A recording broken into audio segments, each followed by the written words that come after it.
Right.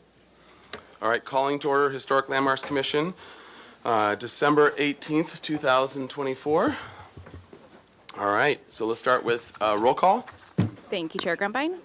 Chair Grumbine. Present. Vice Chair House. I am here. Commissioner Butler. Here. Commissioner Dorden. Here. Commissioner Drury. Here. Commissioner Ensberg. Here. Commissioner Lundvik. Here. Commissioner McClure. Here. And Commissioner Uli is currently absent. All right, on to public comment. Item A. So any member of the public may address the commission for up to 2 minutes on any subject within our jurisdiction that is not scheduled on this agenda for public discussion. So are there, we got a number of speaker slips? All Thank right. you, Chair Grumbine. Yes, we already do have some speaker slips. First up, we have Rick Clausen, followed by Sherry Ray. And just an announcement, if there's anyone else in the audience who wants to speak on general business, please fill out a speaker slip and turn it in to me. So, Mr. Clausen, you're up. Please make sure your mic is on, and you'll have 2 minutes to speak. Please don't be shy, okay? Yeah, this time I'll turn on the mic. You know, I'm old enough to remember when these kind of meetings started with the Pledge of Allegiance, but now instead you get me. I have so much ruminating around in my head about a big topic, and yet this will be the shortest comment that I have ever made to you, I think. And it concerns, this is your last meeting before the appeal that 3 of us are making of a Park and Recreation Commission decision on the landmark stone pines on East Anapamu Street, the Doremus stone pines. It may be a first for this city anyway to unlandmark a landmark. And I am just here to remind you of that date. It's January 14th. And I invite and encourage you to speak, come to that meeting, speak. If you cannot be there, write. If you need advice about what you are able to say or how you are able to introduce yourself at public comment, with or without your commissioner status, you know, check with staff and find that out. But please do come, or please do write comments. I can tell you that our 2 main points are that first, the Park and Rec Commission does not have the authority to essentially de-landmark a landmark or to overturn or overrule a commission or a council decision. And secondly, they failed to perform the required CEQA evaluation, the initial study of that. Thanks. Chair you. Grumbine, Yep. could I ask a question, just a clarification of the appeal is going before who? City Is it council? January 14th. Okay, thank you. All right. Thank you. Next, we have Sherry Ray, followed by Steve Dowdy.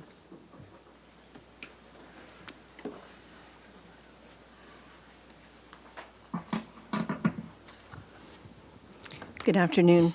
Thank you, Commissioners, for your patience with my colleagues and me as we've made an issue of the care, protection, and preservation of the Italian stone pines on Anapamu Street. When our team came together to research the Italian stone pines, we naturally first brought our concerns and our report to the HLC, since the trees have been a historic landmark since 1997. And we hoped that our extensive work would earn us a seat at the table for collaborative discussions among various parties to consider many factors in their care and historical significance. That seems to be an important provision of the Urban Forest Management Plan that was passed in 2014. Instead, the fate of this 6-block historic living landmark became enmeshed in a more bureaucratic approach and numerous hearings that have focused on the trees as dangerous, old, non-native intrusions and maintenance problems, and that the best that we can do is let them die off and replace them with a completely different species, changing the landscape forever. Their historic landmark status and your unanimous vote to retain them have been shrugged off in the process. On January 14th, we'll make our case to City Council that the historic 6-block living landmark designation was intended to be cared for in perpetuity, not piecemealed tree by tree. It remains a beloved reminder of a visionary who left behind a magical forest that flourish from seeds from another Mediterranean climate that came from halfway around the world, and it requires better care from us. How lucky we are to be its caretakers and to smartly, creatively steward its growth for generations to come. I invite your participation at this important hearing. Thank you. Thank you. Thank you. Thank you. And my last speaker slip is for Steve Dowdy.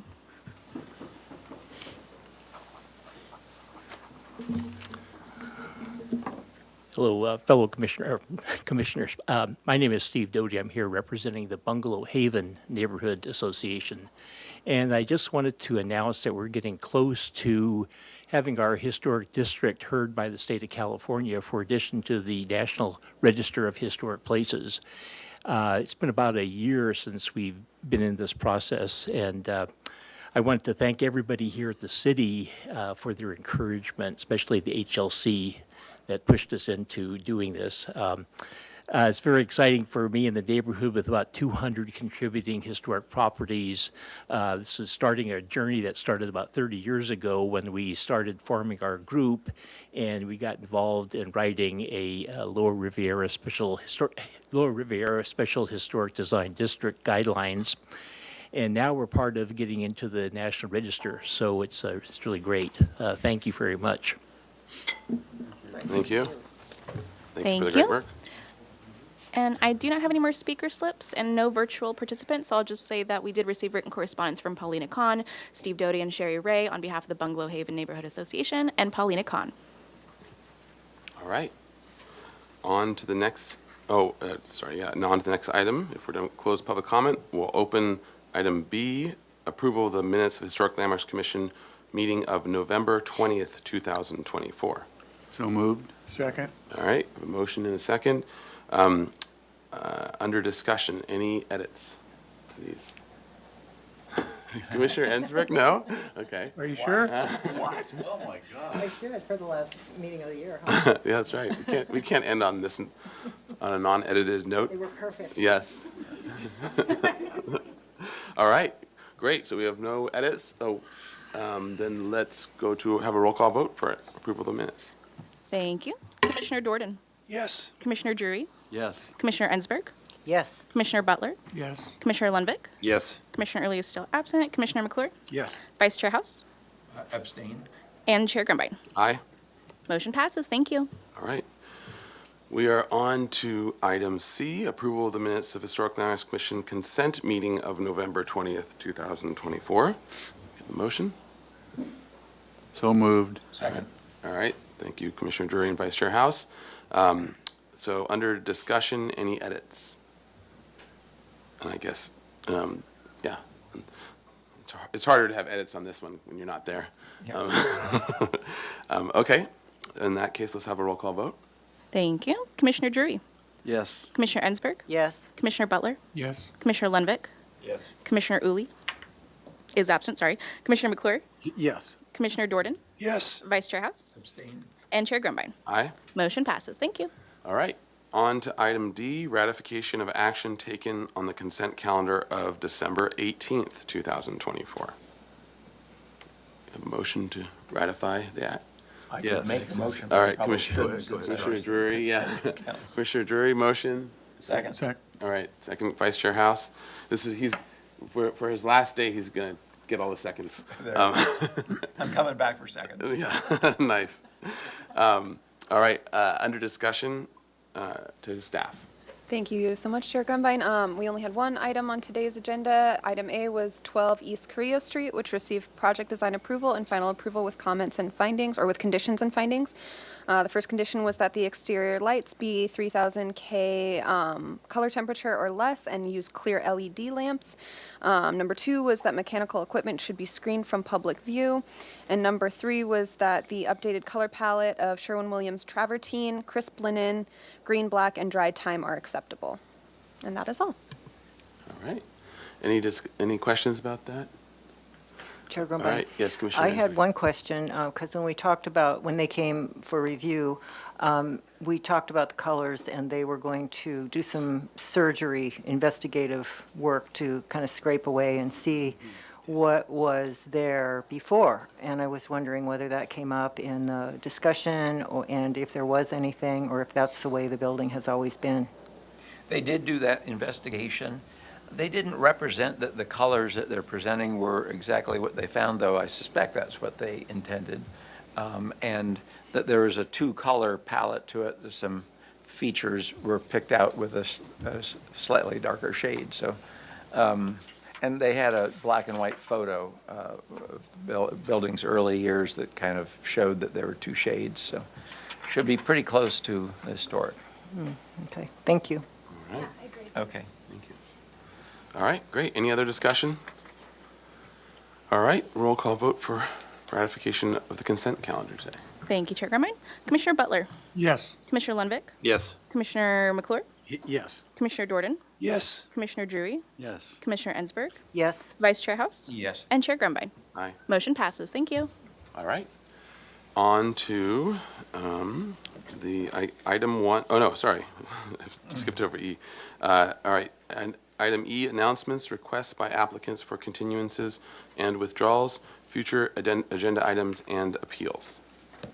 Mr. Chair? Yes, Actually, by 8 o'clock tonight. Well, this is a very full agenda, so yes, we'll do our best. All right, any other? Okay. I have two.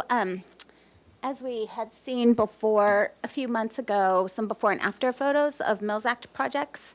And we had two projects that have just finished their 10-year project. So I just want to keep reporting back to you all some of the before and afters, because I think it's all work that we saw at the beginning, and it's nice to see what happened over the years. So this little one, there's a typo. It's 1925 Anacapa Street. It's a little craftsman bungalow, and you can see they had to do a lot of paint repair and window repair, and here's the before and the window restoration, which they carefully did. And you can see here they reinstalling the main window in the triptych, or the 3-panel that's really common in these craftsman homes, putting the window back in, carefully reconstructing the door to match the original, and then here you see it restored with the paint palette is just really beautiful, and I think it just makes the building shine from when I don't think you would have noticed it even before on the street.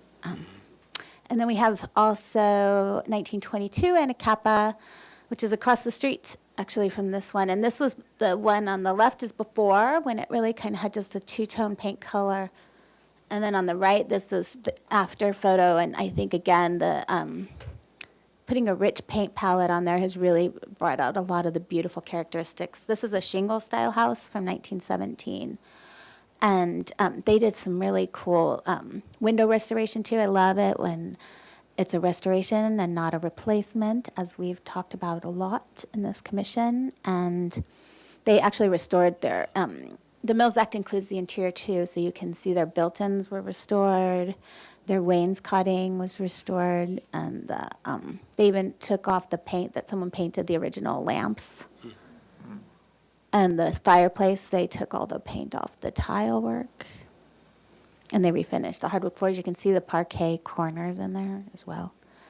And that owner does this while having 2 foster children and her own children. She's amazing. Anyway, they're just a really, they're great projects, and they did not choose to renew their contracts, but I wanted to follow up on those. And then my only other announcement is, so I did send you all links to the Bungalow Haven National Register nomination that were sent to the mayor and council with instructions that the HLC provide comments to the mayor and council to forward to the National Register. So if you want to send those to me, I can make sure the secretary gets it, or if you want to send it directly to the mayor's secretary, I think it would be very beneficial for them to hear from you. And by January 15th. So you can just send them individually, because it's not our designation. We don't want to agendize the item. And those are my 2 announcements. All right, great. Any other announcements, et cetera? Mr. Chair? Yes, Commissioner Drury. It really does my heart good to see these photographs of the program. It's really, it sort of empowering a bit. Thank you. Yeah. Yeah. Yep, that's Yeah. great. Chair Grumbine? Yes, Commissioner Hansberg? I agree. You just can't get that. So it just really shows and underscores how important it is and what a reward it is to get the original. I just wanted to bring up, I think we had asked for, just a reminder about agendizing the stone pines. I think we were going to try to talk about that at some point, and we put it out there to see Yeah, if we for could get that in a maybe in the discussion, especially with the city's council, as an understanding of why it's not coming before us, basically. Like a discussion of what is in purview and why, and allowing us to ask questions and understand what the city is doing in this Thought we process. had that discussion, but Ellen Kokinda, the design review supervisor. So this item is going to be on council. The appeal will be at council on January 14th. And there will be a site visit on the 13th. I think they're on the day before, pretty sure. We'll get the information, but I think a lot of the context would be provided at that appeal, and I don't have any additional information at this moment in regards to that. So I think I'd have to just verify once the council decision is made. I think that's going to really probably dictate kind of direction on what that is, if that makes sense. yeah, I think it was brought to you as a discussion item this summer, and you all made a recommendation. You're previous to make recommendations to the Planning Commission as per the ordinance, which you did, which was to say the replacement tree would continue to be stone pines, but it's up to, they make the final decision per ordinance, and it was all laid out in the handouts. Yeah, and I think that there was, other discussion since then, post-summer, and by members of the public and others, brought more questions forward as to why things are being interpreted certain ways. And I think it was last meeting, or the meeting before, that we asked for, the city's council to come and explain it better to us as to what, some of these questions that we have without having a Brown Act violation, discussing things amongst ourselves because we want to talk about it, really understanding it in that, and getting the chance to actually ask a lot of the questions that the public has been asking or discussing. Okay, well, Yeah, but I mean, I don't know, I don't think we're meeting before, No. yeah, okay. But the thing I recall was that there was something about the authority over landmark trees, and it seems to be that it's, that it's in the realm of Parks and Recreation, and it was sort of a question, and I remember, that was what had come up for us. It seemed a little odd, and that we wanted to look at it again and see if it was should be and talk about addressed the- and perhaps changed on landmarked, living landmarks. So considering we don't have a meeting before, right, it says that's now off the table, but it might be, well, we'll see how the city council thing goes, but it might be something that I guess nothing's going to change in the next round, so let's see how that goes, and then we can maybe have a request in the new year for, if we want more discussion or understanding on it, and Mr. Chair, and understand the process, yeah. well, per Mr. Clausen's comments, public comment, we need to sort of determine whether the Parks and Recreation has the authority to just de-landmark a landmark. So I think that's a discussion that needs to happen, and that's why with As soon as council, possible. and for us to understand it. But it's not going to happen between now and city council's meeting. So No, let's that's just right. table it for now, and then we can come back to it after city council's meeting, and then maybe with more clarity, maybe that might add more clarity to it by then, and then we can go from there. Yes. As to what. Thank you. And if we still want to talk about it, then we'll need to agendize the time that we can actually have have council the city's council, not city council. City Attorney's Yeah, Office. city attorney's office, come and talk to us. Right, and I wasn't, I just want to be sure it doesn't fall through the crack, that this is Yeah, for something sure. that, and I didn't mean for it to be at our next meeting necessarily, but just something that we don't forget about. Yep. And through the chair to the rest of the commission, just to update you, I have been in discussion with staff and with Commissioner Jordan on a broader discussion item on living landmarks, so that is on the horizon as well. Great. All right. Okay, any other announcements, et cetera? Pardon my interruption, Mr. Chair. I believe you have an announcement. Oh, I think yes. this is now the time. This is the for- time. Yeah, there we go. Uh-oh, I have a feeling. Okay. All right, so we have a resolution of recognition of our good friend Steve House. Our Steve House architect. Whereas Steve House dedicated his career to making significant architectural contributions to Santa Barbara. Whereas Steve House served with talent, dedication, and expertise on the City of Santa Barbara's Architectural Board of Review from 1990 to 1997. Whereas Steve House preserved numerous historic resources in the City of Santa Barbara through his invaluable service on the Historic Landmarks Commission from 2001 to 2008, and again from 2017 to 2024. And whereas Steve House consistently demonstrated his commitment to the beauty and heritage of the city by applying high-quality design standards to the treasured historic resources, buildings, and landscapes of Santa Barbara. Now, therefore, be it resolved that the City of Santa Barbara Historic Landmarks Commission hereby recognizes and honors Steve House, architect, for his exceptional contributions to the community and to the preservation of the city's architectural legacy. In witness whereof, I have hereunto set my hand to be affixed this day, December 18th, 2024. Who came up with this stuff? All right. Thank you so much. Thank you. All right. Now, any other announcement would sound lame after that, so, yes. So thank you for your 24 years of incredible service. Thank you. So, Mr. Chair, yes. there may be people in the audience who are interested in the Milpa Street project, which comes on at 3:45. You might announce that that item would not be heard sooner than 3:40 Or 3:35. or really 3:35, but Yes. it won't jump Okay. up on us. Yes, so, and yeah, since there is a lot of, that's a good point, very good point, thank you. Commissioner Lenvik. So anyone in the room, we won't start any items until, at the closest 10 minutes before their appointed time. So it will go into recess. If we're running things early, we'll go into recess. So Pardon my interruption, Mr. Chair. I just want to clarify that you can start 15 minutes Oh, before 15 minutes, the okay.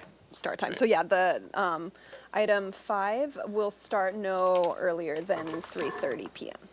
So item 2, which is Figueroa Street, is on for 1:55, so that'll be, and then item 1 is going to be real short and next. And then item 3 is on for 2:20, which is Los Olivos Street. And then item 4 is the Chapala Street one, and that's on for 3 o'clock. And then Milpas, as was mentioned, is on for 3:45, so we won't start before 3:30. And then the last one is on for, item 6 is 4:45, so we won't start before 4:30. So if that makes anyone want to go get a coffee, then. All right. Does that mean there'll be a parking spot out there? What's that? There might be a parking spot now, yeah. I'm in the street right now. Yeah, okay. What? Help yourself to pastries. All right. Yes, the Mr. pastries and Miss- coffee are In honor of. in honor of Steve Steve's House, yes. last commission meeting for you all. Mr. And it's a Chair, Christmas meeting. may I just inject a little bit of, not humor, but praise for Mr. Howes, Commissioner Howes. When I first came on the commission, I don't know, years ago, he and Alex Pujo were greatly welcoming to me. I was a novice swimming in shark-infested waters, I felt. And it really, I'm going to miss your expertise and your calm demeanor, generally speaking. Well, I may resurface some of That's, it. I hope you do. Thank you, Stephen. I also would like to make a brief comment regarding Steve. I've known him on and off for a lot of years, and I realize how time-consuming sitting on the ABR or Landmarks Commission or other commissions that he may have served on, how time-consuming that is. And he has devoted a lot of his life to the city, and we're all quite thankful for that. So thank you. Thank you, sir. Mr. Chair. Yes. I have two quick comments. First of all, I sat down and went through the minutes of the HLC meetings for this past year, and I can't find any place where we agreed to let him go. Anybody remember? That's true. But my second comment is Santa Barbara is an uncommon place, and people in this community care a great deal about it, but very few people have put as much time and effort into taking care of it as Steve Howells. He's used his professional expertise and his experience in the service of maintaining what makes Santa Barbara special. And his service to the community demonstrates a kind of civic virtue that needs to be acknowledged. Thank you, sir. Here, here. Who's going to go next? All right, geez. All right. Oh, my God. Bring it on. And remember, if you don't have okay. anything Your nice to wife say, is going to don't be, think. you're going to be held when you get home tonight. So I've known Steve in a professional capacity, not in a commission situation, for a number of years. And when I approached the opportunity to join the HLC and I saw Steve was obviously one of the commissioners, that was a large part of the encouragement to try to join this commission, which has been a real treat. So, and Steve and I are actually working on some other things as well within the community, which is just another reflection of how active he is, even outside of this role. So good stuff, good work. I'll see you at the next EQ25. Thank you, my friend. Yeah.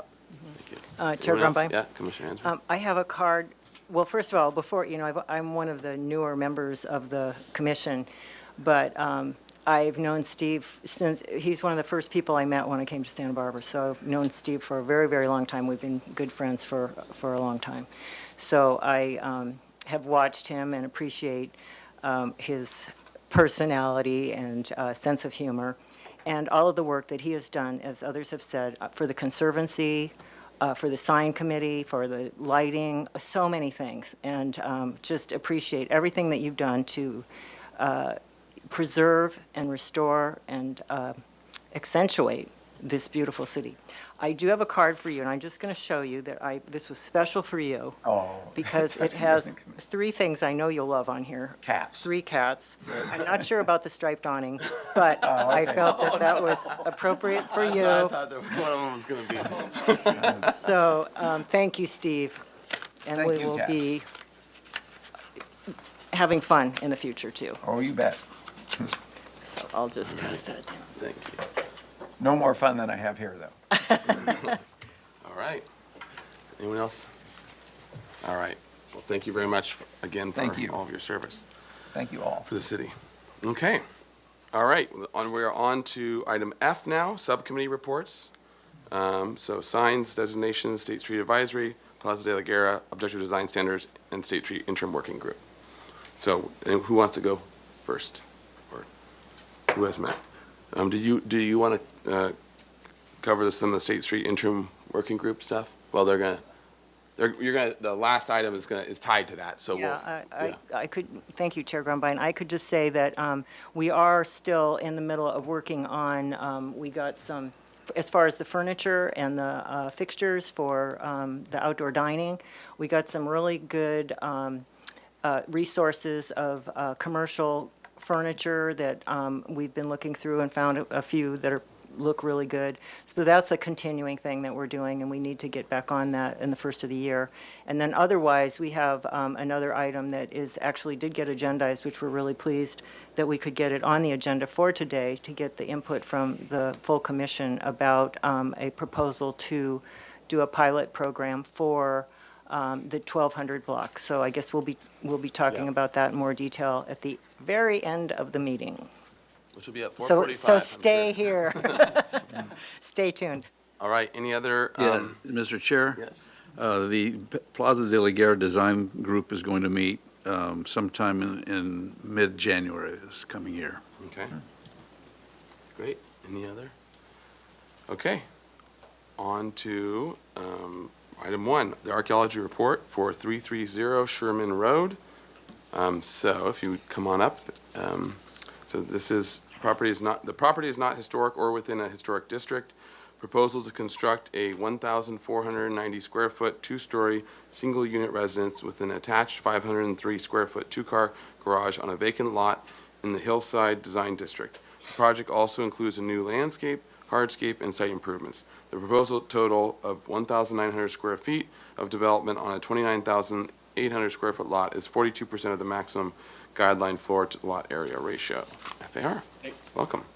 So if you would, and this is requesting acceptance of a Phase 1 archaeological resources report prepared by Ignacio Requena. Dr. Glassow reviewed the report and agrees with its conclusions and recommendations. So, welcome. If you would introduce yourself. My name is Ignacio Requena. I'm the archaeologist and that did the report. Okay, great. And then if you can give us a quick little summary and, yeah. So the APN is within a prehistoric water buffer. Hence, that was why it triggered a Phase 1 report. There was no findings when I did my field study, and outside of the project APE, area potential effect, is a historic section of the road. That's I can't recall what it's called. But yes, it's a historic segment of the road, which was built in the 1920s. But the APE is outside of that. Great. It's just within the APN. All right, great, thank you. Okay, so if that concludes your presentation, we'll go to public comment. Any members of the public wishing to comment on this item? Please. It doesn't look like anyone, so. Thank you, Chair Grubine. I currently don't have any virtual participants, and we did not receive any written correspondence, so back to the commission. All right, and to the commission, any questions with the report? Everyone comfortable? Okay, so is there a motion? Mr. Chair? Yes. I make a motion to accept the report as presented. Second. All right, nice. Good one. Keeping that going. All right, we have a motion and a second under discussion. Any discussion? All right, roll call vote, please. Thank you. Commissioner Lundvik, Yes. Commissioner McClure, Yes. Commissioner Jordan, Yes. Commissioner Drury, Yes. Commissioner Ensberg, Yes. Commissioner Butler, Yes. Vice Chair House, Yes. and Chair Grunbein. Aye. Motion passes. Thank you. All right, thank you. Thank you. All right, thank you very much. All right, on to item 2. This is a historic structures report for 228 East Figueroa Street. This is review of historic structures sites report of a 1923 craftsman-style house listed on the Historic Resources Inventory as a contributing historic resource to El Pueblo Viejo that is proposed for demolition to be replaced by a multi-unit residential project.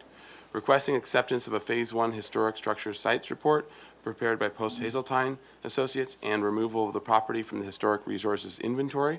The report concluded that the craftsman-style house building constructed in 1923 at the front of the property facing the street and public view does not embody sufficient importance in its design, historical associations, or contributions to the streetscapes for listing as the City of Santa Barbara landmark or structure of merit, or as a contributor to El Pueblo Viejo Landmarks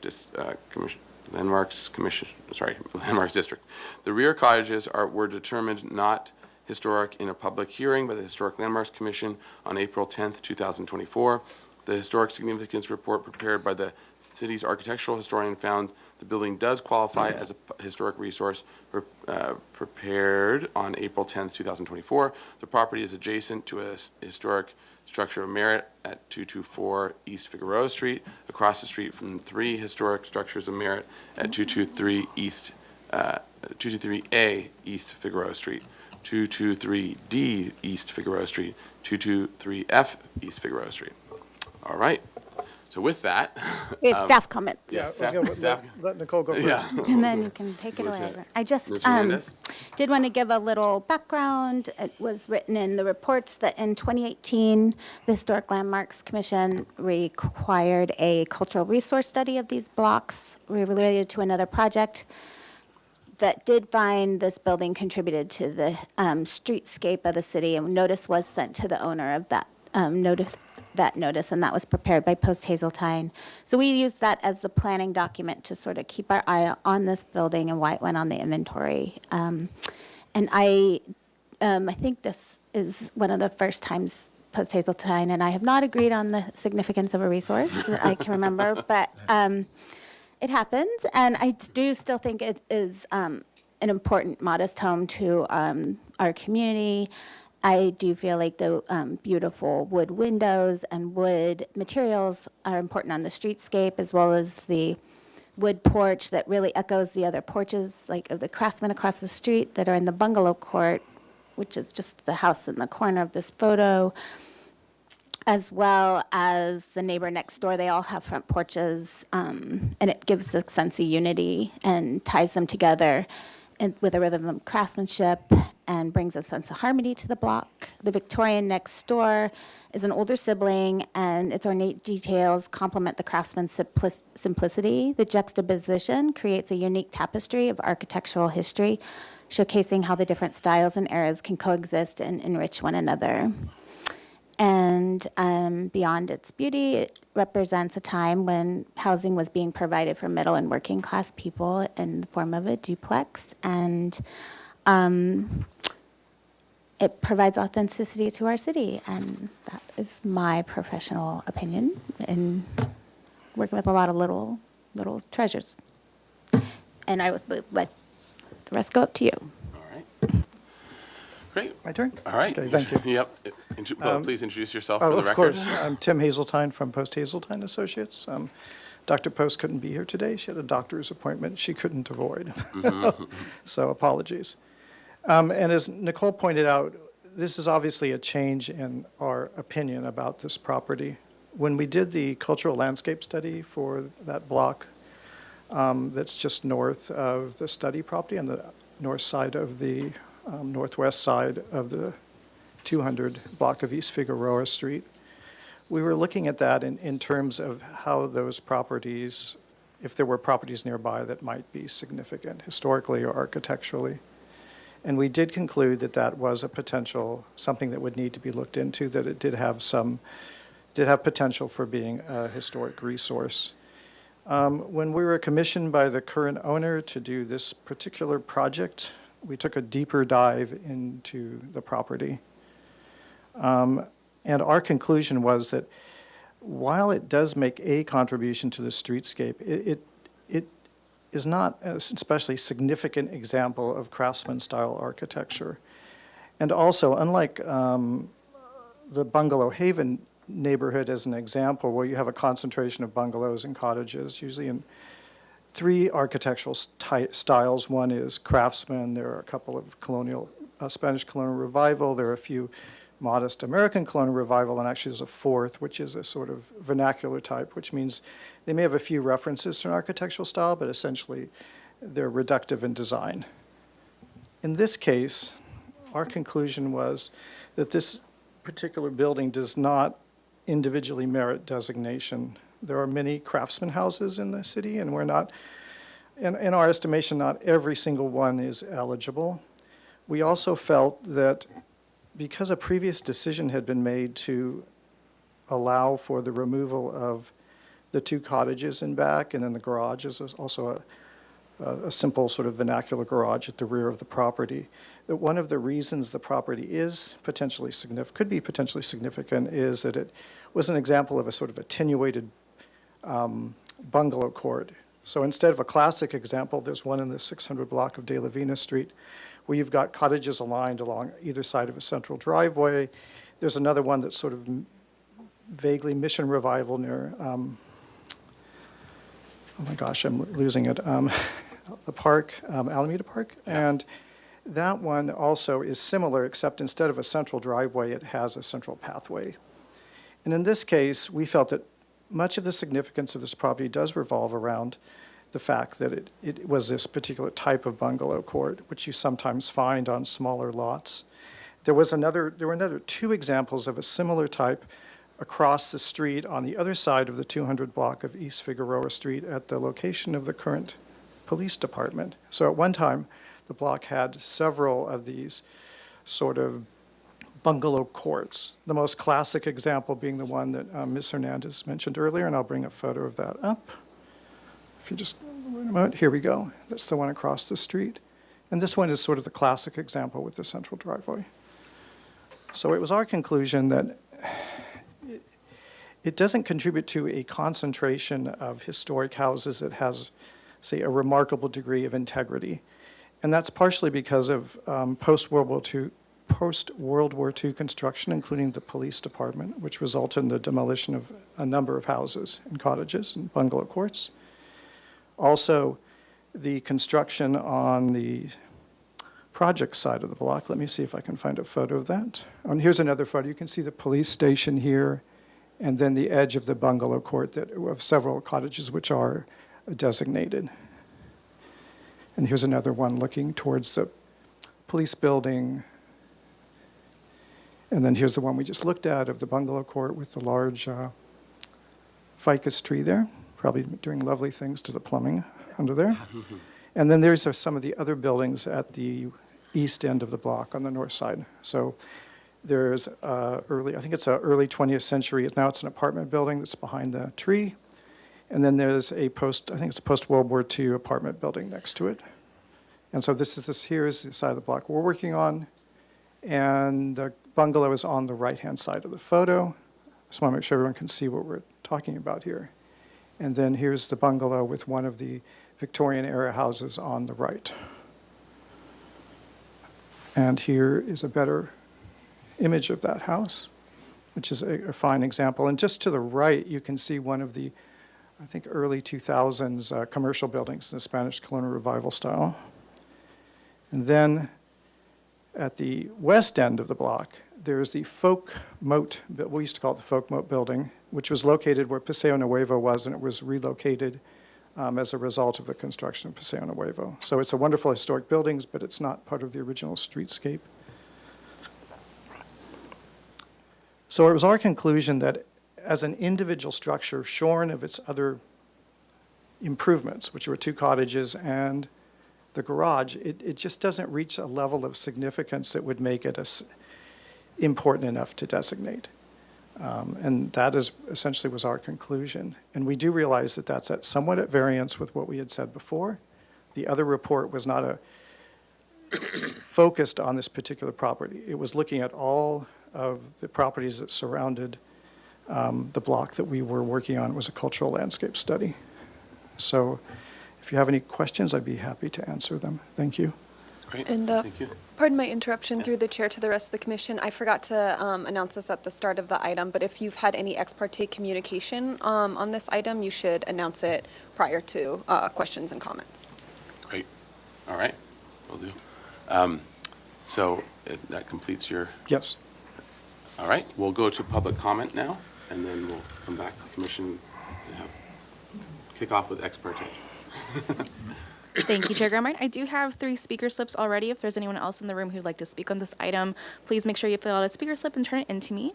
So first up, I have Derek Penfield, followed by Sherry Ray.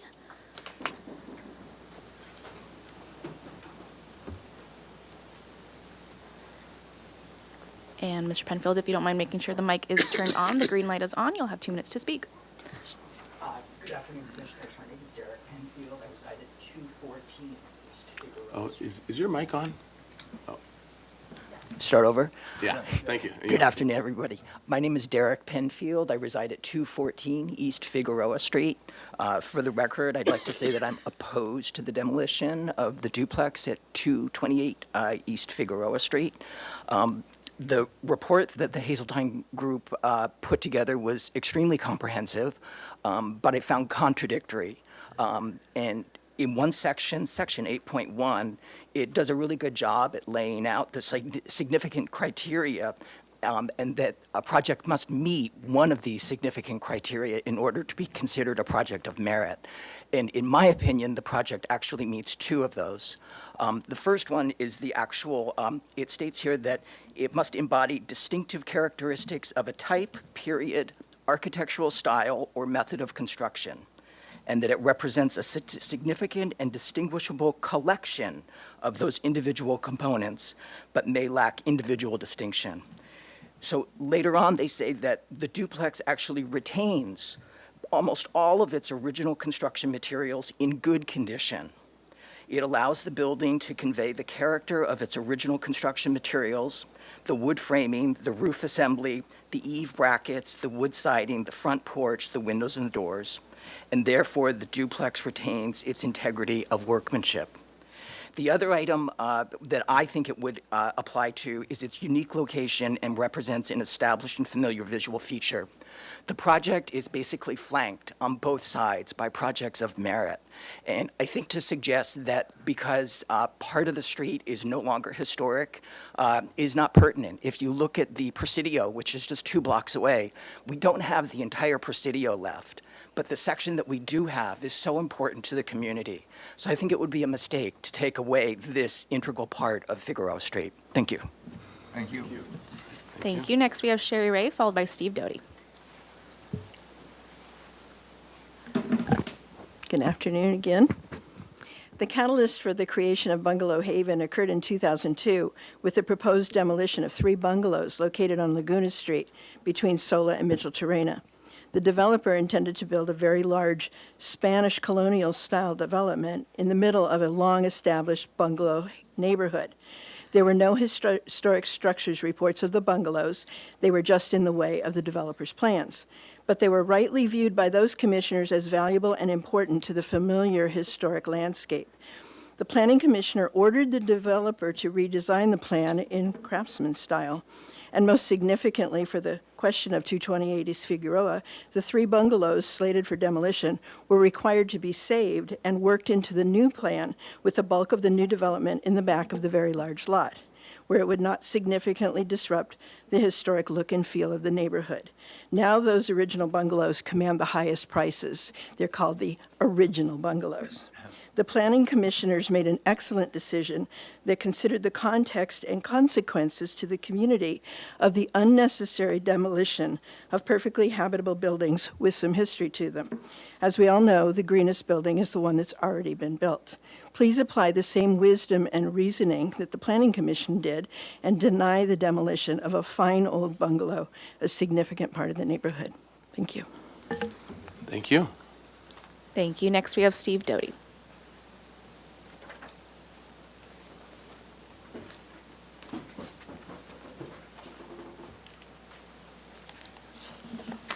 Hi, Steve Doty again, representing the Pearl Chase Society.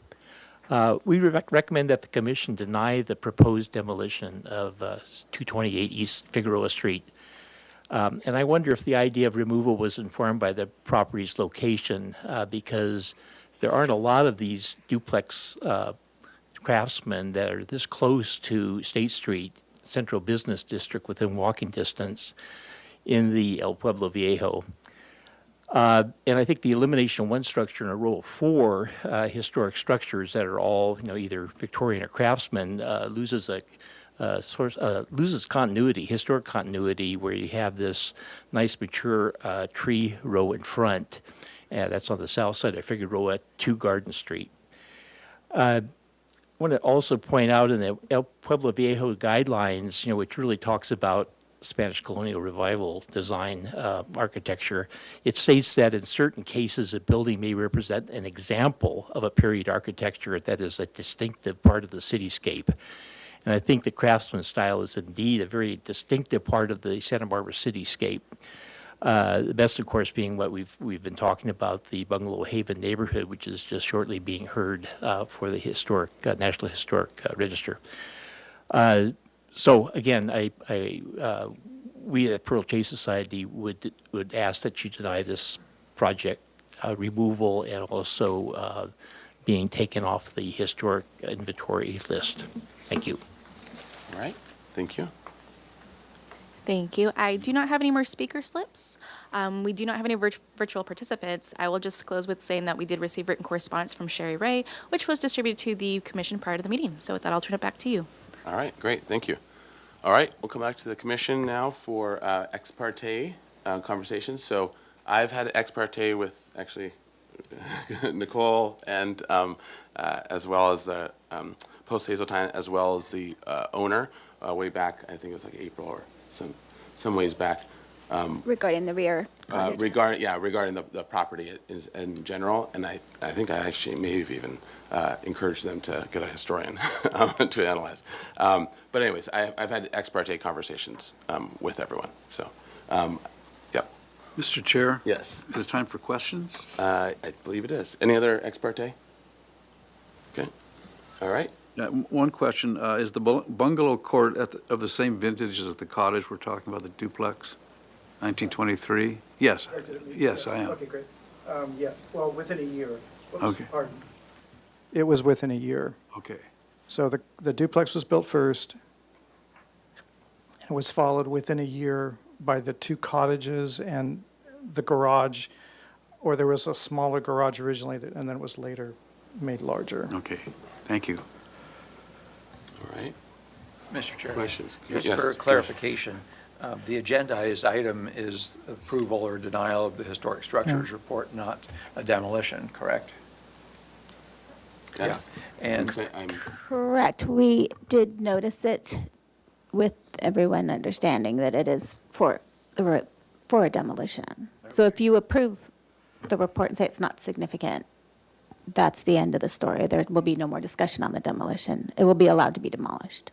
so it would not be possible to deny a demolition unless it was, Unless it's historic. yeah, okay. Yeah. We actually ran into that similar thing. I want to say you were on the commission at the time. Sure. And also, on a Gutierrez. There was a little house on Gutierrez where we were having that conversation. Right. It's similar to like the motorcycle building you found not significant, or the Milpas building later on our agenda, you did find it significant, so they are not demolishing it, incorporating it in their design. Right. So it happens a lot here, actually. Usually, we would call for a report when a demolition is proposed, because it's more complicated than.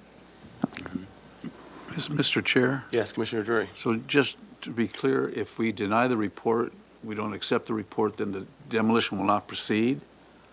Then it cannot be demolished. Okay, thank you. Yet until there's something else. They would have to do a full EIR, and also the commission and planning commission would have to, that has to examine every alternative to a demolition, and the planning commission and HLC would have to certify the EIR. So, so maybe talk about that. Okay, so if it's found significant by you today and you don't agree with the conclusions, if they still want to pursue demolition, the only avenue through CEQA is through an environmental impact report, because they're impacting the environment by wanting to destroy a historic resource. Environmental impact reports include, they have to examine every alternative to a demolition, and then come up with, if they still want to demolish it, then they have to come up with some mitigation measures maybe, but then, they have a public comment period, and then they have a certification. I believe it's at HLC or Planning Commission. Mm-hmm. And basically it becomes a mitigated Yes. negative declaration, yeah. And HLC has to vote for the demolition due to the evidence provided in the EIR. And that is, the only one I can think of that happened for that was recently at least, was the railroad. The Los Patos Bridge. Los Patos Bridge, which we liked, and they said, okay. well, Yeah, then it's do it, still, just get it. we still haven't seen the full EIR, but it is progressing. Yeah, okay. Yes. Chair All Grumbine? right, yes. Yeah, Commissioner I McCoy. have a question. Is the removal of that structure in itself, like the issue, or is the removal of that structure and how it affects the whole cityscape or that streetscape, is that the issue, or are they both the issue?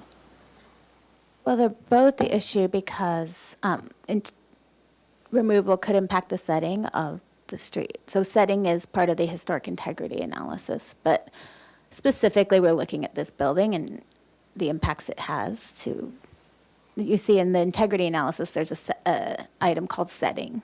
Mm-hmm. And then secondly, has there been any mention or talk about moving it? Well, moving typically also will require an EIR. It doesn't meet the Secretary of Interior standards. They like to keep it in its original location. We've moved one building while I've been here, but in the serious look at the Secretary of Interior standards, relocation does not meet the standards. What about that Craftsman that was, so that, That was the one we moved on. We moved it on Coast Village. Excuse me, was that Old Coast Oh, it's Highway? Coast Highway. Yeah, Old Coast Highway. Yeah, Yeah. yeah. But so, as I've become more experienced, and I realized that a relocation should have an EIR. oh, okay. We didn't require it, but I think we could have been called on that Okay. if I thought it just required a truck. it. Okay, okay, great. Thought Now it was we're- successful, but I think even a relocation does require one Okay. in CEQA. And if someone had questioned that move and questioned the city, we probably would have had to. Do a full EIR. Yes. Okay. All right. Well, we're learning more as we go here. All right. So, more questions. Okay. All right. Everyone's good with questions. All right. Let's roll into comments. Mr. Chair? Yep.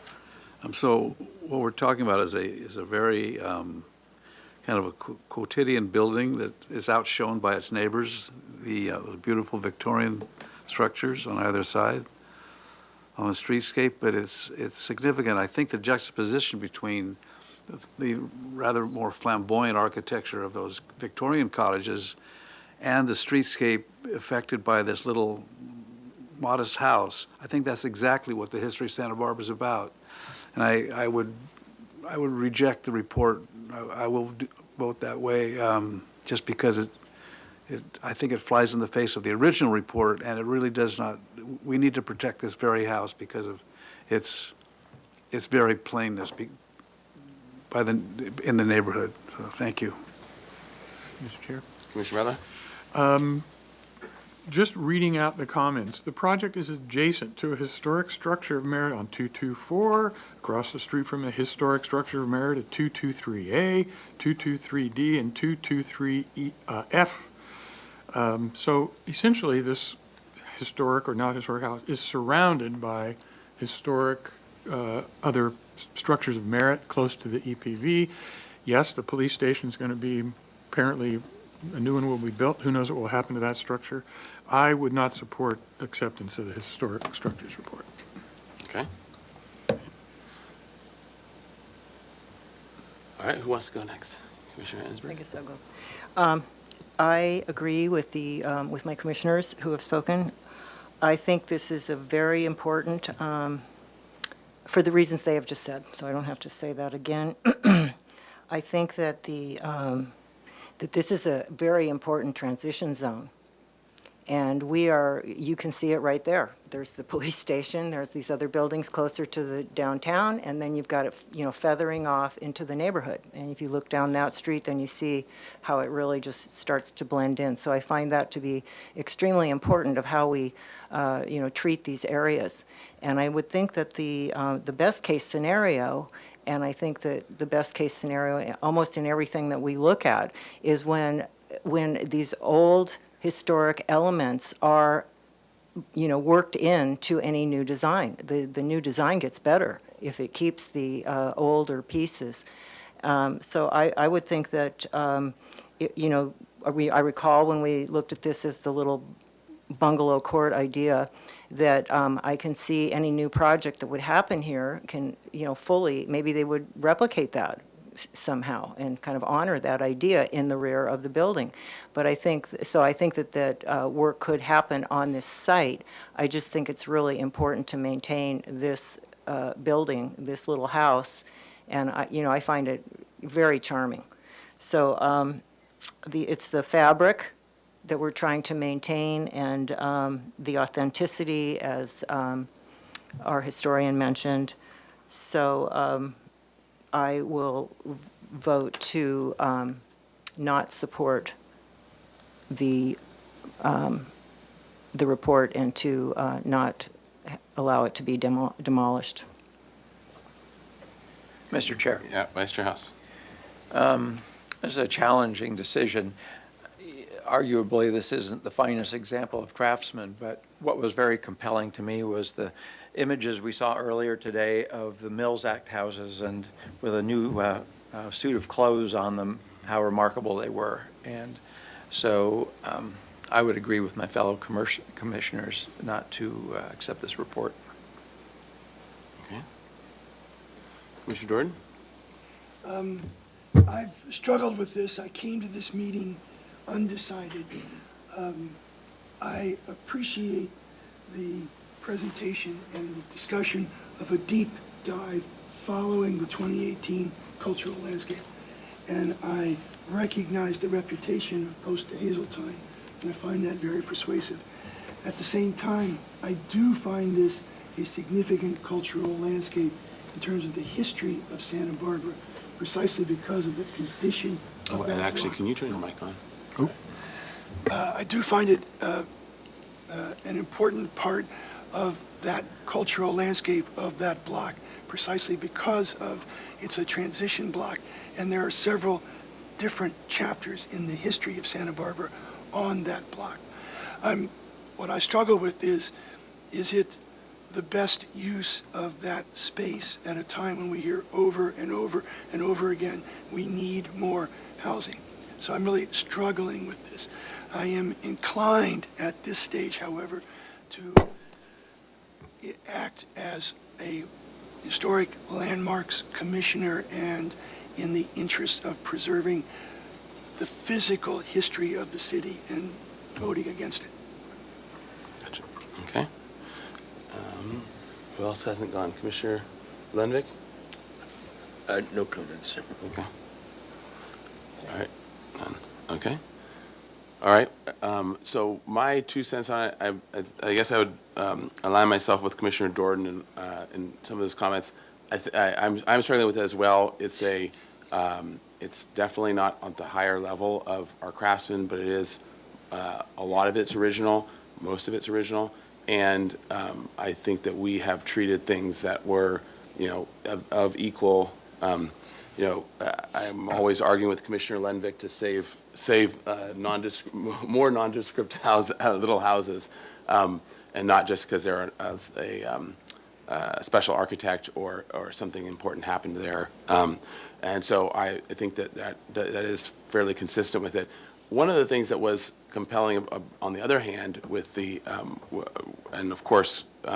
Post Hazeltine's reputation and what we've seen from them over the years has always been fantastic, and so it is a hard question in my mind as well. One of the things that was actually compelling about it, shifting away from because talking about it as a landscape, cultural landscape discussion, and the patterning at the sort of at the urban scale and what that was. One of the interesting things was seeing in the report that it was the only house that wasn't, it was the lot that wasn't built. It was the sort of last lot to be built, which is also, the patterning is interesting because it actually is a little out of place in terms of having these big Victorians, and it probably was much more out of place before when it was first built because it was a bunch of Victorians all in a row.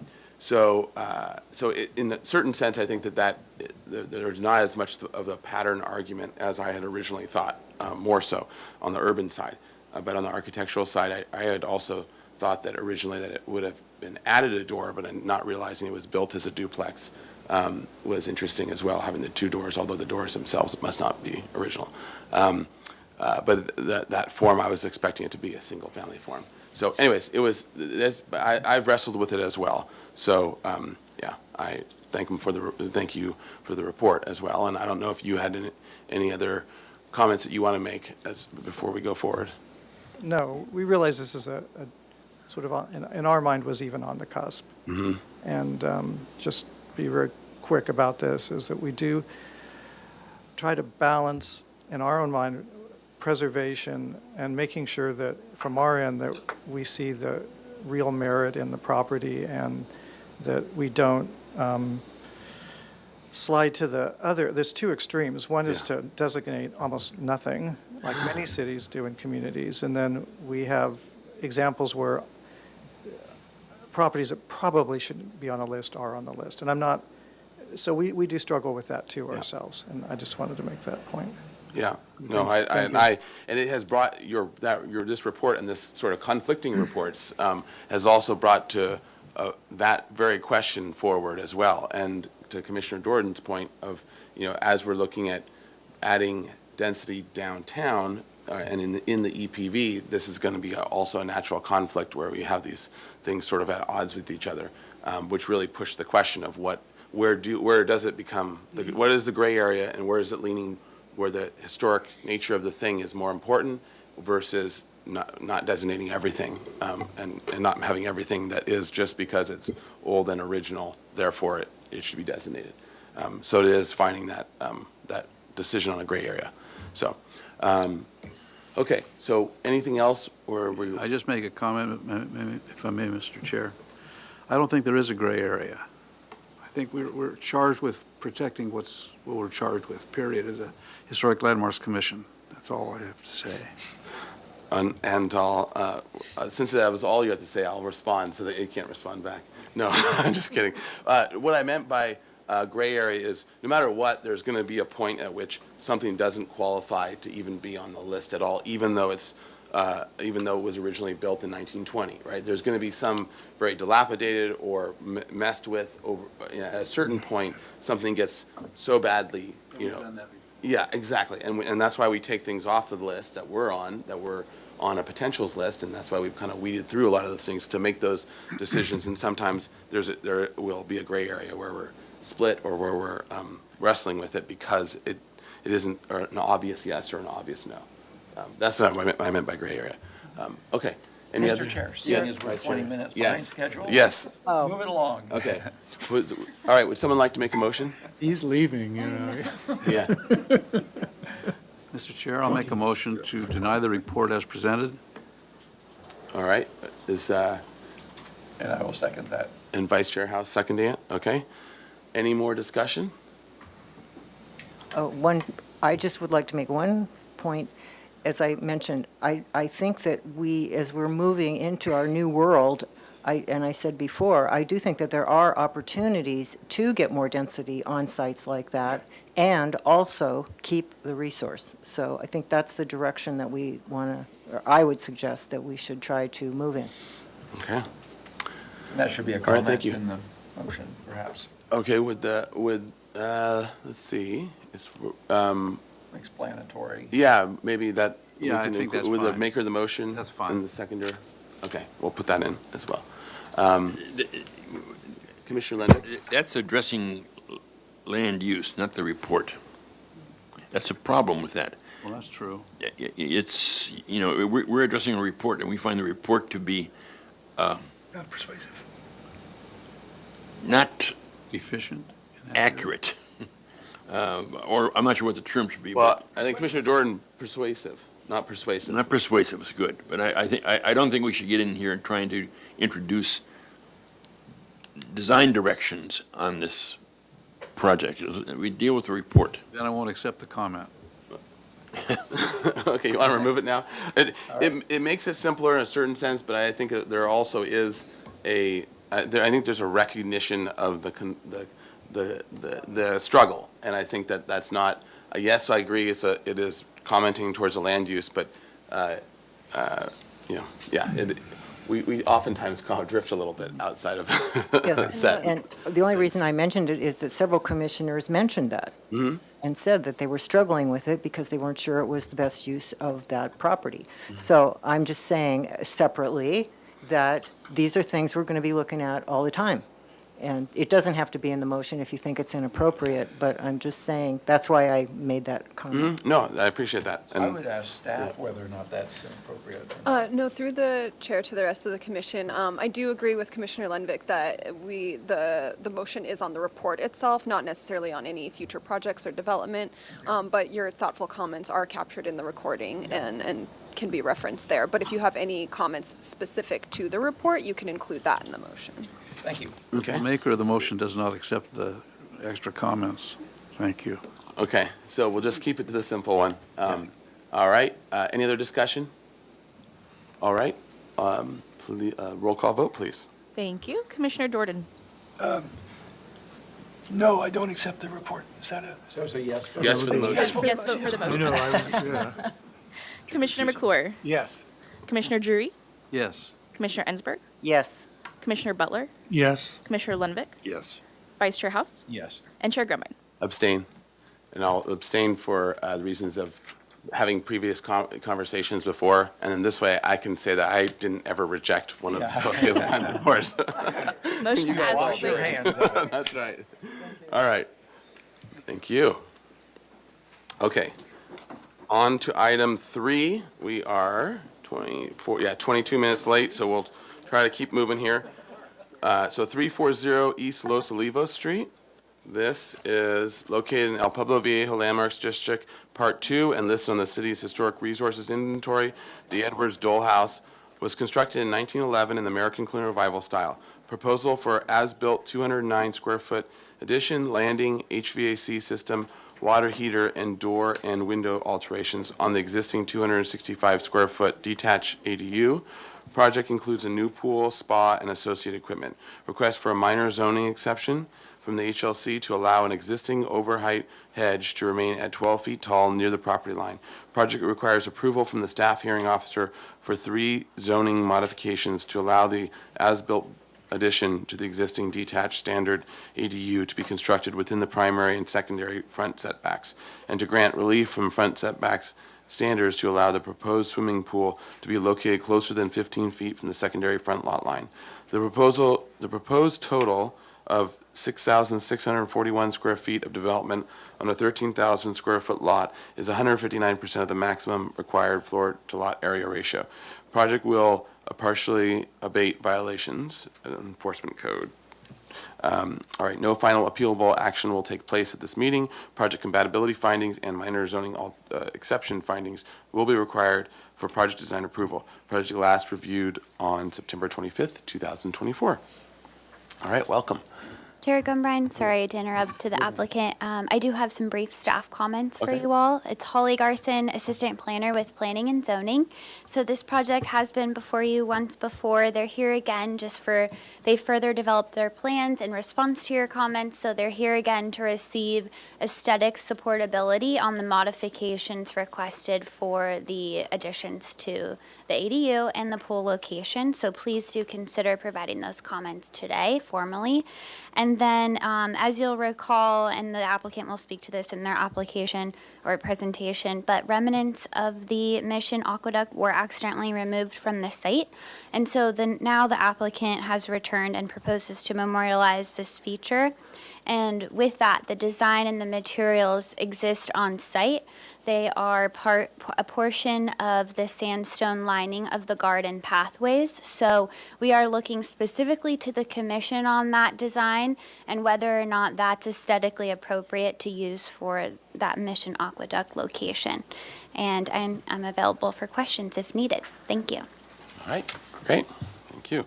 All right. Chair Grumbine, apologies. One other thing I wanted to mention is the walkways, the sandstone lining of the walkways, that was mentioned in the Phase 1-2 sites report as being a contributing factor for historic significance to the site. Okay, great. Thank you. And what I'll do is you already introduced yourself, right? No, you didn't. Okay, introduce yourself for the record, then I'll go to the minutes, then we'll come back to you for a 15-minute presentation. Hello, my name is Brooke Van Dyne with Sherry and Associates Architects. Okay, great. Yep, we'll go to the motion. Okay, so the motion from last time was to continue indefinitely to return to full commission with the following comments. 1, the commission thanks the applicant for coming before HLC. 2, the commission supports the minor zoning exception for the 12-foot hedge. 3, the commission is generally supportive of the front yard setback modification for the pool. Study narrowing the pool and finding an alignment within that local area. 4, the commission finds the massing of the ADU addition generally acceptable. 5, the ADU railing as proposed is not acceptable. Eliminate the railing for a simpler design. 6, the ADU shingles, gable, rake, and eave overhang should be maintained. 7, the ADU siding is acceptable. 8, the ADU doors and windows as proposed are not acceptable as the proportions and materials are not sensitive to the main house. Study the main house proportions of the doors and windows. The trim around the windows and the doors should be complementary to and simpler than the main house. Doors and windows should be either aluminum clad wood or all wood to match the existing house. 9, the commission supports the memorialization of the aqueduct and looks forward to seeing the design. The motion was by Uli, the second was by House. It was 9-0-0, and the motion carried. All right, so with that, if you can walk us through what has changed and how you've answered all those comments. We've given you everything you wanted. All right, perfect. That's what we like to hear. All right, so I will just get right into this. So one of the details that you had asked about was the pool. You had asked us to narrow the pool. We have narrowed and shortened the pool. We've reduced it, made it 2 feet narrower and 1 foot shorter. So now it is a 16 by 33 foot pool. So we've given you that. And then one other small detail, just in relation to the pool equipment. We have made the pool equipment concrete pad a little bit larger than what we initially proposed. It's not in the front setbacks, either one. We just made it a little bit larger so that we could put the mini split for the ADU in that same enclosure and keep it hidden with everything else. Just kind of a real quick. And then zoom back out. I love the touch screen, by the way. Good job on that.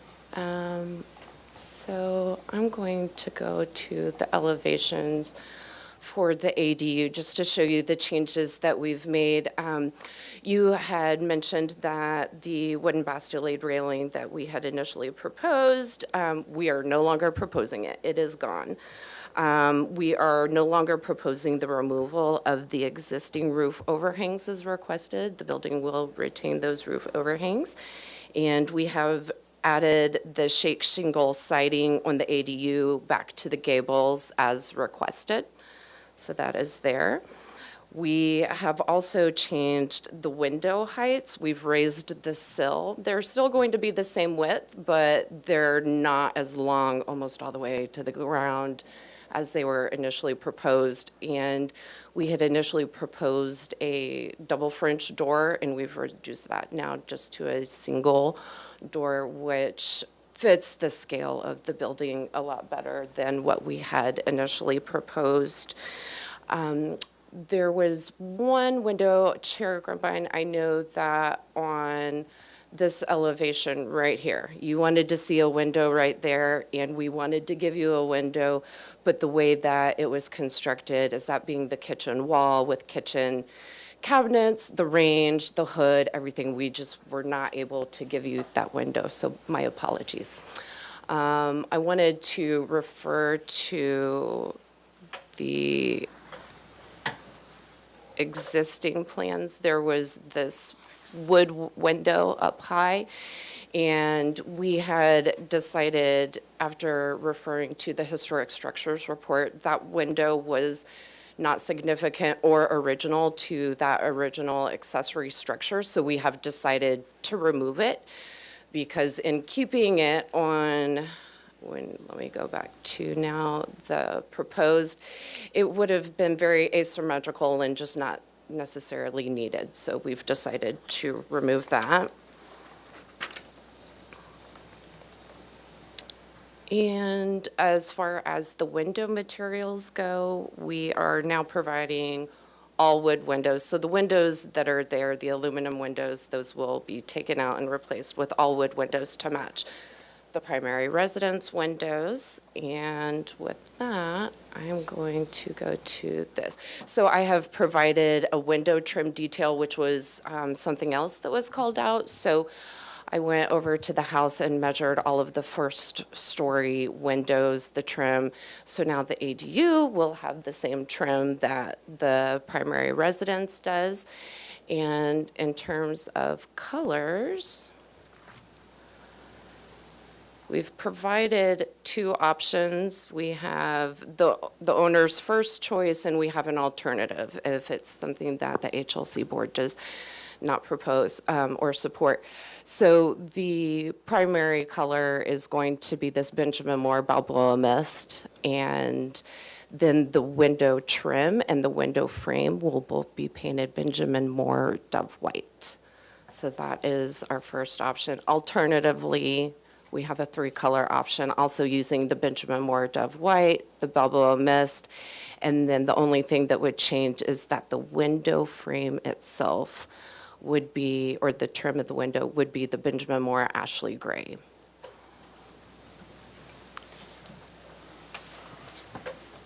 And the last time I was here, I had gone over our plans for the memorialization of the aqueduct that was accidentally removed. And we prepared our design based off of the archaeological report that we received from David Stone, who initially prepared the archaeological report in 2014. So we were thankful that we could get him back in on this.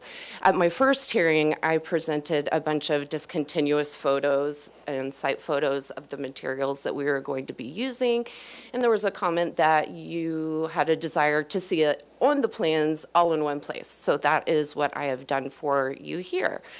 So these two images, or these three images, are images that David Stone took in 2014 of that historic aqueduct and its remnants. And in this photo right here, you can see the brick walk pathways in the garden that Holly referred to. Those pathways are lined with existing sandstone bricks, and when I met with Nicole Hernandez on site, she expressed a desire to keep the sandstone on the property, either to line the flower beds or to line the property at the front property line around both of the front setbacks.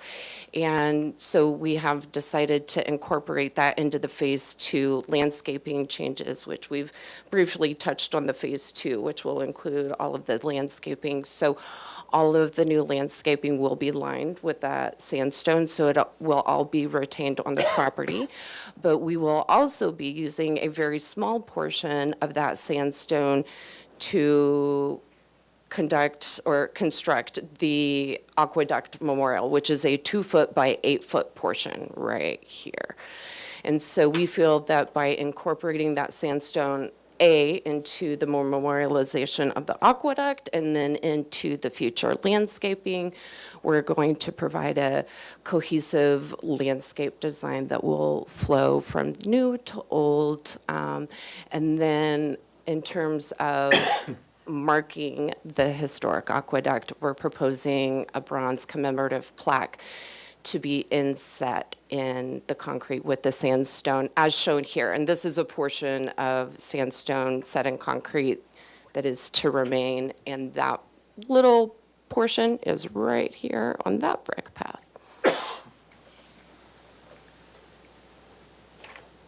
And I believe that is everything. Right. All right. Okay. Well, with that, then I will go to public comment. Anyone in the room wishing to comment on this item? Thank you, Chair Grumbine. I do not have any speaker slips and do not see any movement for anyone to write a speaker slip. We do not have any virtual participants, and we did not receive any written correspondence. So back to the commission. Great. All right. To the commission for any questions? Mr. Chair? Commissioner Drury. So the east elevation of the ADU,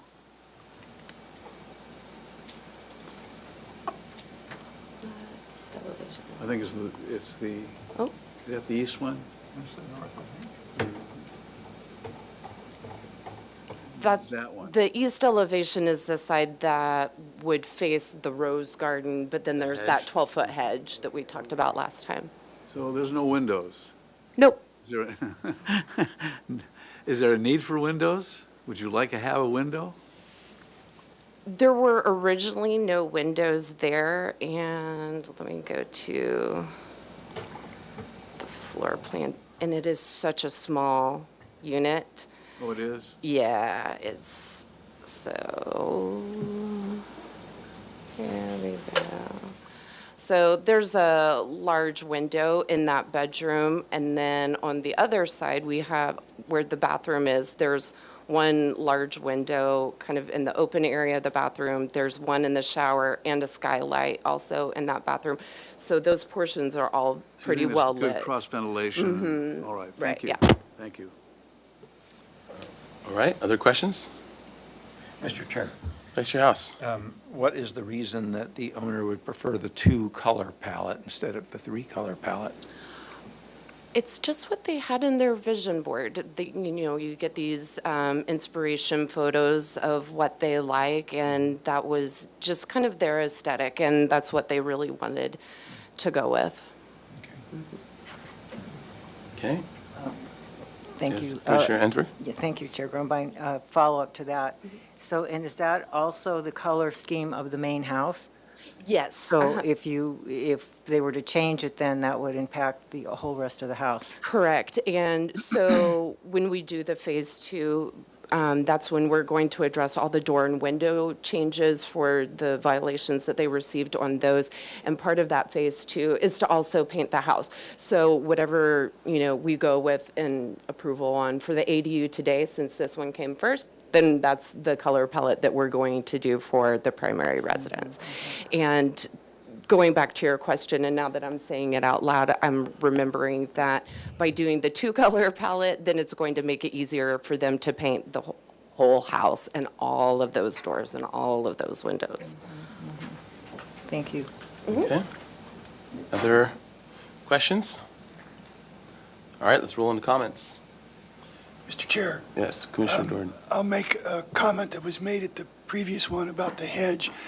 I'm very supportive of allowing it to be 12 feet tall.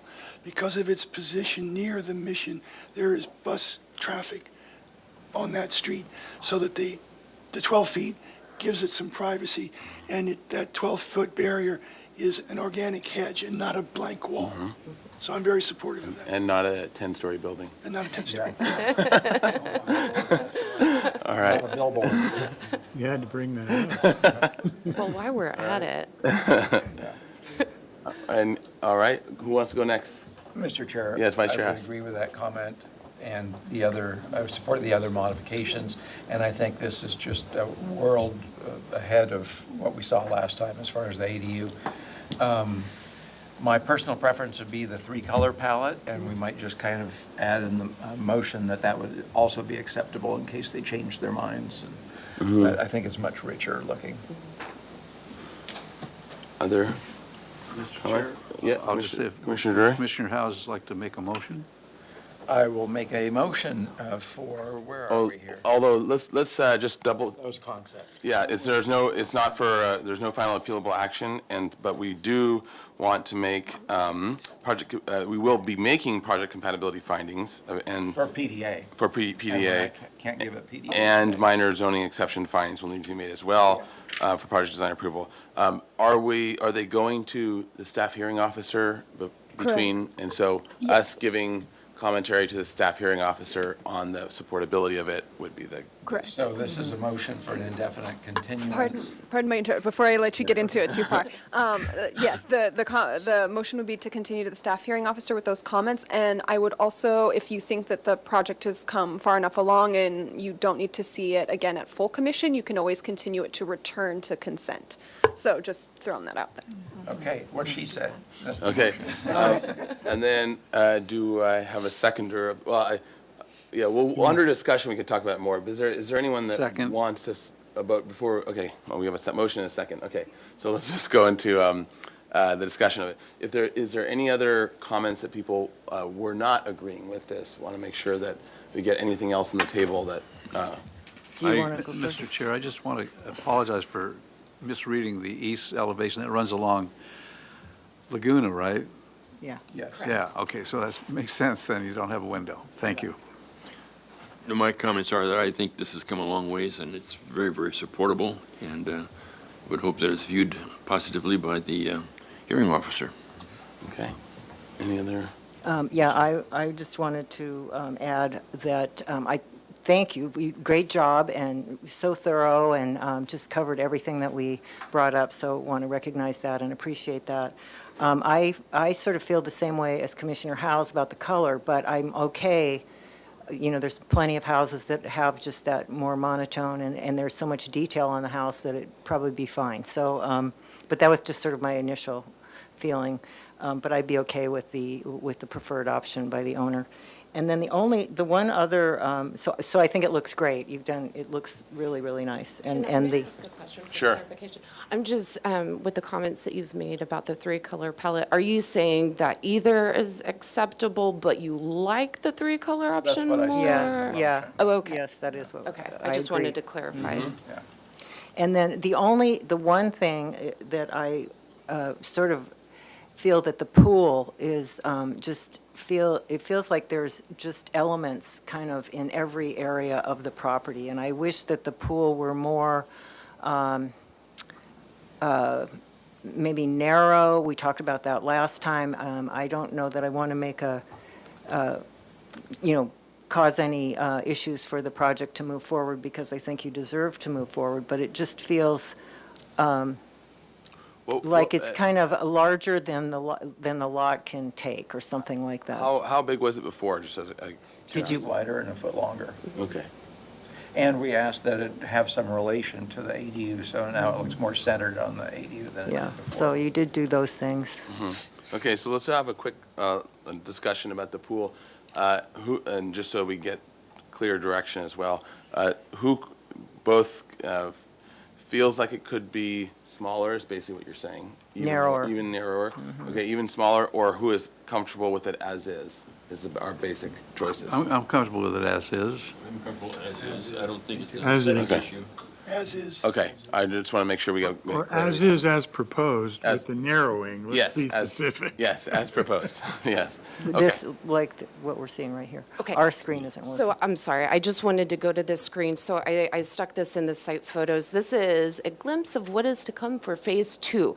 So you can see the separation a little bit with some of the proposed landscaping around the ADU, and then the paved area that's going to be around the pool. This version, it makes it a little bit easier to see and how much available Yeah, space will be around the pool. So and this is exactly why I wanted to stick this in here, just so you could see a little bit better of what Phase 2 is going to Yeah, look that really helps a lot, and I think it does, just having the more space on the west and south side there makes it feel much more intentional and not just sort of dropped in.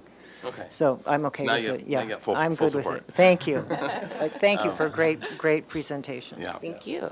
Okay, any other discussion? I would add one thing, is if the makers of the motion will be good with it. Also, the light, for coming back on consent, as was mentioned, but the light, I think the light choice needs to be better. Needs to be changed, the spec for the light. It just. Light fixture or what? Light fixture, yeah. I had referred to the historic structures report that was initially prepared in 2014, just to reference old site photos before they had changed, before the current owner changed them to the really modern ones that they have. So what I had prepared, and that's this one here, was just kind of the carriage style house. And this was as close as I could find to what was in those old photos of the home. And, they'll have to be dark sky compliant and all of that. But like I said, it's as close as I could get to what I found in the historic structures. So, photos. and not necessarily the style overall, like the overall shape and that. I think maybe it's just that this particular fixture looks a little, I don't know, looks a little cheapy, or like not, like having a crown like that wouldn't be how a historic fixture would do it. So there needs a little bit more refinement. It could be like the same general style, but just that spec itself. Mr. Chair, did you say puny? Cheapy. That's a very architecturally Technical term. I don't want to say Home Depot-y, but No offense. No. I own stock in Home Depot. Could, one other thing, I don't know how the rest of you felt, but when I was first looking at it, I thought that I thought maybe just one light fixture would be enough for this little small building, rather than having one on either side of the door, which sort of feels, like it's the main Little house. much, yeah. So since you brought it up, Yeah. maybe just one, if everybody is in agreement with that. I agree with that. All right, we got the maker of motion and seconder agreeing, so let's put that in too. So it's with an individual single light and with a more, we'll say, more authentically historic, and rather than cheapy. And, Or the light. Pardon my interruption, Mr. Chair. If you would mind going through the comments and listing them, and then if you could just also, before you go through the comments, comment on the aqueduct treatment. Oh, yeah. proposed Is everyone, materials. everyone liking the aqueduct treatment? Yeah, okay. Okay, so I'll take a shot at the comments, and then we'll get the motioner and seconder to agree, and then we'll go from there. Okay, great. Twist my arm. Yeah, exactly, whether they agree or not. All right, so I guess the first comment would be to thank the applicant very much, and the architects for this much improved design, for listening to our comments, and for adjusting accordingly. And then also that we are supportive of and they're going to the zoning officer for the pool encroachment, and then what else? The pool and the height of the hedge. the height of the hedge is for your approval at PDA, but the pool location and the ADU Okay, location. so that for the staff hearing officer, we're in full support for the ADU and the pool encroachment in the setback, and that it is better for the historic resource that they are located in those setbacks as opposed to closer to the resource. And then that to come back to consent for PDA and final after the staff hearing officer, and for the only changes to be that the light fixtures to be reduced to a single fixture and at the doors, and then the paint color is acceptable as proposed. Both palettes are acceptable as proposed, and that the what else is, the light fixture should be more historically appropriate or detailed, but the general style is acceptable. And then what other? Oh, and that the the treatment of the aqueduct is appropriate as they have proposed. It's acceptable and appreciated. Yes, and what else? Anything else? And we look forward to this project going forward. Yeah, we mentioned the hedges. Yep, the hedges are acceptable, are supportable, we'll say, and then it'll come back to us. All right. Any other things? All right, so the maker of the motion and the seconder are good with that? Yep. All right. So I guess with that, we'll do a roll call vote. Thank you. Commissioner Jordan. Yes. Commissioner Drury. Yes. Commissioner Ensberg. Yes. Commissioner Butler. Yes. Commissioner Lundvik. Yes. Commissioner McClure. Yes. Vice Chair House. Yes. And Chair Grumby. Aye. Motion passes. All Thank right, you. thank you. Thank you all very much. Thank you. Oh. All right, so we are on to item 3. Okay, will do. Sorry, are we on item 4? Item 4, sorry, 517 Chapala, is that correct? Yes. Yes, okay. We are only 10 minutes behind schedule now, so we're catching up. We're going in the right direction. All right, so this is a new item for project design approval. This is 517 Chapala Street, and it's located in EPV. The project consists of a proposal to demolish the existing auto dealership with 1,300 square feet of office space, merge the two lots, and construct a new 15-unit multi-story residential apartment complex developed under the city's AUD incentive program and the state's density bonus program. No vehicle parking is proposed pursuant to AB 2097. The project includes a bike room, residential storage area, waste and recycle room, and hardscape and landscape improvements. Project is adjacent to a historic structure of merit at 509 Chapala Street and is in proximity to Brinkerhoff Avenue Landmark District. Project design approval is requested. Project compatibility findings are required. So welcome. If you would introduce yourselves for the record. Oh, excuse me. Oh, yes. Our screen is. Oh. Is it? That was not my intent. Maybe it was. Was it kicked underneath here? Oh, is that the strategy? Yeah. If things go bad, you just Roll over kick the it. cords enough and you can't. Here, do you want to just?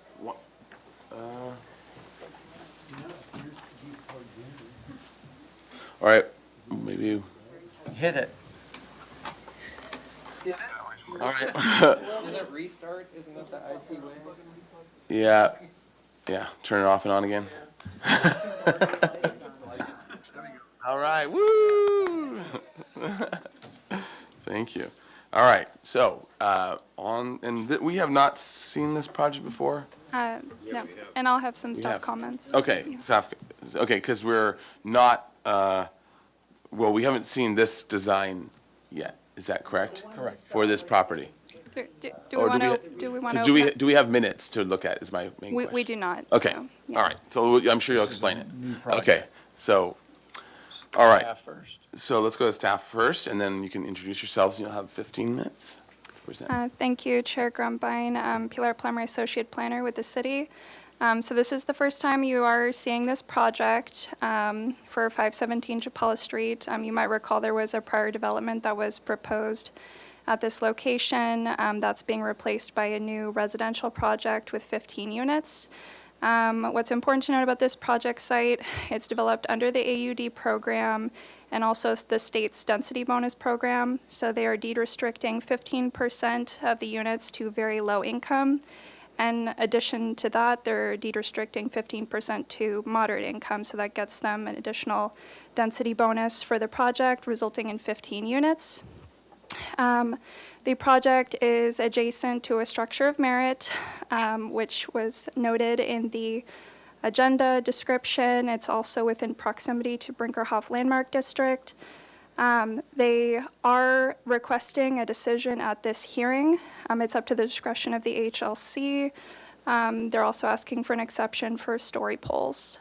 And there's no parking proposed for this particular project other than bicycle parking. They are in the area of AB 2097, so they do not need to provide vehicle parking. In addition to that, under our AUD program, they do not need to provide parking for this particular project. So they are providing bicycle parking within a bike storage room on the ground level. You'll see that when the applicant goes through the plans. And I think that generally summarizes everything. Under state density bonus, they do receive some concessions. That's the trade-off when you deed restrict some of their property, some of the units for affordability. So they are asking for a concession, which has been granted for open yard requirements and for some relief from the front setback. Thank you. All right. Great. Welcome. So why don't you introduce yourselves for the record and then walk us through the plans, and you'll have 15 minutes. I'm Lonnie Roy, agent for the property owner. And I'm Scott Martin. I'm a licensed architect for the project, and here to represent the applicant today. So that was a lot, all very briefly. I'm hoping I could take a little bit of time, walk you through the project, and be sensitive of you trying to catch up on your overall very packed schedule today. So I think I really want to say, let's wash our hands, right? There were some previous submittals, some previous projects, a lot of talk about this. This is a brand new project. So we're excited to be here to help deliver what we believe is the city's vision of more housing, more affordable housing in a walkable proximity downtown. And that's what we're trying to do today. So looking forward to your comments. Again, my name is Scott. I'm going to briefly walk you through the site, the context, the project program and overall goals, the building design itself, and the landscape concept. And then we're happy to answer any questions. So yeah, there's still an auto dealer in downtown, an asphalt lot full of cars. I think the vision for the city is to change that definitely. So we're excited about bringing in some potential housing there next to it. There has been quite a bit of development in the area, and I'll walk you through that a little bit more as we go into the adjacent context. So we're surrounded by the alley, the street itself, the historic property to the page south anyways. Sorry, I got to go orthographic here. And then the new mixed-use project to the to the page north. And we can go back through the plans and enlarge some photos or anything like that if you want. Stuck between a rock and a hard place. So what you see on the page right are sort of some of the more historic cottages. The one furthest to the right is the one that the report in staff report linked you to, and you can see sort of the size and scale of, to me at least, informative to the street relationship and building form, was sort of that undulation and proud gables and faces popping with some relief. So I'll talk a little bit more how that was incorporated into the project later. To the project north, and currently the photo on the lower left, is a newer mixed-use project, 3 stories, definitely a different street treatment and relationship to the public realm, and we're kind of stuck in between these two. So we're going to talk a little bit about how we address that street, that pedestrian relationship, and building forms as well. This is a housing project. That is the goal of this project, and we think it fits within the overall city goals. That is, from a programmatic standpoint and a relationship standpoint, it can become a challenge in an urban environment. We think we've got some tricks and tools to make that feel much better. We've got the more public of spaces, the bike room, a little lobby, the trash, that sort of stuff out towards the front of the street to create a little more sense of privacy. There is we're trying to raise the floor up a bit, so there is a ramp out front. We'll get a little bit more into that detailing and how that incorporates into the building massing. A more presentable threshold and sort of gateway into a common courtyard. The street wall here is a lower mass than the rest of the building. And then in the back, the wings of the building, a much more traditional shape, sort of present, again, their faces kind of riffing off of what the neighborhood was doing. And then the largest of the masses and everything is pulled back. We'll see a little bit more about that, but at this ground level, there is bike parking. It's a bike room. It's almost the size of a unit. There is the central courtyard. There is some common storage as well. A little bit more into the building design. So this was sort of this relationship pull. The massing of the new mixed-use project and what is happening on the page north side of the project north side of the project, it really creates sort of a presence. And what we were looking to do is use the cross gable, that is that 2-story element up near the street, to help step down the 3-story mass of this building and the adjacent building, and then really enhance with extra detail and added articulation a 1-story element at the street level. There is some room in that variable setback to provide some landscaping. There is a ramp sort of tucked behind this little architectural leg coming around, so to provide ADA access. There are exterior gates towards sort of the edges of the property line as well, but the main entry here defined at that center entry, if you will. We did provide some visual analysis. I think everybody received everything. I just threw one into the presentation, but this sort of shows that street relationship. You can see that 1-story here's the mixed-use project, project north of us. Here's the 1-story mass, the 2-story mass, a gable face, and then the receding 3rd-story mass. So we're trying to play off of what is sort of this transitional building opportunity, while still trying to maximize density and housing and affordability. So it's this interesting balance. We're kind of excited about this project and love to hear your comments. Again, we've purposely in the elevation faded back the upper stories. We could have faded this part like way back because it's even further than these 2 gable faces. This really trying to utilize the stair tower, express that sense of uniqueness to that massing, the clear entry gate, and then the 2-story mass at the street that we thought was very successful and helped break down that street presence. So a little bit more detail about some of the side yard buffers. You can see that we're utilizing them for some landscaping. We are asking for a waiver for outdoor space, but we feel there actually is a wonderful outdoor space with this common sort of on-site community courtyard space. We think that could be well utilized and taken advantage of. There's sort of that utility area I talked about over here, bike parking directly off the street, secured not only through the gates but also in the building, weather protected, electric charge, et cetera, et cetera.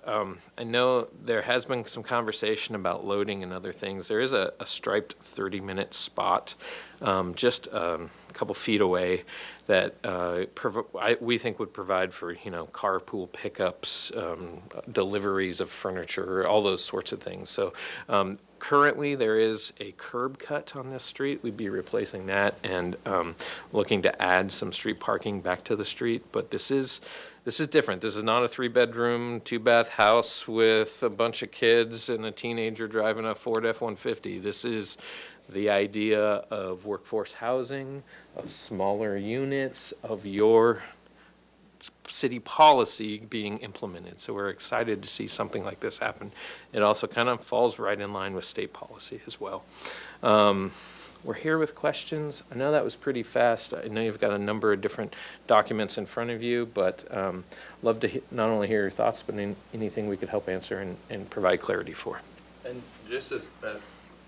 And just as part of your presentation, because I think you still have a little time, do you have, are there the files of the other renderings that he can pull up that aren't?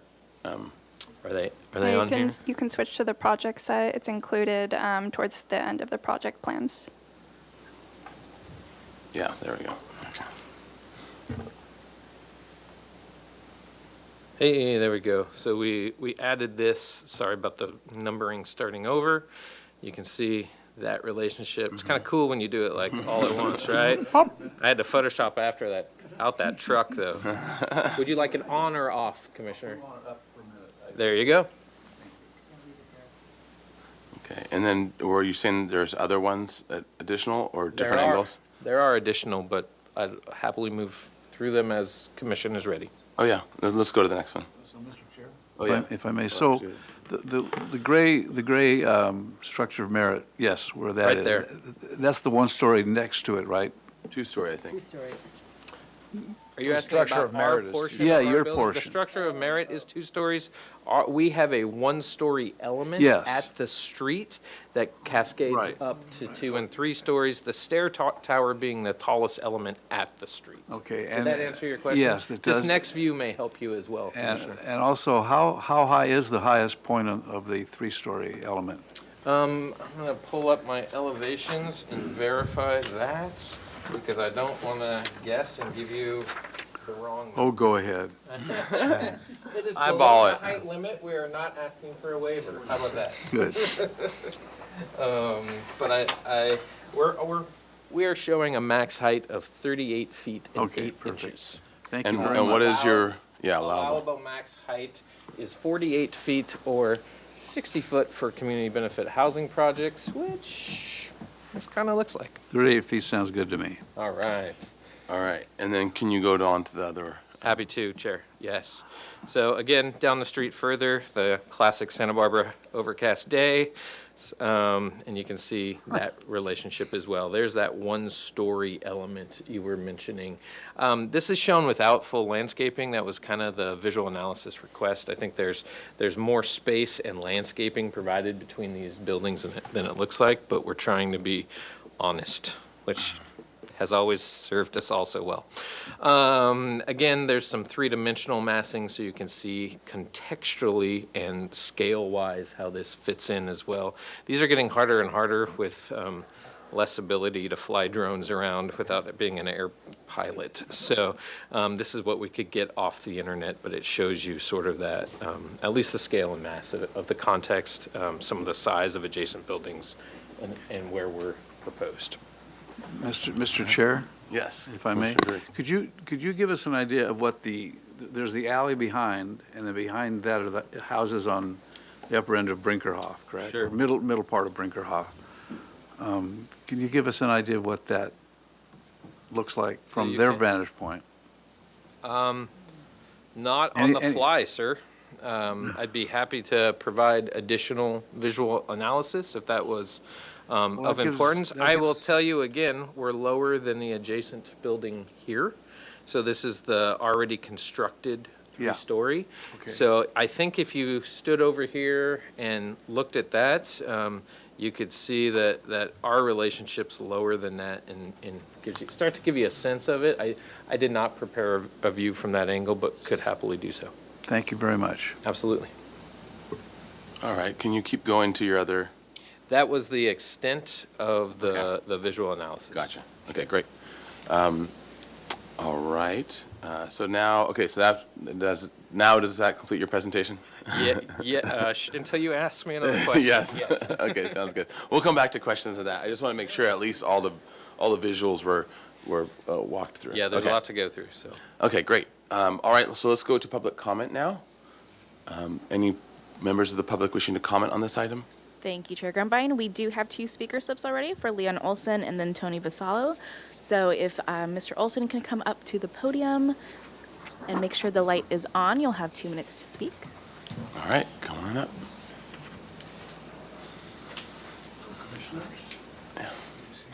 Oh, sorry.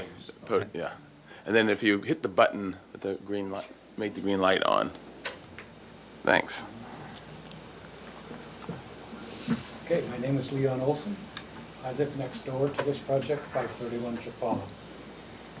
We have 9 units, and we have, I think we were last here, I think I've been living there now 15 years, so we were last here maybe 17 or 18 years ago, back in the days when parking was required. Sorry, thank you. So one of our concerns, we understand you have no control over, but it doesn't seem right for us to stand in front of you and say, there are 43 bedrooms coming here, of which might be 86 people. This is going to be an impact on our neighborhood and, of course, the parking. We understand that you have no authority over that, but it just doesn't seem right to not express this regret. I have another one, and that is that on the previous project, which was last year, I believe in 2017, we appeared before you also, and we encouraged a closer attention to the architectural details, and you were very helpful in encouraging that architect to improve those details. We hope you do that here also, because we see that this project could stand some attention to some of the details that is in our building and the buildings directly on the south of us. So we also, let's see what else I wanted to say. We hope that you allow story poles, and maybe that's all I have to say. Thank you. All right, thank you. All right. Thank you. Next, we have Tony Vasallo. Hello, Commissioners. I'm Tony Vasallo, and I own the property at 514 Brinkerhoff, which is the property immediately on the opposite side of the alley from the proposed project. This project's too tall. Been here several times and talked about Leon's project and brought up the issue of mass and scale, and his project is fantastic. It worked out really well. He has a whole floor designated for parking, which means there's minimal or no impact from traffic on Brinkerhoff from his project. Now, you all know Brinkerhoff probably better than I do, even though I've owned the property for well over 20 years. You've gone to great extent to create a landmark district, architectural landmark district. It's time to step up.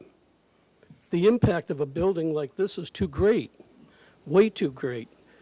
And I disagree with the idea that you can't require parking for a project.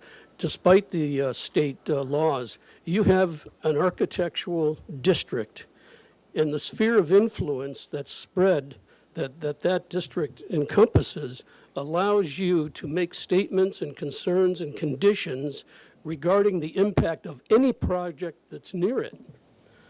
And I think you ought to, in terms of protecting the integrity of the Brinkerhoff Historic District.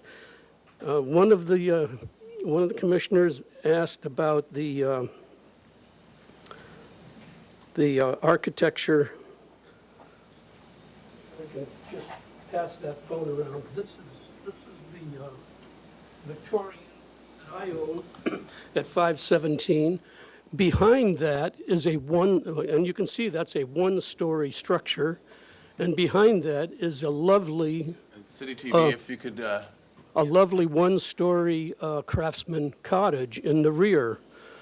So, City TV, could you put the camera down here? Okay, go ahead, keep going. so I'm suggesting that you've got a three-story in relation to a very low one-story, both on the frontage of Brinkerhoff and in the rear of Brinkerhoff, which is a small craftsman cottage. Repeat the point, the project's too big. It impacts Brinkerhoff Historic District. I think this is the body that has the jurisdiction over ensuring that projects proposed in and around the district are at a scale and scope that's reasonable for the neighborhood. And I would mention one last thing. Leon, with his Jeff Shelton project, spent a fortune building a one-story parking structure housing all of the cars associated with the residents of his project. It just seems completely unfair that you would allow a project like this with zero parking. It just doesn't make any sense. All right. I'll leave it at there. Thank you very much. Thank you. All right. Thank you. I do not have any more in-person speaker slips, but if there's anyone else in the room who would like to speak on this item, please stand up now. Not seeing any movement, so I'll turn to virtual. If there's anyone joining on Zoom who'd like to speak on this item, please raise your hand and we can call on you. Not seeing any raised hands, and then we did not receive any written correspondence, so I'll turn it back to the commission. Thank you. All right, thank you. All right, so to the commission for questions. Do you have any questions? Sure, Grumbine. Yeah, Commissioner. Could you explain the courtyard and how it works and how it serves the residents? What are those medallions, and just describe the how that might work for a resident? Yeah, so can you go to the landscape plan? Sure, let me Or see. the ground? See if I can't pull up that plan a little bit. So again, looking at historic courtyards, there's a series of paths into that courtyard, and this really is the common gathering space, if you will. So this is at ground level. I'm going to try to navigate a computer I've never used before, so bear with me. So if you get close enough, you can see trying to provide some decorative hardscape at the ground level, a fountain. There's some plants along the edges and some decorative seating. There are columns here, so everybody's front door is accessed off the courtyard. That creates a sense of community. When we look at designing affordable housing projects, we're looking at the public space, the private space, and then that semi-public, which is where community space for those project inhabitants happen. And this is the kind of place where you see each other as you're walking out to grab your mail or go to grab your bike or coming home from a day of work down the street. So we think this common space out here, there's a series of open stairs. And you can see right here, these little squares are the columns supporting the level above. So even on the upper floors, you're still engaged in this sort of multi-level courtyard. Very traditional of a Spanish style architecture, you'll see open tread stair, or open, non-covered stairs coming up through the courtyard. We think that's what helps delineate and break down the overall massing of the building. And then pedestrian ability to see multi-level is part of that as well. So did that answer your question, thank you. Commissioner? Absolutely. Mr. Chair, I have a Vice Chair. follow-up question on that. What are the columns supporting exactly? Is it a trellis or is it another solid platform? It's a full walkway. You can see that. I can switch plans Okay, if so you'd like, but That courtyard area in the middle is open to the sky? open to the sky, absolutely. We don't put dash lines, well, the landscape architects don't, but sometimes we do. It is totally open to the sky, and I'd have to click through a bunch of pages to No, I get there, understand but yeah. Do you have a section through that, or? We have a couple building sections, project sections, if you will, to help you through there. So here you can see the walkway on the upper level, yet another stair up to the top level. I thought we had a couple building sections, no?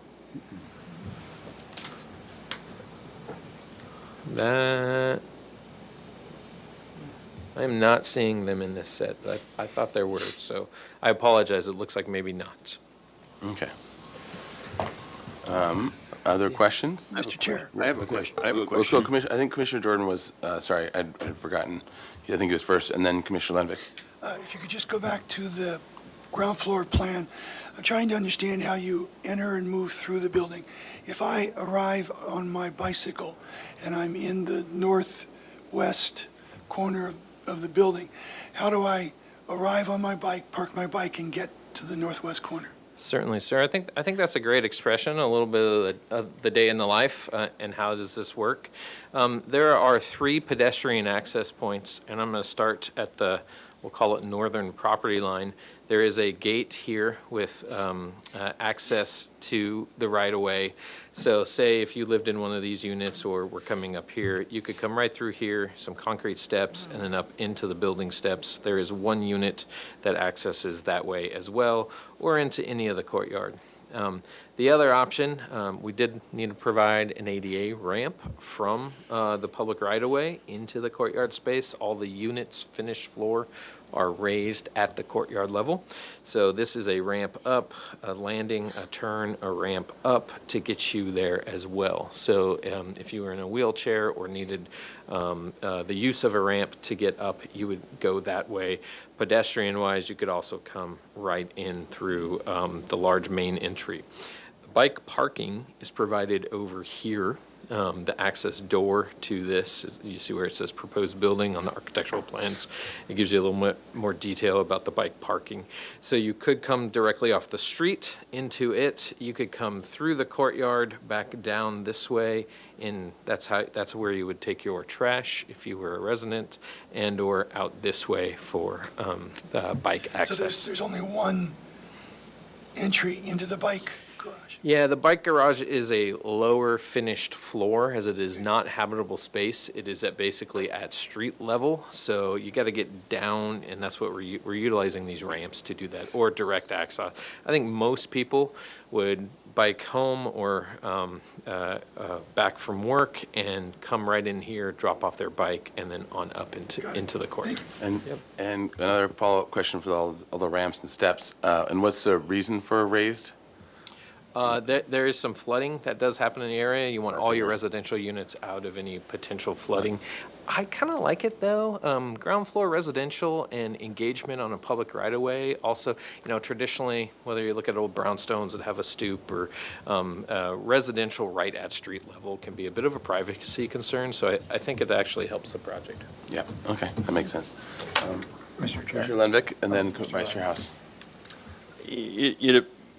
You're not raising the building finished floor levels and the courtyard for any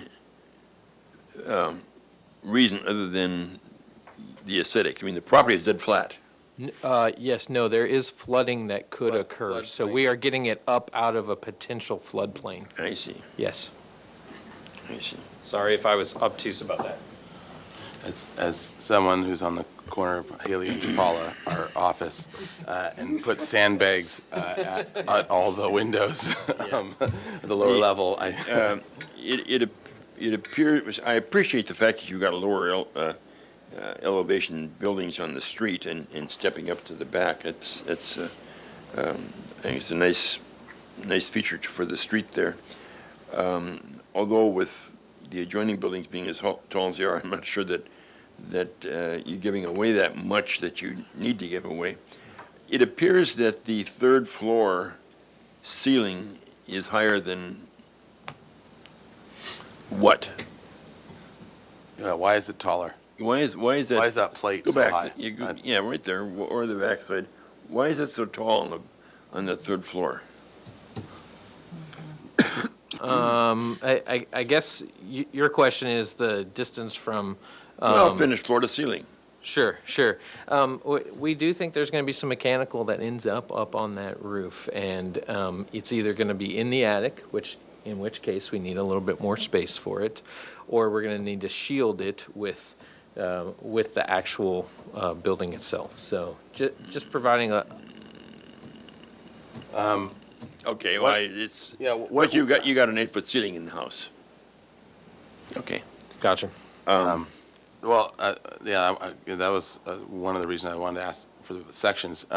So what is your third floor to plate of? You have it to the. Yeah, we're calling out the max height. Max height, and then, like guesstimating, it looks like it's maybe like 5 feet of roof or so, but which would be 324. Well, in any case, it's a question. Yeah. Okay. We'll talk about it in comments later. Yeah. Okay. I have other comments, but I'll let's go put those keep off. questions. Mhm. All right. Other questions, Commissioner Ansberg? Yes, thank you. Oh, actually, it's Vice Chair House, then go Commissioner ahead. Ansberg. Sorry, I gotta keep. First, I wanted to get some clarification from staff. We can't allow, or we can't require parking in this, okay? So I want to make sure we're clear on that. Through the chair, Commissioner House, that's correct. Yeah. Unless it's historic parking, like Historic Model parking, T. exactly. And we can't require eliminating units to lower the height or anything like that. So we pretty That's much correct. have no options as far as the mass of the building.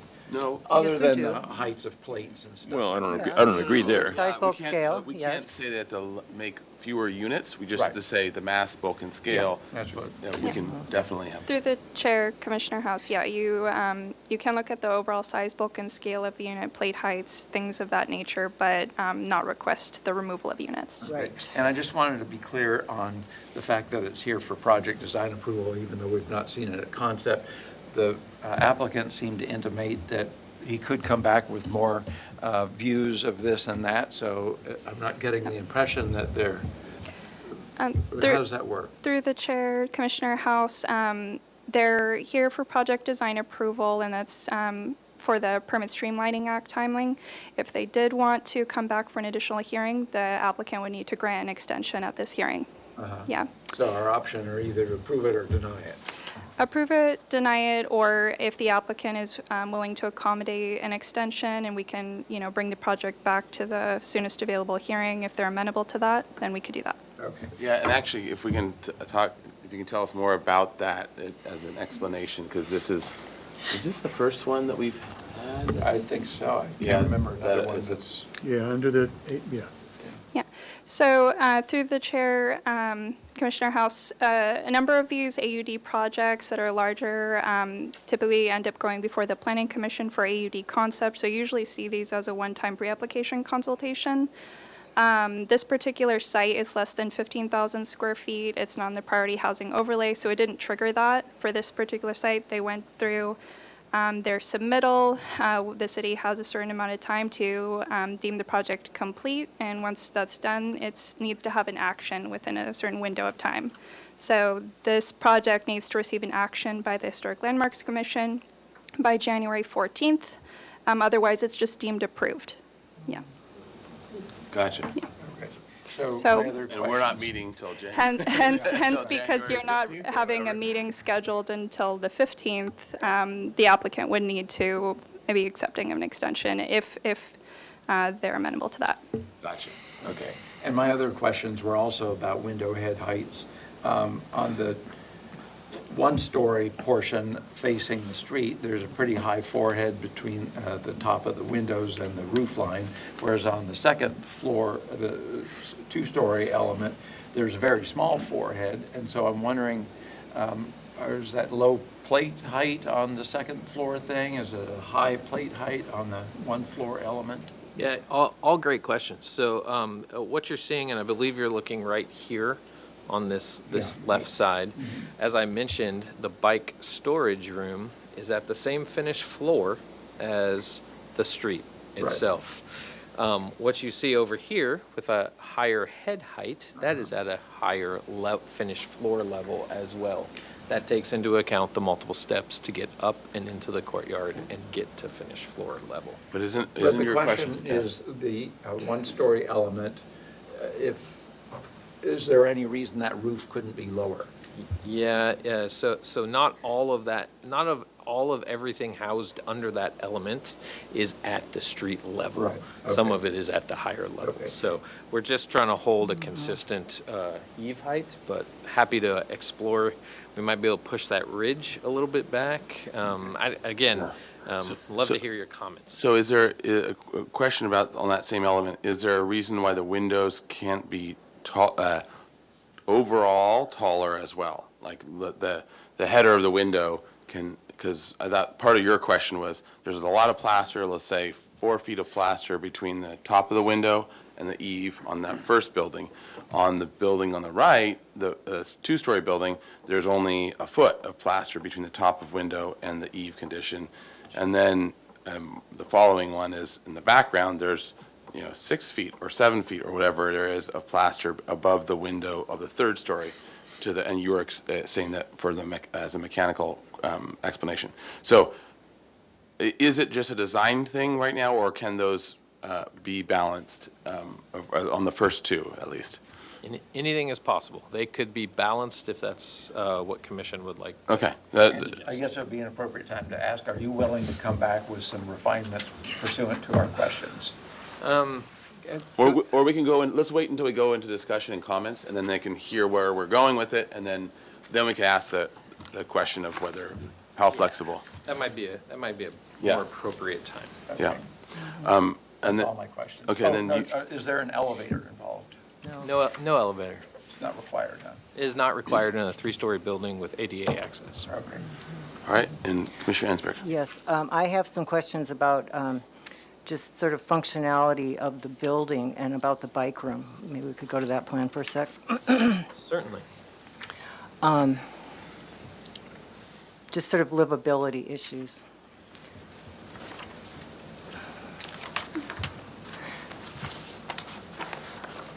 So how many bikes do you have? I know this is lower down, you said.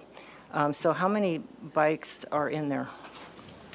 Well, I'm going to go back and try to not lie to you about the number. So there are provided parking per city requirements for 26 bikes. Okay.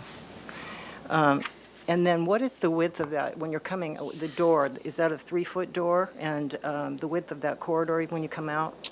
It is a 3-foot door. I don't have the exact width of that corridor. It needs at least clear space, but you can see there's a 7'3" dimension.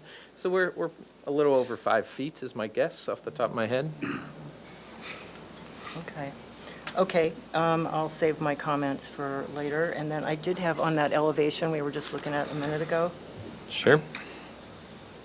So, Sorry for the slow navigation. no, it's okay. You're faster than many, The front. including Yeah. me. So you have this little Romeo-Juliet balcony on that one piece, which is a high window. I'm just wondering, is that just a decorative element just for fun? Or why one there and not in any other places? Certainly, it was meant to be a decorative element. That element is the stair tower, is a little bit different and special. It's skinny in nature, so the proportion of it just felt like it, to me, it needed something attached to it to give it a little bit more mass. Okay. And then, is there some reason also of the windows that are above the main entry? I know you have other windows of that size around, sort of scattered around. What is the reasoning for that, of having all these different, Sorry, why they're not above? Can you the- hover over what it sounds like? Right there, yeah. Okay. Why did you choose to, make those in that way? Is that a unit behind there? Do you mean as large as they are? Yeah, and why One they're more not light, kind of aligning with the other down. ones, or what was your logic there? It is, it's a function, it's a bedroom behind here and hallway behind there. I don't- Oh, okay. Again, I'm not sure I'm answering your question. No, I'm just trying to understand your aesthetic and why you chose to do it that way. Sure. Yeah. And then above that, is that a deck up there? Is that a French door and a parapet deck? above? Or is that right there? Are you Yeah. right Yeah. here? Yeah. This would be the railing for the third story walk to get to your front yard. That's what you would stand down. You could look down into the courtyard. Oh, okay, so that's There's a way beyond. half-height wall, Got way beyond. I tried to fade that out. I don't know how to better. I understand. At some point, I could show you a two-story building, and you tell me I'm full of it. So I like to show at least those elements. They are quite a bit back from. Yeah, that's why you have it shaded out like that. Okay, I get it now. Thank you. I have one other Absolutely. question. If we go back to the floor plan, the first floor plan, Certainly. those spaces at the back next to the alley, what are those? Private storage. Oh, okay. Yeah. All right. Can you go back to the elevations, on the Chapala Street elevation? You guys are very coordinated. Thanks. Is there a reason why? Work for you. Yeah. No kidding. Is there a reason that those two gables, the two tall gables, can't be hips? No, it would introduce the only hips on the building, but there is not a reason why they couldn't be. Okay. I just want to make sure there wasn't either a mechanical reason or structural or something else. Okay, any other questions? Mr. Chair, Yes, Commissioner can you Butler. share the details on the lighting, the fixtures, the awnings, the windows, et cetera? At this level of entitlement, what sort of details are you intending, Commissioner? Male materials, what coloration, et Sure, cetera? so we have a color material board that helps try it. We called out the window series on there, so that it is anticipated to be a bronze window. We anticipated wrought iron and satin black and light fixtures to match, so I think I'm struggling to get to what you're hoping to have. Well, what kind of lights you're planning to put on the exterior of the building, the configuration, the shape, the color, et cetera? The Certainly. awnings, are you, in the images or the graphics, the awnings are coloration that you've used, is that the intent? We or- showed the red fabric awning on the color Fabric. material board, so I apologize if that was unclear. Yeah, actually, that was one of my questions. Are those two-piece or one-piece? Typically, what we do is a two-piece boosted at the edge of the roof, so you can see some actual architectural relief, and then a one-piece in the field. Okay. All right, and then I think part of where Commissioner Butler is angling is usually for project design approval, even though for final approval, it's every spec and detail in that, or at least in terms of the exterior. Sure. For project design approval, we still typically have the beginnings of a lot of the major elements at a larger scale than the small scale. So we're seeing how you're putting a lot of the pieces together, the wrought iron designs, things like that. There's a little bit of a blurred line between what is for project design approval and final approval, because final is, showing how you're developing out a lot of those details. So, but typically we'll still see more in terms of how some of these details are studied at the larger scale. I would love to bring back any details that you'd like to condition. I'd be happy to bring back at final. I think that'd be a great idea. Okay, so let's maybe roll into comments now, and maybe if we can get comments from the commission, and then we can talk about where to go from there. Might be a good, helpful way to work through this. Mr. Chair? Yeah, Commissioner Drury. I have comments, but I'd like to ask a question first. Yeah. So the elevation shows the windows are inset, is that correct? For shadow? Yes, absolutely. Okay. And do you know how thick, tied to that, how thick are those exterior walls? And are they all the same, or do they vary? At this scale, I'd anticipate most of the exterior walls to be 2x8 walls. Okay. Okay. And then actually to solidify things a little more, would it be possible to drop that upper roof, the three-story roof? Would it be possible to drop it to be closer to from the distance, the plaster above the window, between the window and the roof line? Can we drop it to be closer to at least what the two-story is, which looks like it's a foot, so somewhere between like 3 feet instead of 5 feet of what it currently is? Would that be workable, or how much can you drop that roof down to the windows? If that was the determination of the commission that would be desirable, we would absolutely look for ways to make it workable. Okay. All right. Okay, so let's roll the comments. Who wants to start off? Mr. Chair? Yes, Commissioner Drury. If I can read my writing, I'll be happy to participate. I'll help you if you want. No, that's okay. I think so I'll start with what I like. I like the suggestion of the wrought iron work on the gates. We'll need probably more detail, solid stock and so on, but that's at least a start. I think the window treatment needs it needs to make more sense, because some of it looks institutional, like the windows with the eyebrow that looks on your drawing about a 1/4 inch, probably more like 2 feet, but they look like the windows in the prison at the courthouse. They need to be Those dropped look in. nice. That's a good place to be in From jail. the inside. Great place. Well, that place will be okay. So I think in general, the spacing of the windows, top to bottom, needs to be sort of more in keeping with the building, what the building is doing. Like the Commissioner House was talking about the 2 windows in the bike room. That needs to be addressed. And I think you have somewhat the idea of more poetry. Like the Juliet balcony is a good idea, but it needs to actually make sense as a Juliet balcony. I think that's probably all I have for now. That's all I can read anyway, so I'll stop there. Thank you. All right. Mr. Chair. Butler. So first of all, obviously it's encouraging that we're seeing residential construction. That's wonderful. Love that. In general, I would say that the design is a good, strong start. I think that's the good news, et cetera. And the use of the location seems to fit the style of the architecture next to the building on the one side is good, et cetera. What I would challenge is I don't feel for PDA that we really have enough detail information to approve on a PDA basis of the details. Specific, we've talked about the windows, what lighting fixtures, the awnings, et cetera, et cetera. One of our roles here is specifically is design and aesthetic.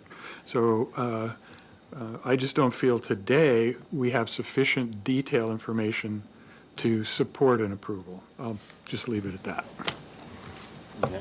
Commissioner Drury. Chair, I have a couple of comments, and I'll build on something my fellow commissioner just said. This is here for PDA, and there's no section, and I'm nervous about that. I'm willing to be persuaded by fellow commissioners that that's okay, but personally, I'm nervous that there's no section for a PDA. Let me help you. No, it's not okay. My next comment is the parking is obviously a hot button issue for this community, not just for this project, but for many other projects. And it's frustrating, but our hands are tied by the state. And I want to talk about that state mandate in terms of the bicycle storage, because this is 15 units with 26 bicycle parking spots. And the legislative mandates that are coming out of Sacramento are really tied to or grow out of a vision about a fundamentally different pedestrian and bike-friendly urban future, which means more people in the vision are supposed to be using bikes. And I find 15 units, I would want at least 30 bicycle part. In other words, I'm finding the number of bicycles inadequate for the vision. Now, we can challenge the vision, we can talk about our frustrations with that, but that's what's driving people in our elected representatives in Sacramento to make these kinds of things, saying you don't need parking. So I'll just leave it there. Mr. Chair. Yes, Vice Chair House. I've always regretted that it's never come to pass that an overlay zone was created, considering we've got Brinkerhoff and then we've got Chapala. And so something needed to be done to consider that, okay, large commercial buildings on Chapala are going to impact Brinkerhoff. Unfortunately, that's never happened. There's already a 3-story building, so the impact is there.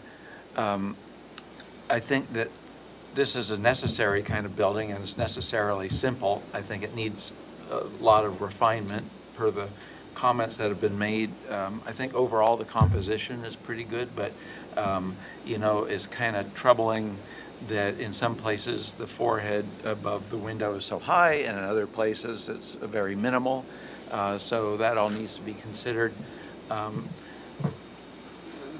You know, questions about, for instance, that Juliet balcony, that should read more as a door there with a Juliet balcony, and that might be a better scale in that thing anyway.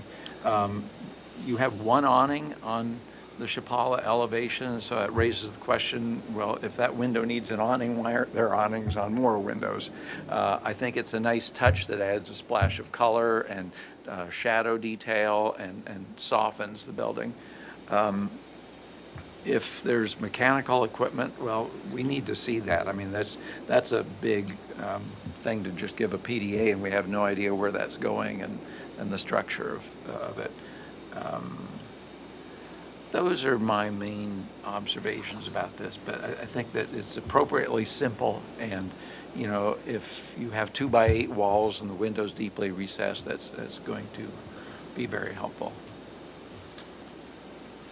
Oh, and I would say that it's regrettable that you have those models with the adjacent buildings, but it would have been nice to have elevations that show the adjacent buildings also. That's a good point. Street elevations. Okay, who wants to go next? You know, I'll offer some comments. I think that the scale of the building is larger than the need for that scale. We look at that 3rd floor and the high head height, and we're told that there's equipment up there, but we don't know about the equipment. And is all of that whole area up there on the 3rd floor above the ceiling needed for equipment? So I think the scale of the building, as we're seeing it now, is not appropriate to the neighborhood. The other thing that concerns me is that the scale of the building has been made large because of all of the interior open space, courtyard or whatever you want to call it. If the courtyard was not there, but the building's 2 wings, north and south wings, were brought in, such that the building stepped up or simply stayed back from the adjoining property lines with balconies or whatever, I think the scale of the building then would be more appropriate to the actual, uses of the building. So I think it would be hard for me right now to say that we could make a finding regarding appropriate mass, scale, and bulk of this building because it hasn't been adequately planned or laid out to accommodate the scale that should be on this site. Okay. Let's go next. I'll go. All right. Can you bring up the picture, the photo sim from above where you see it in the site, please? Yeah, that one that you just had there. Okay. First of all, I want to thank you. No, not that one, the next one. The one that was the 3D from the street. From the street, not above, sorry. Yeah, sorry. That one. Yeah, so I want to thank you for the work, and absolutely, it's great the affordable housing part is excellent, and so thank you for that effort. I don't have a problem with the open yard, the way that you've done it with the courtyard, or the setback issue. I don't have a problem with that. I will just, pile on with the parking thing. We don't have anything to say about it, but I sure wish that there would be some, it needs to be addressed, I think, and I would strongly urge whoever does have the power to talk to Sacramento or whatever and see what can be done about it.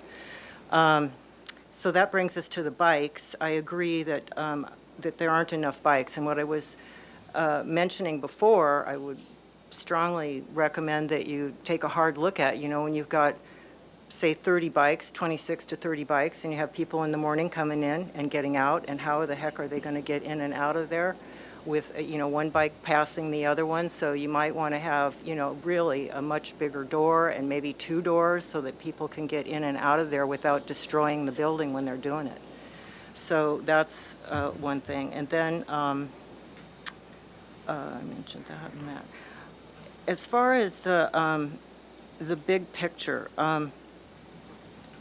I think you brought it up when you started your presentation that you're between a rock and a hard spot. You have beautiful buildings on both sides, and they're very different. And I would really urge you to study more carefully, how do you bring those two together? How you've just brought in another element as far as, I think that the building is, you're getting there. It's, there's a lot of positives about it, but I think it feels really hard edge and the flat plaster as opposed to the ADU on your right, which is very, lumpy and is very soft and has a lot going on. Something that bridges the gap, somehow, weave it together in some way, that you use your creative way of doing that. Perhaps and I know you tried in the size, bulk, and scale to bring it down, but that's just the volumes, How are you doing it with materials and details to try to help, address this little, the little 2-story on the left, and then also the 3-story on the right. And the 3-story on the right is very simple. I don't find the building that you have to be very simple. I know one of my other commissioners said they thought it was simple. I think that the one to your right is more simple. It goes straight up, and it just has a lot of really interesting decorative fenestration and details. So you might be able to, kind of take some cues from that. So I guess others have already said, like about the Romeo and Juliet and about the awnings. Perhaps you can just, I think more of a repetition of some of those elements might really help you. Maybe if there's more of a railing going more horizontally across the building somehow, or somehow having it not feel so harsh and a little bit more. But I really like the gates that you have. I think they're really, really pretty. But just, I think it could be more simple. And I think other commissioners have made some really good suggestions about how you might do that. But, so I guess I can stop there. That'll be all I have to say. Commissioner McClure? Thank you. Yeah, I would encourage you to, we'll remember, Commissioner Ensberg, that he's not showing landscape in this. It's very light on that. But I'd encourage you to really break the big white building on the right and your building with a piece of dark foliage. Like a bay laurel would be a really nice high contrast so those things really break. And then I thought about, I like the gates a lot too, and then I was thinking, could you do some design thinking that maybe brings some sense of place to it rather than just some leaves or, but could you make it specific to Santa Barbara, something like that? Thank you. Okay. All right. Mr. Chair, just Yes. one more thing. So Sure. I see another sort of Juliet balcony peeking out on the south side of your elevation. So I think if you're going to use those, it's a great design element, but make them real. All right, That's it? I'll add to Yeah. my fellow commissioners' comments we've got everyone else, right? Everyone else right in?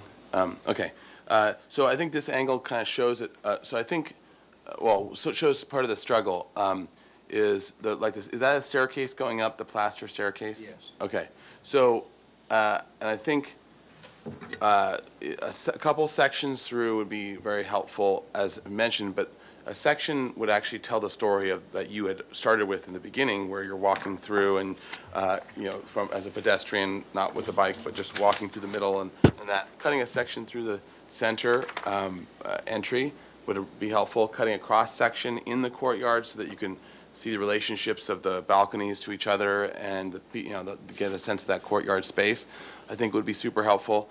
And then also to even be able to see, because we don't even see the full front facade of, we don't know what those buildings, those three-story buildings look like as they come down, right? So from what you're showing us now, we need elevations of everything as a bare minimum from all the sides. And so with this type of complex, it means you're going to give us more elevations so we can understand it. But it's also a very three-dimensional problem that you're wrestling with. And so things like this, views really help to understand the three-dimensional forms, I think. But that being said, I think there are some key issues from my perspective. The reality is, I think you could have a bigger building in it, like the Jeff Shelton one next to you, and be fine as long as it's handled in a really nice way. And I think that right now your forms are sort of colliding together a little bit too much. And I think as part of neighborhood compatibility, you're between maybe a wiggly rock, and a and a Brinkerhoff hard place. But you need to relate to each one of them. I think that's part of the challenge, right? So to the Brinkerhoff, it's all this low, the much lower, not all low, but much lower, and maybe being sensitive to that might step that down more. Chapala is the big main, and I think you've got right next to Jeff Shelton's much taller building and much bigger and built to the sidewalk building. I think Chapala can hold it more, in my opinion, and so hold a stronger mass. So even though this is, but then you're now also need to mitigate to the historic resource on the left with the two-story Victorian. So so maybe trying to be sensitive to each one of those, and I know you have to some degree, but I think this street can really hold a big building, and as the Jeff Shelton one shows, just fine. And there's also another one that we approved recently on Ortega and Chapala. That's the rest of the block down, and that was that's a big built to built to the sidewalk and built straight up, and is totally fine. It's a really nice design. So I think the street can hold it. I wouldn't be afraid of trying to wedding cake back. I think if anything, being sensitive to the backside and the not looming over the more historic lower Brinkerhoff district would make a little more sense. All that being said, I think if there's dropping your plate height of your third story, figuring out a way to do that is super important for that. So I think that because it just looks top-heavy and massive as a piece. But it could be just as tall, but just articulated right and coming to the road, and it would be fine. So that's my comment on the massing, the general massing discussion. if you just dropped the roof and cleaned things up a bit and made a better staircase and that, would it be supportable? From my point of view, probably, just as simple as that. But you have an opportunity. I mean, you could probably get more units if you worked with the front buildings and still respected the historic one on the left. But you have a big Jeff Shelton building to be right next to. So I think it can, the size of and mass bulk scale of it can handle it. So that's my general point of view. And so, but could this refine enough? Probably to be approvable. So, and I would, on terms of the detailing, I think this is a general detail comment.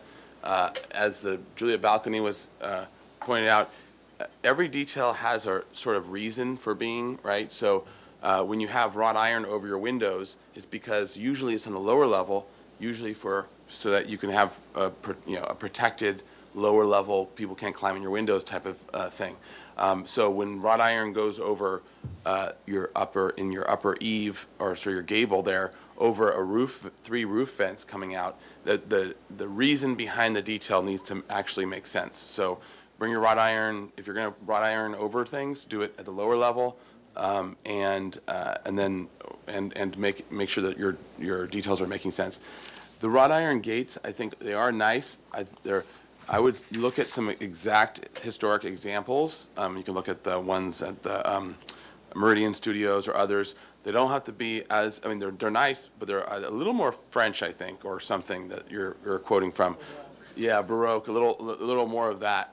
So I think just looking at some good examples that we have of Santa Barbara and would probably be helpful, and then bringing them as your precedent as well, as your precedent studies, would be, I think, a helpful way of moving through some of these details that you're doing, including the Juliet balconies, things like that. So those would be my comments. So I have one more comment to make. We've talked about bike parking. We haven't addressed the fact that there are going to be guests coming here with no place to park. If I'm rolling up there on my bike and want to see somebody in the back, I gotta have a place to put my bike. And there are no places to put the bike outside the building now that are off the sidewalk, secure, whatever. And if we're really living with this idea that we're getting away from automobiles, we're not providing parking, so on and so forth, but we're going to accommodate bikes to the fullest extent possible, you've got to have parking for guests outside the building. And I think that's a good point. And even though technically bike parking and parking is a requirement thing that's outside of jurisdiction, I do think that there's an aesthetic argument, like we do for railings and stuff. When you have a bunch of open railings and we know that people are going to leave stuff out there and it's going to look visual clutter, we steer it towards, let's do something that still solves it, gives you a balcony, but it's maybe more solid, so you don't have to look at everyone's stuff up there if you know. I don't agree that bike parking outside is beyond our jurisdiction. It's one of the findings you got to make is consistency with the city's design guidelines. And if parking of bike is a requirement of city design guidelines. No, but that's, I think, just the minimum requirement. Well, anyways, we can probably get into a conversation about that, but I would at least say that there should be some leverage based on clutter arguments of aesthetic, not wanting to set ourselves up for aesthetic clutter that could be part of. Through the chair, yeah, in terms of bike parking, it's treated like vehicle parking. You can't require more bike parking, you can encourage it.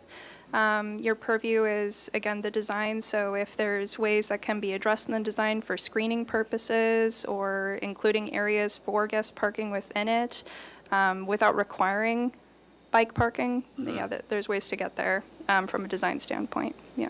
Okay, so I think that our comment would be, we are, highly encouraging more parking and especially ways in which it can be a screened thing where we're not going to have things cluttering all over. Okay, so. Yes, could I just add one very brief, that I appreciated what you said about, having the taller building at the front, and I just want to highlight the opportunity to then effectively be lower at the back. So by getting taller, more energy at the front, you may help yourself at the back and help have happier neighbors. And then one other thing is that with respect to the the house, the little house, the two-story house, just to think about, roof overhangs and maybe more shadow line. It just feels really kind of boxy right now, and so maybe that's another way to help be more sensitive to the style of that adjacent house. Sorry, which are you saying to, what are you saying to do? Roof overhangs, that maybe there's more projection, maybe. Oh, they I see. So pick up push- more roof overhang on their design that is closer to Instead the of just Italianate. flat up, yeah. mhm. Yep. That Yeah. might help Yeah, relate that'll more. help create It's another similar type of shadow lines. technique. And it's also a hip roof, so Yeah. it would maybe play into that too, if you were. Just a yeah. suggestion thank Yeah, you. Pick up the form. Okay, okay, so now with that, so now we're getting to the other tricky part now. So where to go from here? So you all have heard our comments, and I guess let's just open it up as a discussion now. It seems like there's a couple of options here. One is you heard that at least some of us would be supportive if you added more mass to the front, especially at Chapala. But that's obviously a more major redesign or additional design. You might be able to keep a lot of your similar thing, but go up more. Then you've also heard comments about finessing the current design, right? And dropping the very large above the window plate on the third story, and then also potentially shifting some away or lowering that down even more on the backside towards Brinkerhoff. And changing it to a gable roof, and then refining your details into more Santa Barbara, Spanish Colonial Revival. And then also the bike and that. So that's a refinement, and then obviously you can also just, force our hand on it and say, vote up or down. I'm guessing that if that did happen, it's sounding like most of the commissioners would not be able to support it as it is right now. So then, so it could be asking for the extent, or being okay with an extension to the later to refine, or come back with a different additional larger design and shift it onto Chapala. So, yeah. And through the chair, I just want to note, and again, it's up to the applicant, but we can accommodate hearings in January for this project, if they're amenable to that. What are you guys doing for Christmas? That's really cruel. I would say we're amenable to granting an extension to study the detailing and coming back with some of these details that you're requesting. For Scott here, I would say we'd probably, at the earliest, want to push that to the last hearing in January to give him some time to properly study this building and provide the details that you're looking for. Yeah, and just so we're clear as well, because when we say details, we mean certain things that are like the smaller elements, but then there's also the massing, which would, including that. yeah. Okay. So- Including that, studying the Yeah, massing. so we would be probably inclined to generally keep the basic form, but study those height elements and study the fenestration and other elements like that. Okay. And then, okay, that sounds good. So is that where you guys are kind of leaning? Yeah, I think so. And I just want to sort of say thank you, Commission, for the open dialogue and candor. I think that's what helps projects get to where they need to be. We are looking, the state, for good, bad, or indifferent, has looked to streamline these processes. So definitely the idea of January sounds a lot better than another 6 months. There's just been some challenges as a representative, there's some challenges with processing. Yeah. And so I really wanted to say thank you to staff and this body for allowing it to be sooner than later. And whether we're working over Christmas or not, we'll make sure that we come back with everything I wrote down and heard today anyways. Okay, So great. thank you for that candor. All right.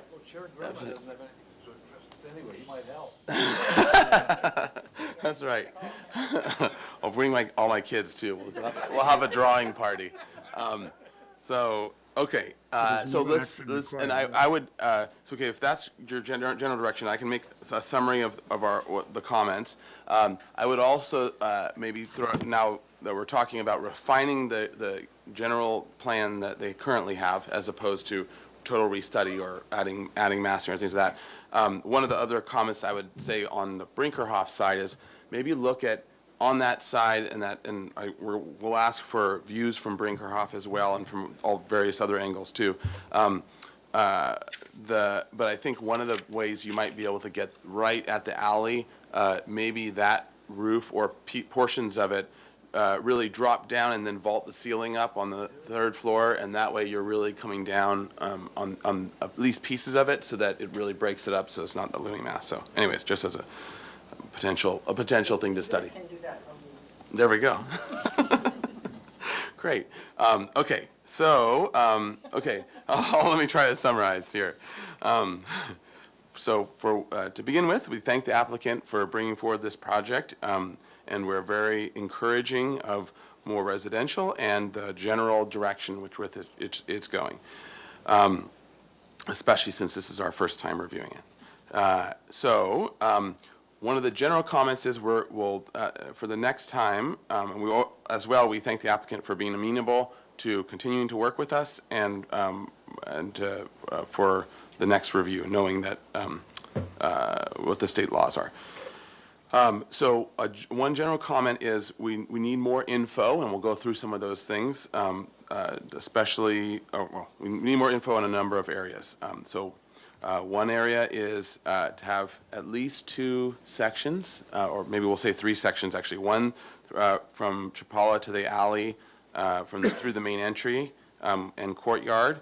One from just in front of the 3-story building to show the facade of it. That's the facade that faces Chapala, and one that cuts through the courtyard and parallel to that cuts through the building and shows those relationships. And the relationships to the neighbors on either side. I think that's going to be important in those sections as well. Another element is we'll need a streetscape elevation showing at least the Jeff Shelton building and the historic 2-story Italian building on either side. For context, additional 3-dimensional views from Brinkerhoff, as well as looking down the alley or up the alley and seeing the relationship on the backside, and then similar views that you've done for the current one. And then, let's see. Chair Grumbine? Yes. Sorry to interject here. Do you think, in the interest of, end of January is coming pretty quick, so, the list of things for them to do you think that he has that really good image with the building stuck right in there with the 2 buildings on either side? Maybe that's adequate, rather than having him to do a whole rendering to show those 2 buildings on either side, because I think that does illustrate it very well, and he has it from both directions. So, I think at least a basic outline of the elevations are going to be important. Okay. I don't think it has to be Just perfect and all trying that. I know. It's not trying to be nice. Trying to be nice, Christmas and all, but we're the Grinch. No, but I do think it could be fairly diagrammatic, but we do need it to scale elevation. I think street elevation. To see the heights, yeah. Okay. And especially if it's a request to not have story poles. That means that the 3-dimensional stuff has to really make us, 3-dimensional and street elevations and all that make us very confident that we are understanding. And then let's see, what other major ones in terms of what we need to see? So we got sections, elevations. Elevations of all sides of the buildings, especially the 2 or more story. So if there's anything I'm missing in terms of, so we can actually see what the design of those things are. Windows? Okay, yeah, now let's go through some of the other major study details and stuff. So we're not requiring you to do stripe downings. So the details to continue detail studies, and I think it would be probably fairly quick and streamlined if you were also the drawing doesn't have to be super detailed, but if you have a good image, a good photograph of what you're going for the wrought iron, this grill or that'll be a much faster way probably of but still showing it at least in scale at a basic level, and then having the more complexity of inspirational images, and especially historic ones, because there's the historic ones are much more reliable for good design. We didn't mention this in it, but I think that we still have a general, even though we have accepted them and you see them throughout the city, we generally frown on not cantilever, but the metal over cover. I know there's one we approved that's just across the street that's being built, but it's a metal, what's it called? Yeah, entry awning kind of canopy. That you have on that. We've been down on them. One of them got by us and wore us down, so you might want. But I think you guys are. But in general, while we have approved them in the past, we generally try to steer away from them.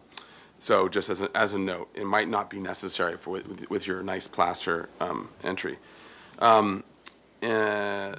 So other details, including the Juliet balconies, which but just to study those and to come back with good historic examples.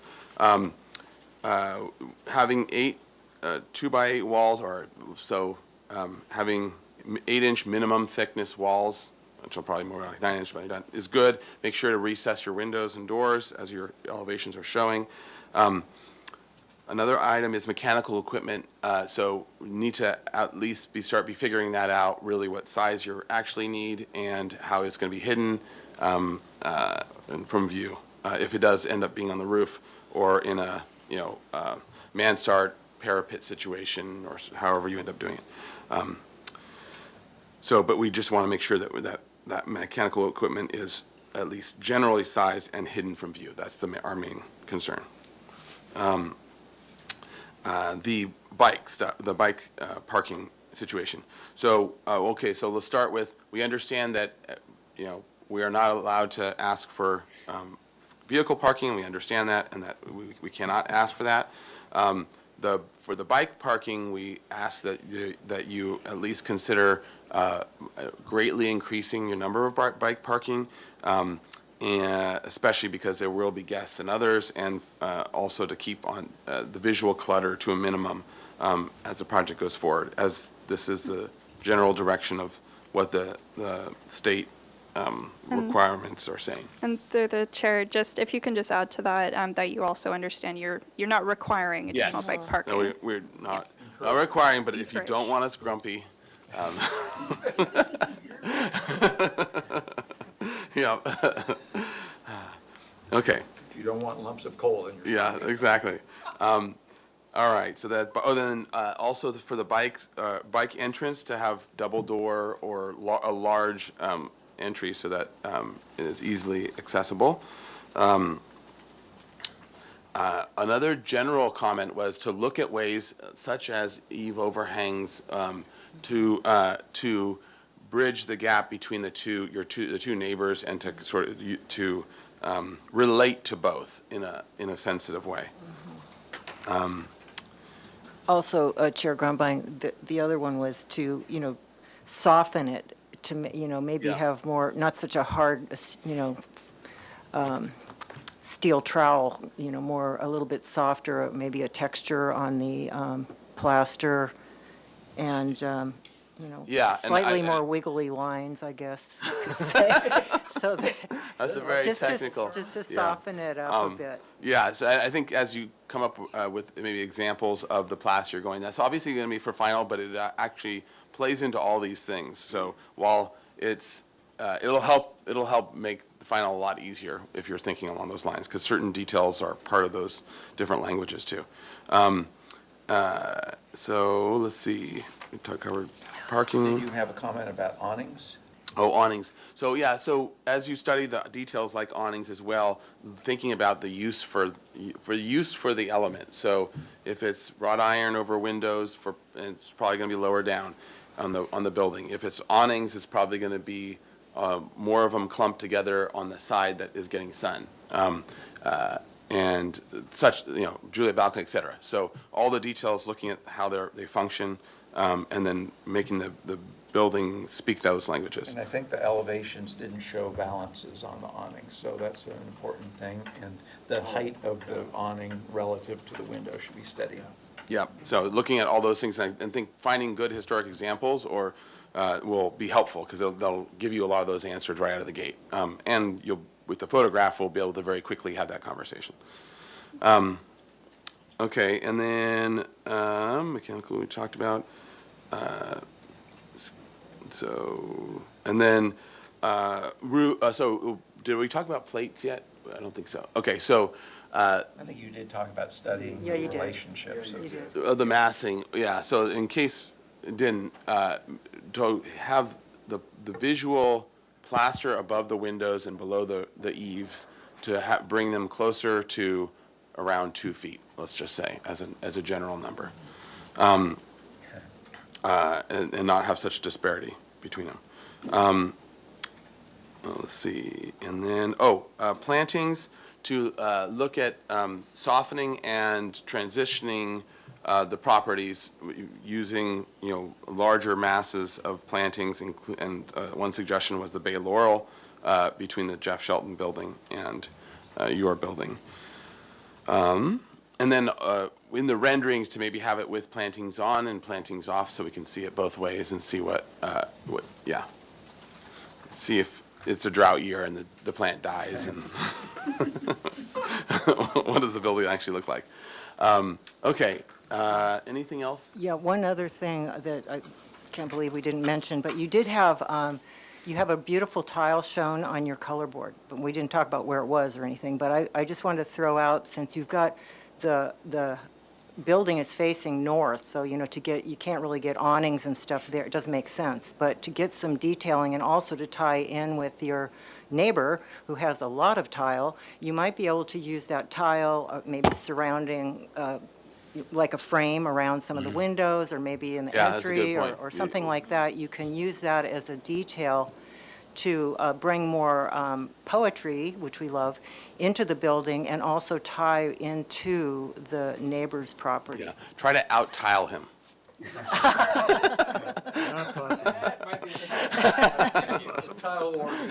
Yeah, okay. He has his own. But, yes, and actually the roof as well. It needs to be two-piece clay tile, yep. Okay. And not just at the end, it needs to be all the way. Okay, what else?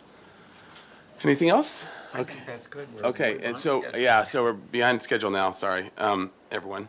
But with that, okay, so that's sounding like we're looking for a motion with indefinite continuance? Through the chair, if you can just continue it to January 29th. Okay, So moved. Second. all right, so we have a motion and a second with those comments. right? Correct. Okay, Every single one of them. and, okay, we'll settle. And with thanks to them for Yes. allowing the extension, we really I think I got that appreciate into it Yeah, as you did. officially. Okay. Yeah, good. Okay. No, that's good, it's important.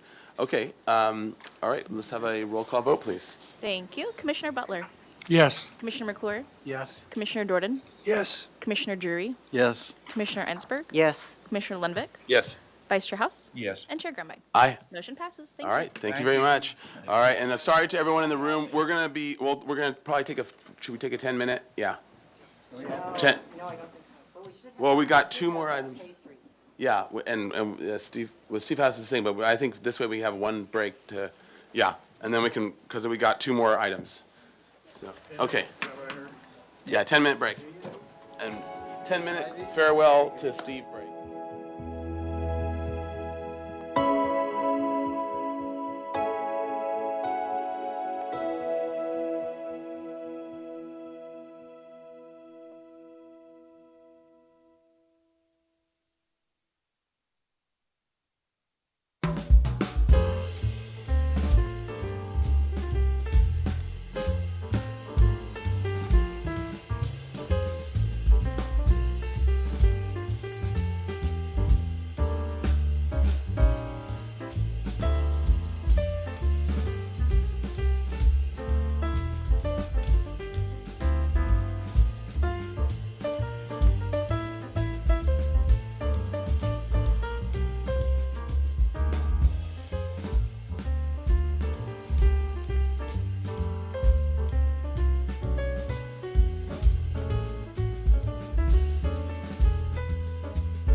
We are on to the next item, which is item 5, 518 through 524 North Milpa Street.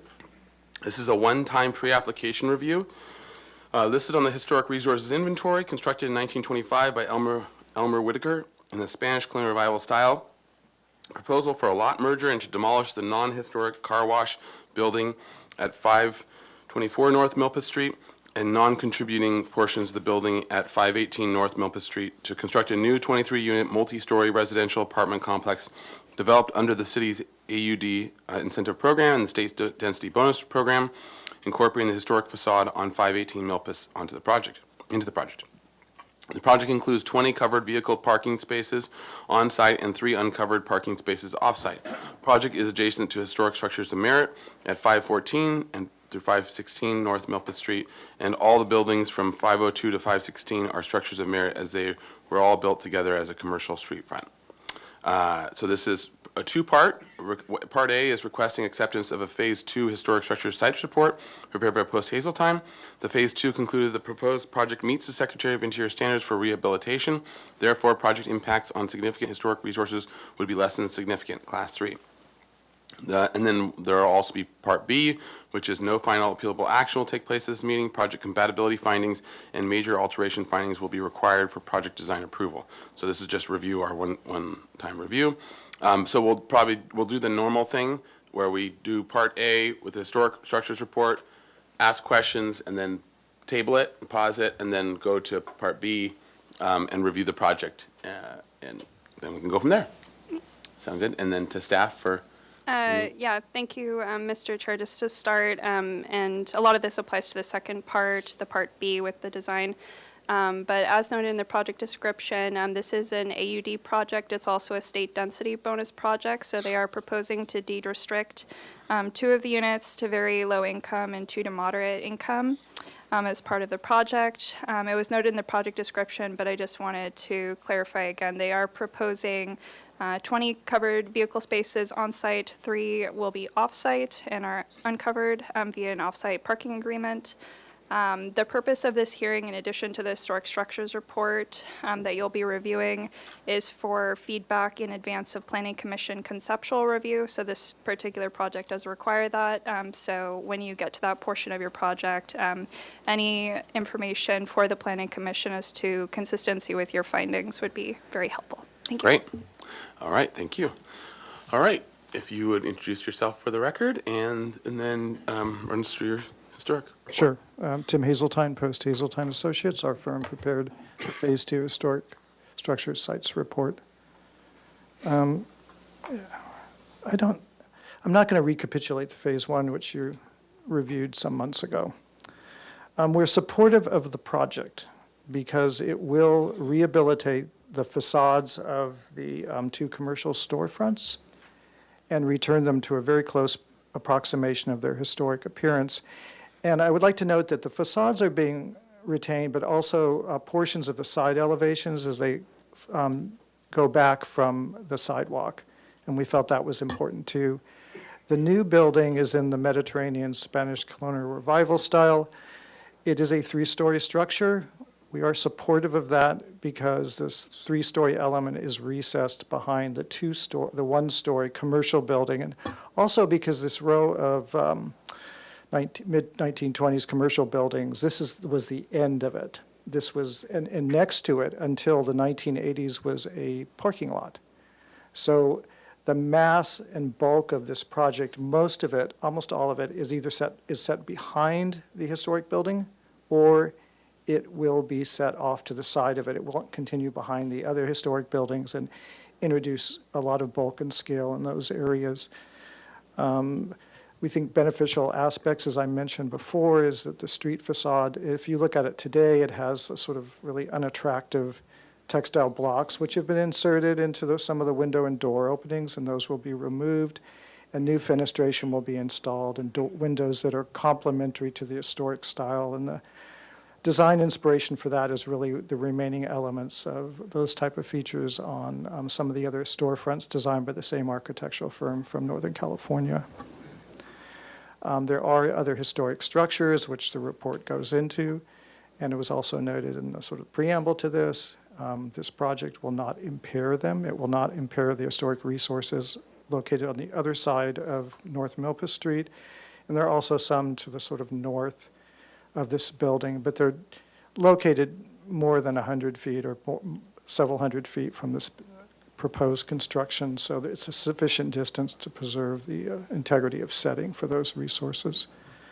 So I think I'll keep our presentation really simple, and if you have any questions, we would be happy to answer them, or I would be, pardon. Okay. All right, so if that concludes your presentation, we'll go to public comment. And so do we have anyone in the room wishing to comment on this item? Chair Grabine, I do have one speaker slip, but just to clarify, this is just for the report, correct? Oh, yeah, sorry. Yeah, I should have clarified that. Yeah, this is just for the historic structures report. Yeah. Perfect. I do have one speaker slip, Mr. Trujillo, but Mr. Trujillo, do you want to speak on the project or on the report? On the project, perfect. Then if we have any speaker slips for speaking just on the report, please let us know. Not seeing any movement. And then I'll turn to virtual. If there's anyone participating on Zoom who'd like to speak on the historic structures report, please raise your hand. Not seeing any raised hands, and then we did not receive any written correspondence. So back to you. All right. Mr. Chair? Yeah, Commissioner Drury. And we'll ask questions, and then we'll. So where in this elevation shown on the screen, where would King's Supper Club be? It's no longer King's. No, it's still there. Okay, yes. Excuse me, pardon for that. Through the chair, if you look at this, oh, do I have to use the mouse? Oh, I'm so used to doing it on the other one. Sorry. There we go.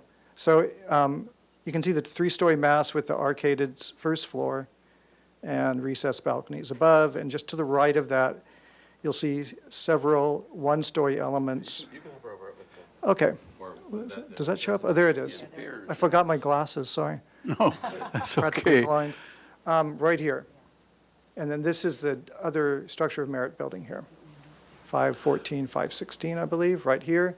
And these are the two structures I'm kind of circling around. Those are the facades and the parts of the side elevations that are going to be retained and rehabilitated. And then Mecca Grill? The Mecca Grill is to the right, but it's I don't not know why I on this know drawing. these places. Perhaps artistic, there's an artistic I inspiration didn't see the there. mouse. Where would Mecca Grill be? It would be to the right. See the tree on the right-hand side of the drawing? Yes. If you could continue to walk along that sidewalk, it would be about another 30, 40 feet.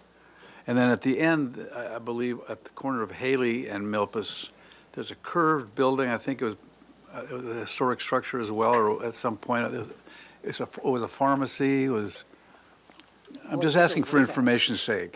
Oh, without an address, I'll be honest, I'm not 100% sure which one you're speaking You know, there's about. the brick building on the Oh, on the catty other side corner. of North There's that brick Milpas. building, but then catty corner, you can see the facade is curved up as Haley goes into a one-way. No. All right. Well, just for the sake that we're running late, Yes. yeah. Yeah, okay. Okay, yeah. I was just wandering down memory lane. Yeah. I'll stop. I figured. All right, so, other questions before we pause the report? Other relevant Well, questions. yeah. What are we having for Christmas dinner? Any other questions? Okay, so let's pause the report part, and we'll come back to it. And then we'll, if you wouldn't mind coming up for the project portion, Part B. And then you'll have up to 15 minutes to present your project, walk us through, and then we'll go to public comment for the project, and then we'll come back and go from there. Welcome to the hot seat. Welcome. Yeah, if you introduce yourselves for the record. Thank you, Chair Grumbine and fellow commissioners. Ed Devasene with DMHA Architecture. Ryan Mills with DMHA. Guillermo Gonzalez with Blue Studio, landscape architect. And before we begin, and it might eat into my 15 minutes, but important, we're happy to present this project, another opportunity for redevelopment in the city. And we're excited, after many years of projects, of comments from Mr. Howes, that That he's leaving? that we are glad that we can present and get one last tongue lashing. I mean, inspired comments from you today. So really appreciate over the years the Your many last comments. shot, make it a good one.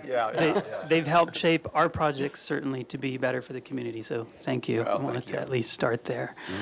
So yeah, we've been at this for a while actually with this. Oh, and actually, I should have property. asked from staff, is there any comments on the project portion that we need to know about, aside from what you already said? No, I think that's it. If Okay. anything comes up, we'll cover it. Okay, great. All right. So now I have to speak faster. Yeah, so we've been up at this for a while, really just interrogating this property for this client.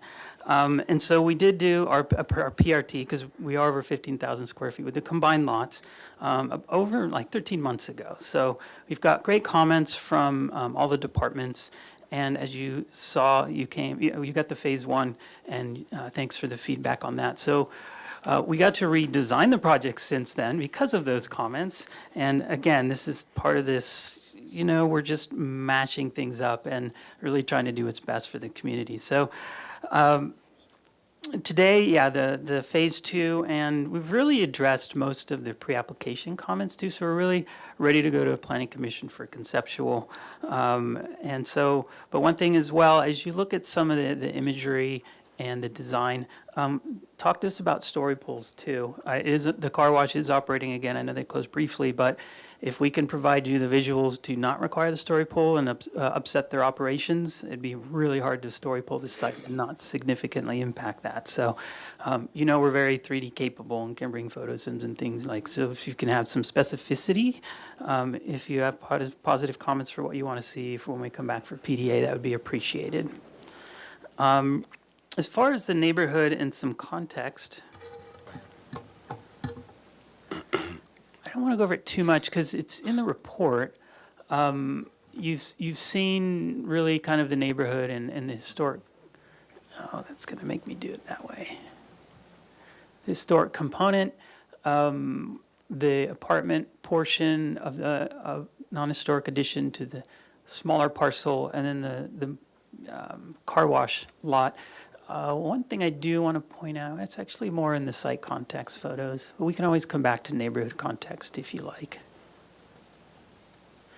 But more important here on the site, actually looking out towards the drive, there's an existing transformer we're intending to keep and design around, just because they're pretty cumbersome and costly to move.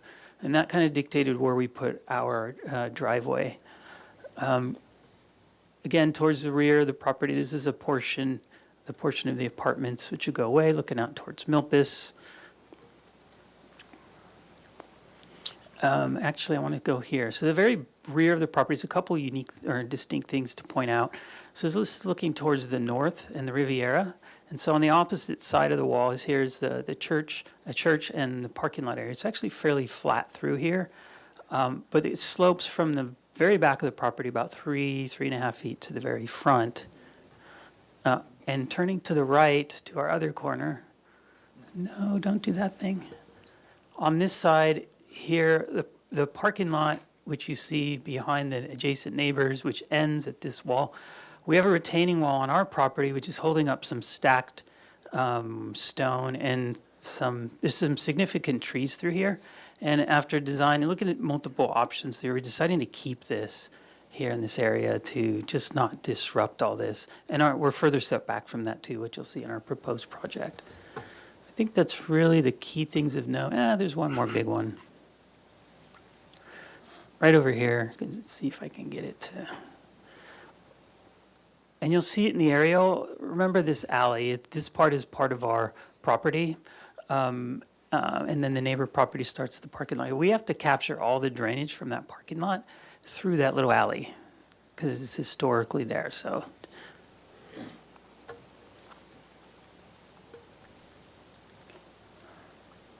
just quickly looking at the aerial, I think you're all familiar with it, where we spoke about the smaller property with historic facades, the adjacent historic buildings, and the rear of the property I mentioned with the retaining wall fairly flat through here, and then the retaining wall we're keeping with some of the stacked stone and quite a bit of grade change there for this neighbor. So we're going to try to maintain that, and the transformer.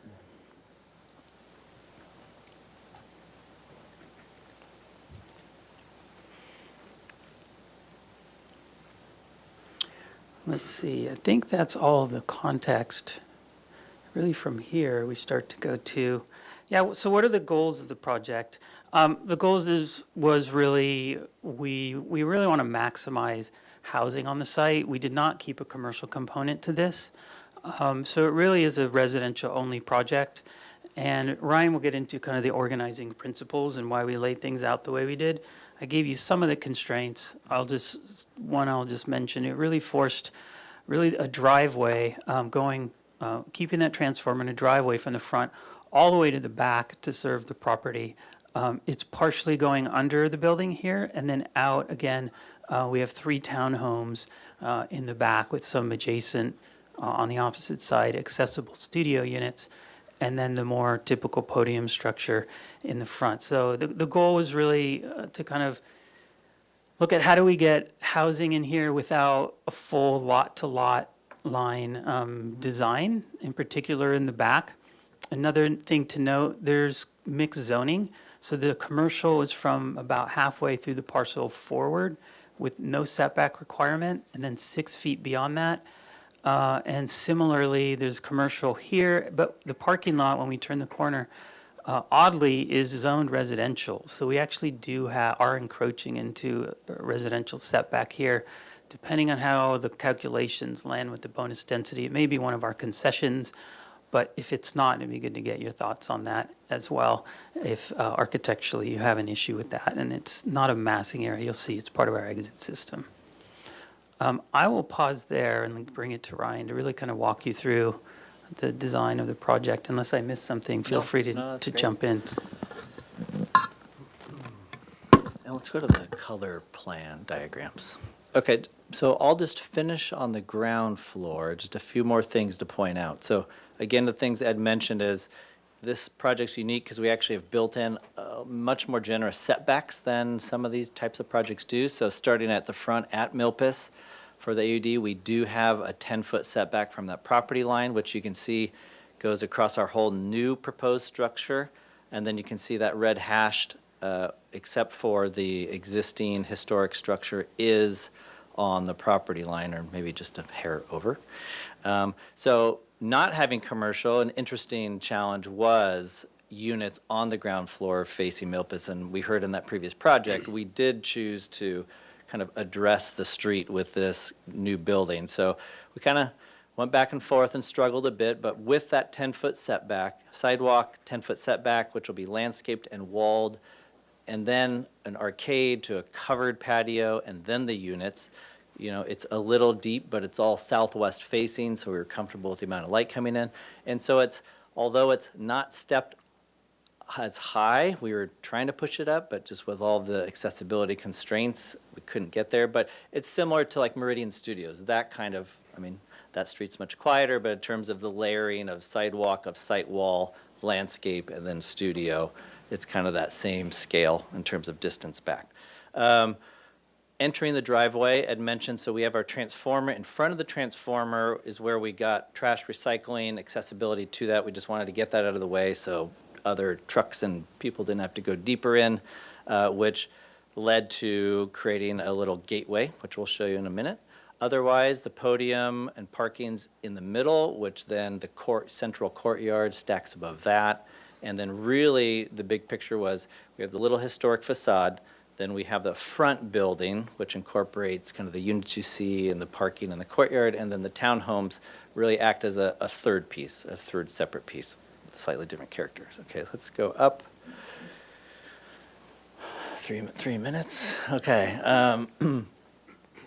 Second and third floors largely stacked. So this is the second floor. You can see in green was a central courtyard, circulation around.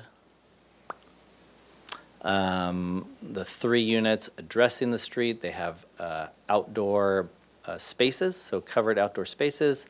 And then to the left, going clockwise, that unit 3 is where it actually, there's a half a landing or a half a run of steps up. That's where the fire truck runs through that area, which creates a little variety. And then the units kind of marching across the back, and then 2 sets of circulation on either side of the courtyard, just for ease of circulation and egress.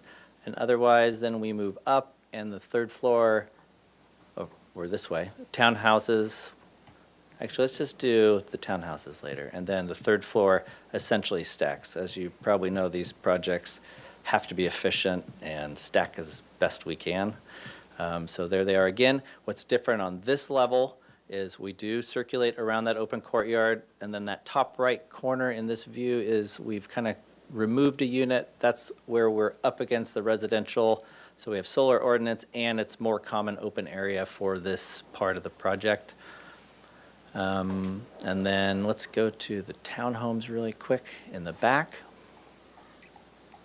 So do we have a ground level for them?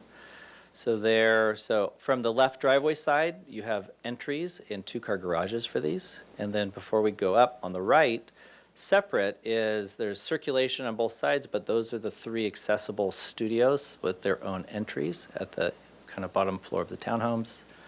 And then let's scoot over to, as we move up through the townhomes, this is the public area on the 2nd floor. You come up, great room, covered patio, pretty nice open flexible layout, and then you continue up to the 3rd floor, 3 bedrooms, and then the stair does continue on the townhomes to a rooftop, which that's a different plan, so we'll get there later. Okay, I think that covers that. And maybe let's go to the ground floor one last time. I just want to talk about what we did to the historic facade. So we did keep, there's really 2 parts in plan.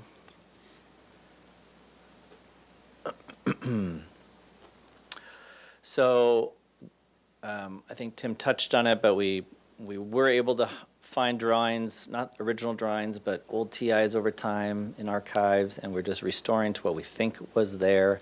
And then it's really those 2 main spaces, mail room and lobby is really what's under the parts we're saving. And so generous entry, stairs up, and then you can see through the back ample bike storage. So I think that covers it for now. Let's go to the elevations.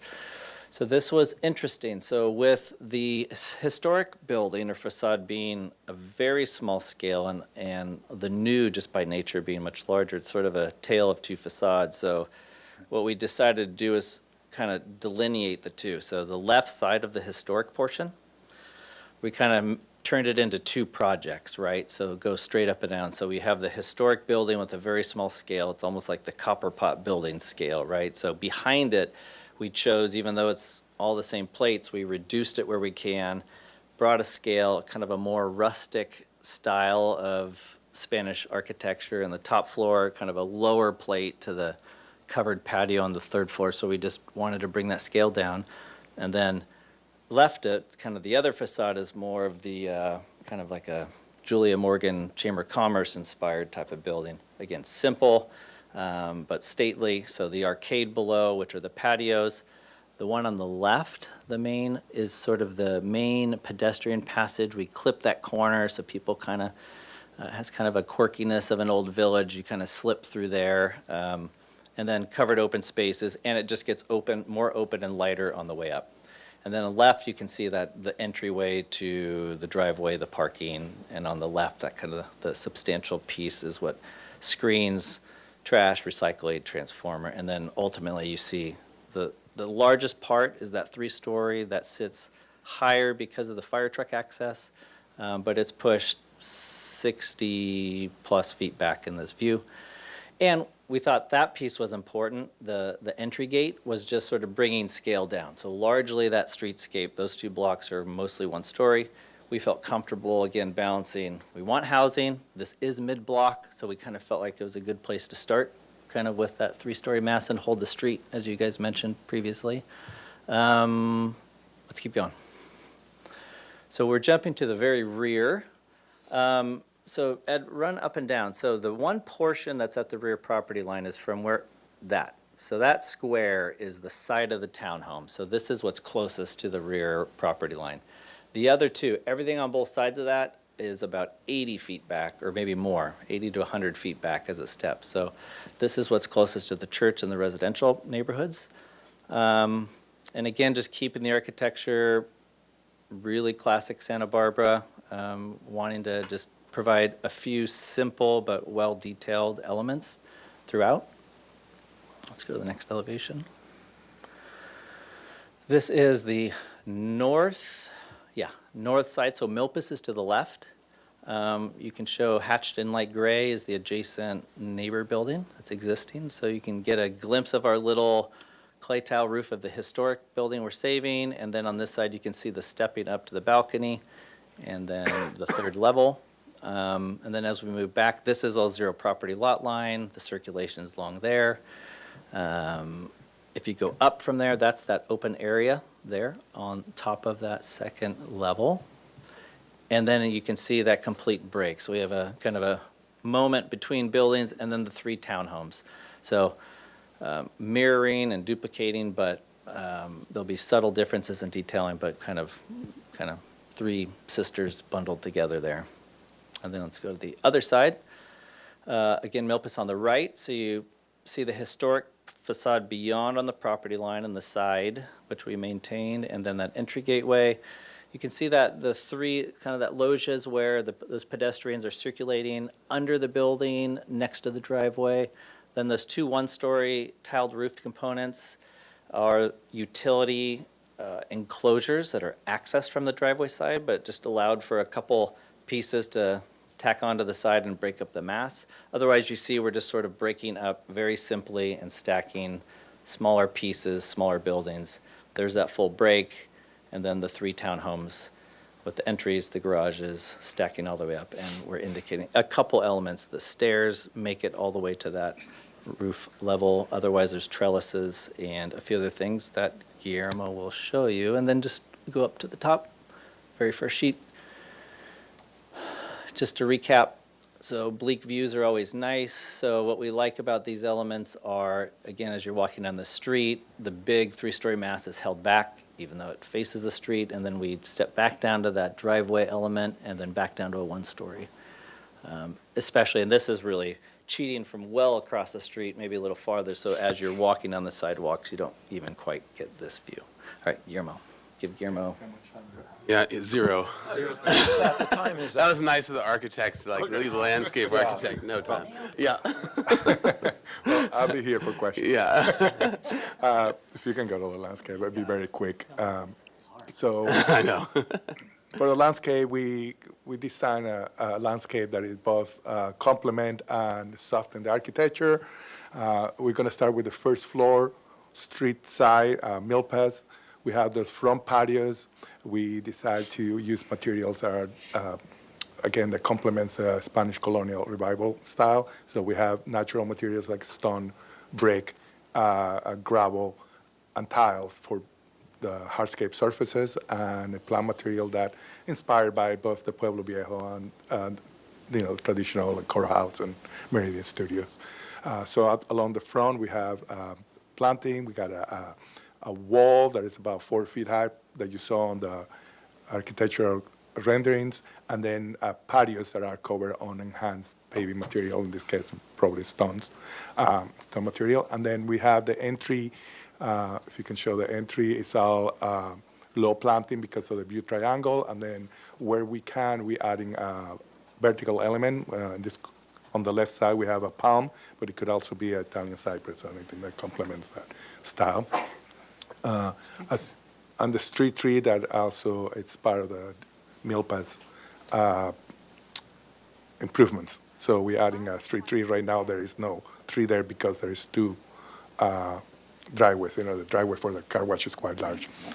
As you walk through the project, it's all under the story, under the second story, and then as you come to the back, we do have a courtyard, an outer court with permeable stone pavers, cobbles.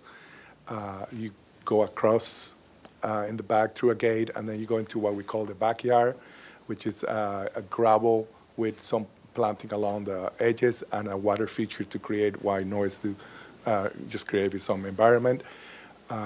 And also soften that wall in the back that you saw next to the church parking.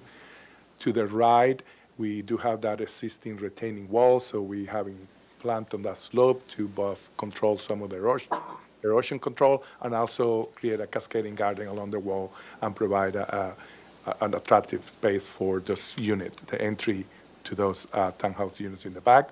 We also planting hedges along the edge to separate between the pathways and the entry patios on the townhouse units. And then we can go to the next level. So in this plan, I'm breaking the different floors here. So if we can zoom in, the courtyard that we're looking at, that will be on the podium, that will be the second level.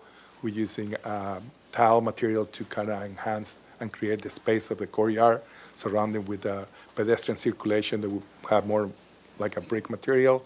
The courtyard is open to the sky, so we're adding some vertical plant elements, and also a water fountain to create a space. We think that's a communal space where everyone can come out and sit. There's some movable chairs and tables that they can use and move according to how they want to get together. And then north of that, then we're jumping into the third floor. So that's the third floor outdoor patio that you saw on the architectural elevations. That space is more a space that could be reserved. It could be used for parties, reunions, events. It does have a wall and a gate, so it could be closed. It could be closed when it's not in use. It does have a counter and a seating area and potted planting, and a trellis right over the seating area. If we can go to, and then the next space will be the top of the townhouses. They do have roof patios. We're thinking that would have a wood deck for surface, and then a counter and a sink. We also have trellises that you can see on the elevations, and adding a warm element on the wall. In this case, it's an electric fireplace. It doesn't use gas. It's electricity and fake flames. But and that's concluded. And then you can see the photos. Some of the vertical walls inside the courtyards, we want to use potted plants and bring some of the tile elements, but it still have a little bit of a modern twist, but inspired by the old traditional Moorish architecture. And that's conclude my presentation. Great. Thank you. All right. If that concludes your presentation, we'll go to public comment. Who's up first for public comment? Thank you, Chair Grunbein. First, I have George Trujillo, followed by Sebastian Aldana Jr. Mr. Trujillo, if you want to come up to the podium, make sure that the light is green, press the little button there, and then you'll have 2 minutes to speak. Hi, my name is George Trujillo. I'm actually the property owner across the street from this project at 519 and 521 North Milpas. To me, it just looks like a large scale. One of the things about my business that thrives is I got about a 10-foot by 5-6-foot window that I can see the whole Riviera. And people sometimes consider my barbershop Mountain View barbershop because I can see the mountain view. Now, putting this 3-story structure in front of mine is going to obstruct everything. It does look like it's high density there. If you've actually lived or been around the neighborhood, not just built things there, I've been there for 30 years. The street is really badly designed now, where it goes from 2 lanes into 1. There's only 1 car that can actually turn. It backs up all the way back towards Pat's Liquor. So, I mean, I would like to see story poles so the community can actually see how big this structure is going to be in the middle of Milpa Street. This is a highly commercial area, a lot of homelessness, a lot of crime there. So putting housing right in the front, you would actually really want to think about that. I know you won't be living there, but other residents may not know what they're getting themselves into. But my thing is I would like to see the story poles put up. I'd like to see how big of a structure, how big of a view it's going to block my property and hinder my business by not having that view anymore. The traffic, too. It seems like there's a lot of traffic on that street, so the cars coming in and out of there is going to also be a big issue. It seems like it's going to old neighborhood, and then you got this big structure just coming out of nowhere. So that's my concerns of it. I would like to see the story poles more look at how big this design and how it's going to impact the neighborhood around it and the neighbors, not just the project, the people that are going to make the project and make money out of it and stuff like that. So thank you for your time. Thank you. Thank you. Thank you. Next, we have Sebastian Aldana Jr.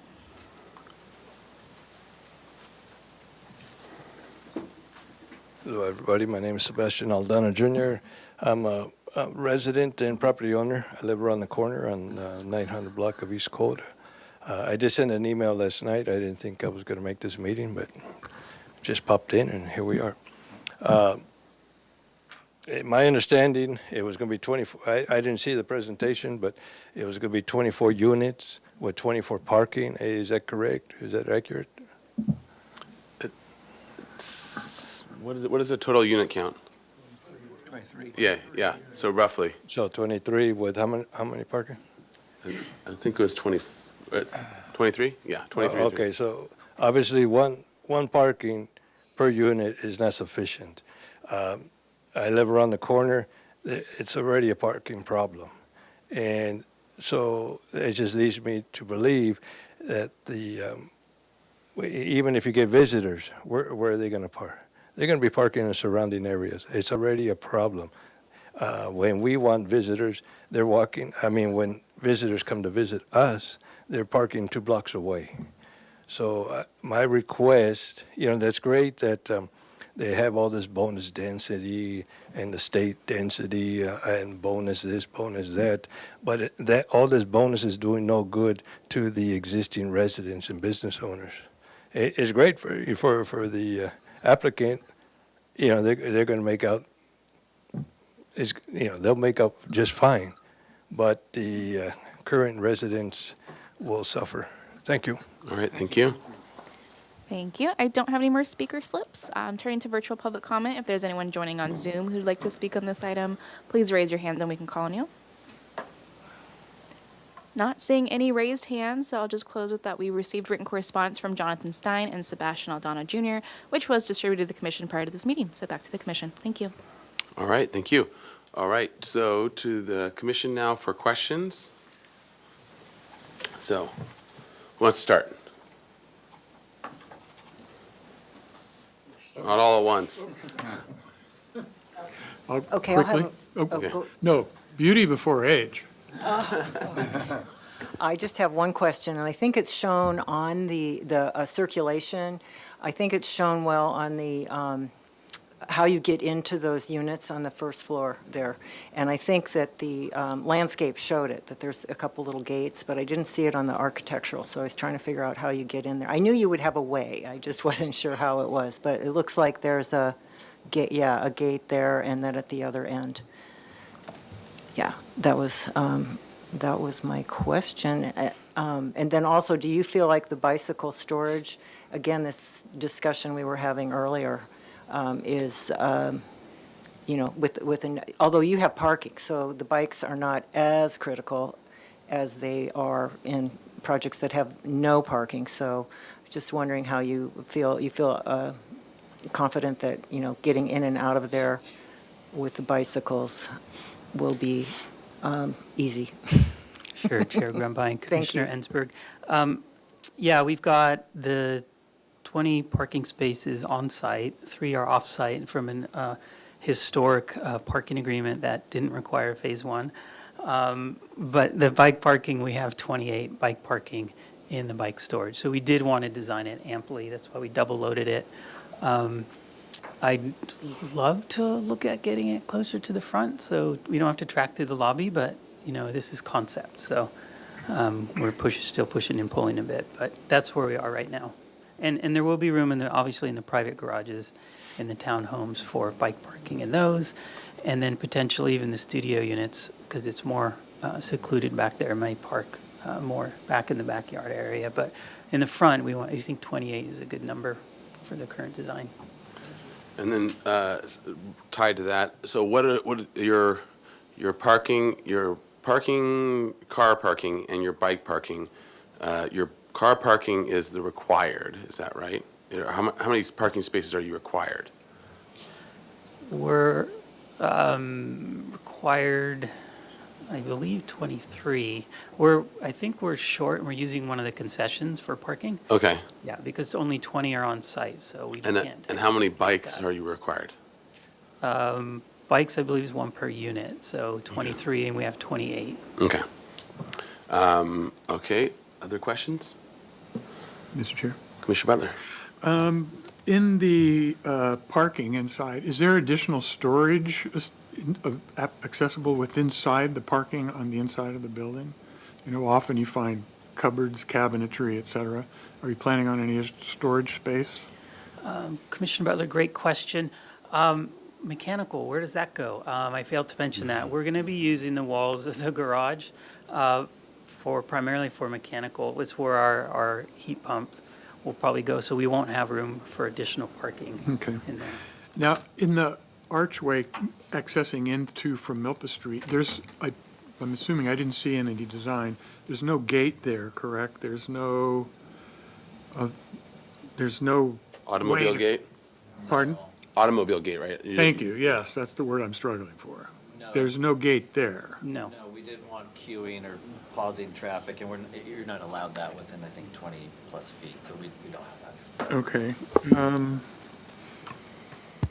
The archways facing Milpas, as I understand it, there would be a 4-foot-high wall, correct? And then recessed in are the first floor units. Correct. Do you know how deep that is and how recessed back would the actually unit be from that wall? Yeah. So here's that elevation. There's that, waist height wall, and then the arcade beyond. So let's go to our floor plan. I think we have dimensions there.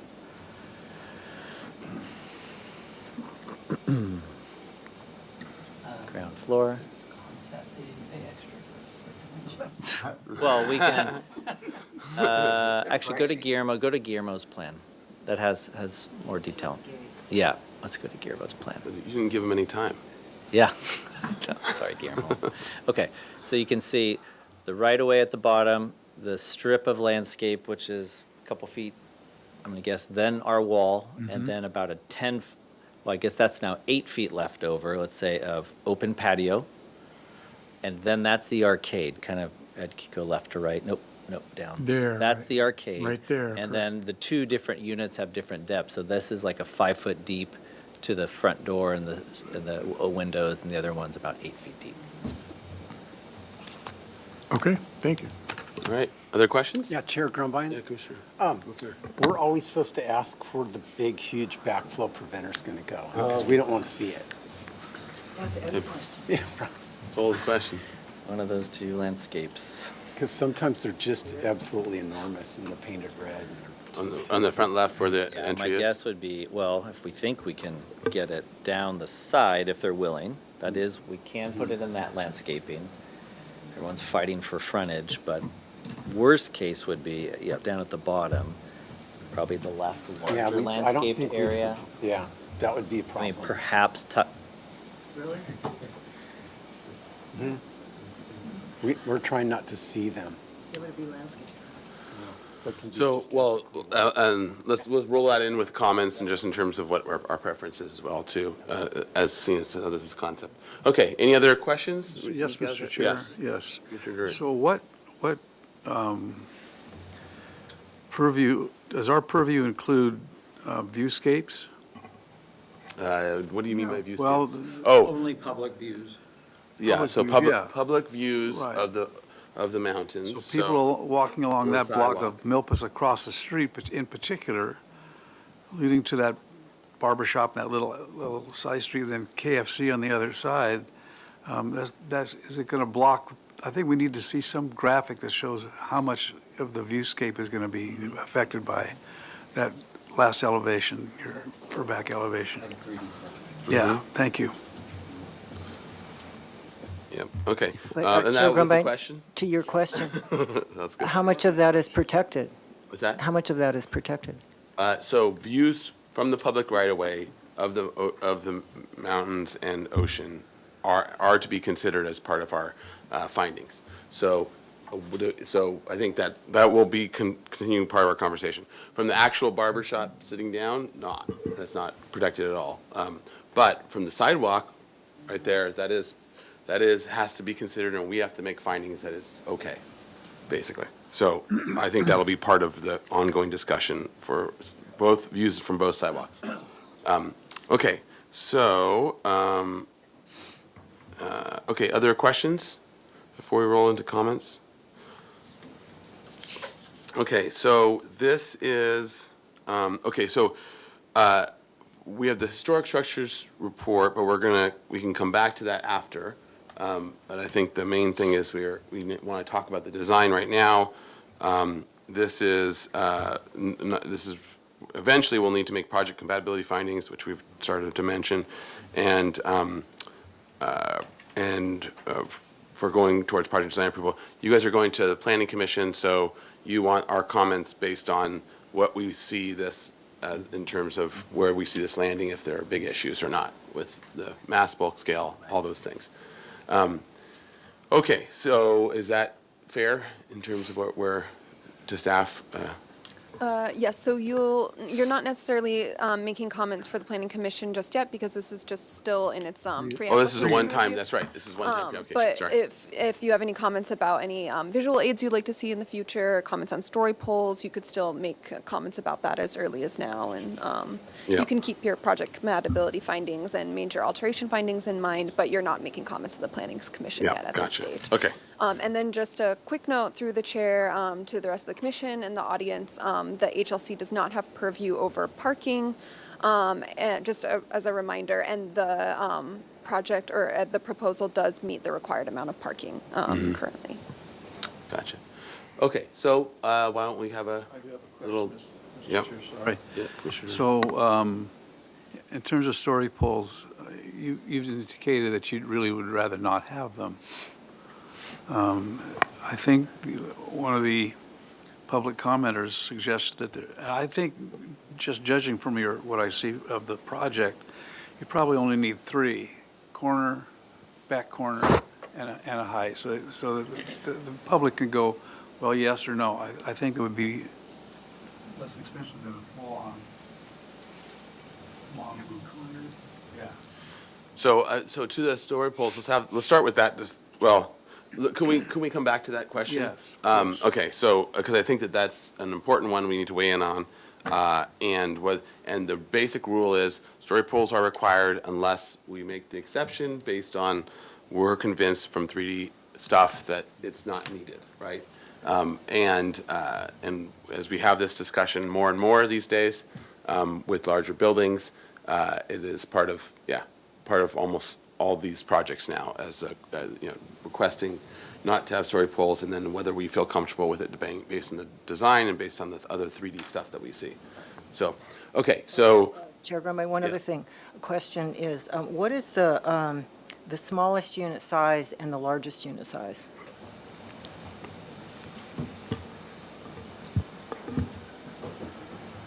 And I'm sorry, I know it's there. No, it's all right, it's small. Oh, there we go. Chair Grumbine, Commissioner Ensberg. Our smallest unit, I believe it's the 487, and our largest is one of the townhomes, 2080. That's the accessible townhome. It's a little bit larger. And then the average is 924. Correct. Thank you. Okay. And we'll try this for the sake of expediency to move this on because it's almost 6. Maybe we just have a quick discussion and seeing what everyone's feeling, especially about our basic criteria of neighborhood compatibility, mass bulk scale, what it relates to the historic resource, the various major findings that we'll have, and our general feel for the design of it. And that will probably be the most constructive way. So what is it? What do people think? Yes. Let's just have the I'm dialogue. happy to start. Okay, go for it. I wrote some. So I like the overall general design. It's really nice. Nice is not an architectural term. I'm not an architect. So I like the approach, especially what you've done to bifurcate the 2 buildings with the existing front structure and redoing those buildings, moving back the units behind that, and the back access through the courtyard and through the side drive into the buildings in the back. Very strong. The whole Milpas front street view, I think, is very compelling. It is a little busy, and I know you've really pushed the Spanish colonial style, which is wonderful. Might want to simplify it a little bit, but all in all, it's pretty good. I think the scope and scale is right on the edge. This is going to be the first project on that part of Milpas that's 3 stories. So the scope and the scale it's right on the edge, okay? I'll express it that way. So in general, I'm generally supportive of the approach, et cetera. What else? Scope, scale, design. And let's start with the historic resource. Does everyone feel like the way in which it handles working with this little 1-story historic resource is compatible? Yes. Yes. Okay, good, great. All right, and then let's tackle the mass bulk scale to play off of Commissioner Butler's beginning of it. So how are people feeling about the 3-story, the way it's been treated, and it being here? And, I'll make the comment, and this is tied into story poles. it's a large building for the block, but it's also we've seen larger and larger and larger buildings. So it is not atypical for what we're seeing in Santa Barbara, even if it is atypical or first for this street. In that, and we've already received community public comment at that, so that this leads me, in other situations in the past, I have not been a big fan of story poles.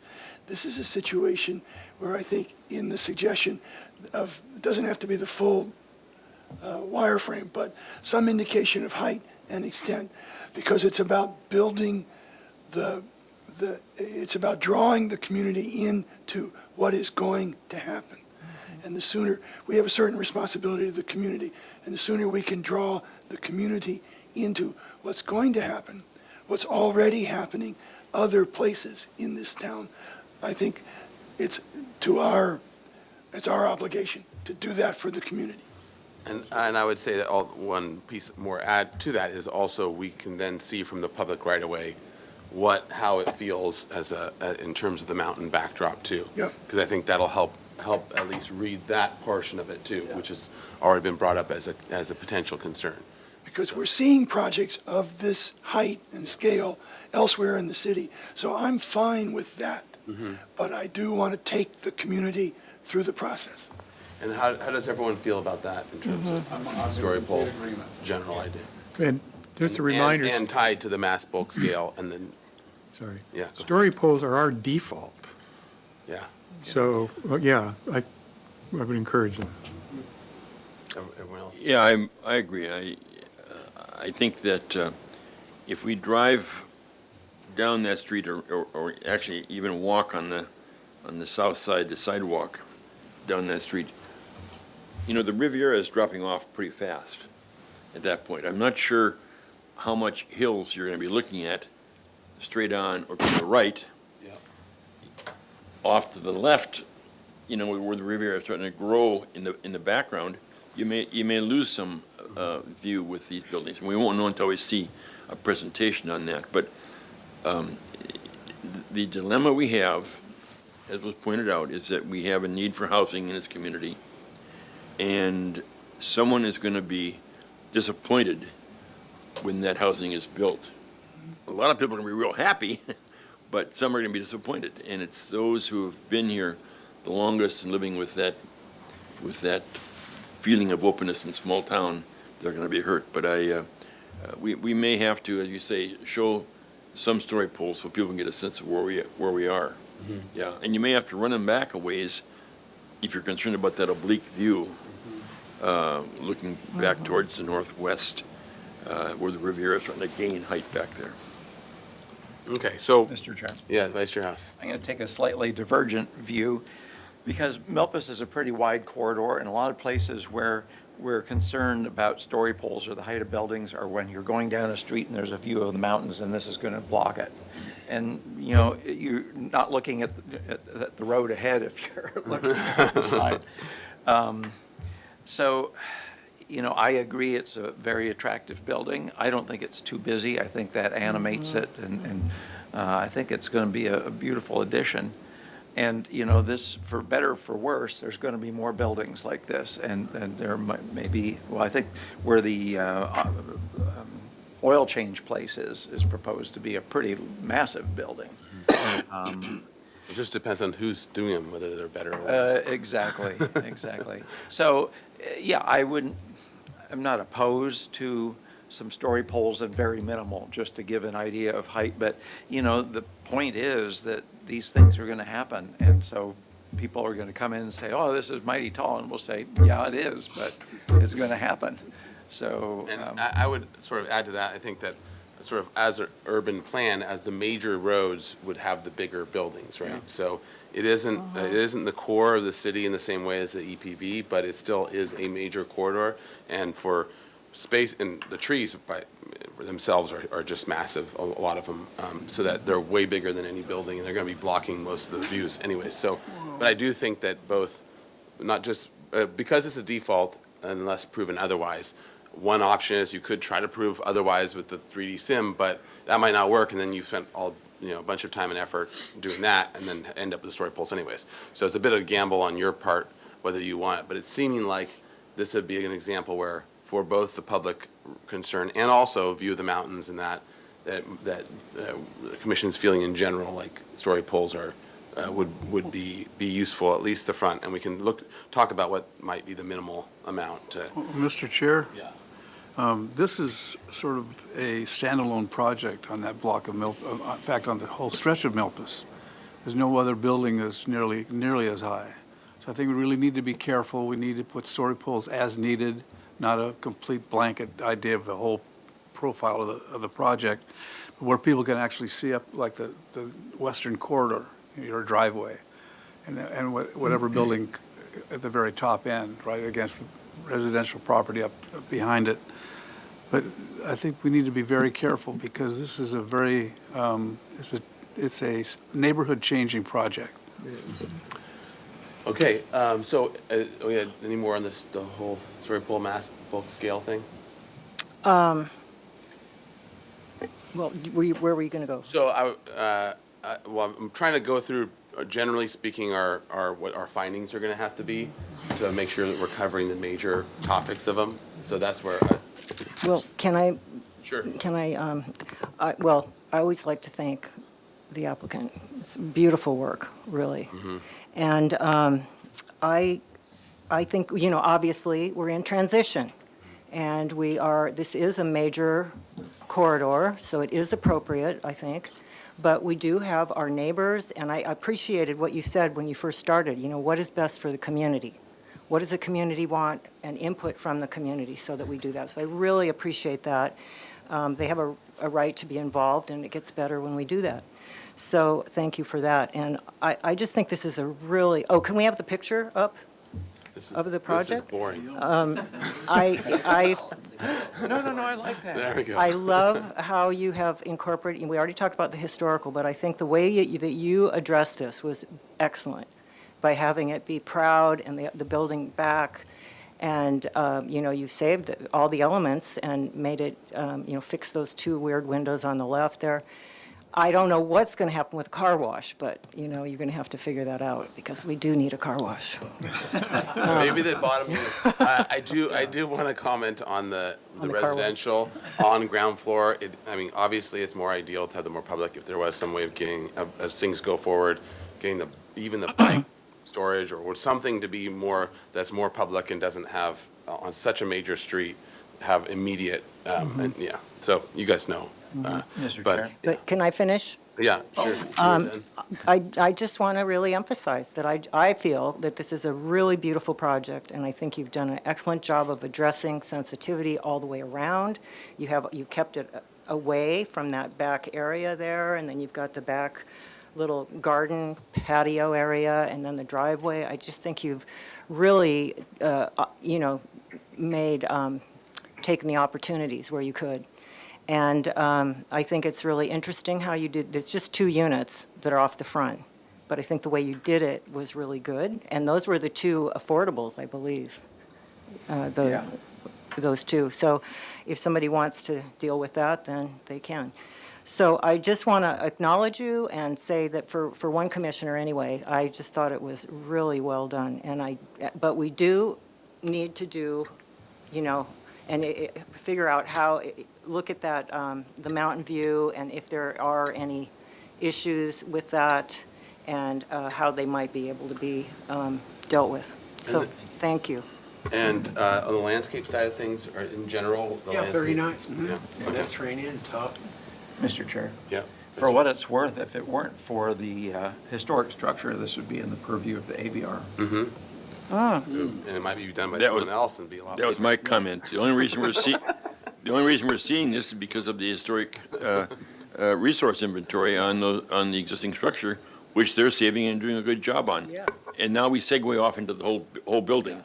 I'm not sure if we're grabbing too much of. Why would we just designate everything, then we can control We want to control. We all want to talk and grab all the control we can get. But the bottom line is that they have solved the problem with regard to the historic the structures that are there. Yeah, and so that's also one of the things I wanted to note, but we'll end up going back to the historic report as well, which even if, I think, it'll probably be best to, if everyone's in agreement and we're good with the historic report, it'll be good, even if the project does change, that you'll at least have the historic report passed, so you have it's on the record as whatever, because this is a one-time application, so. And if I could add too, is that this is a great example of how the project is even better because they incorporated and embraced the historic. Yep. So, you know, we've been talking about that today earlier, so I think this is a really good example of that. Yeah, very well done.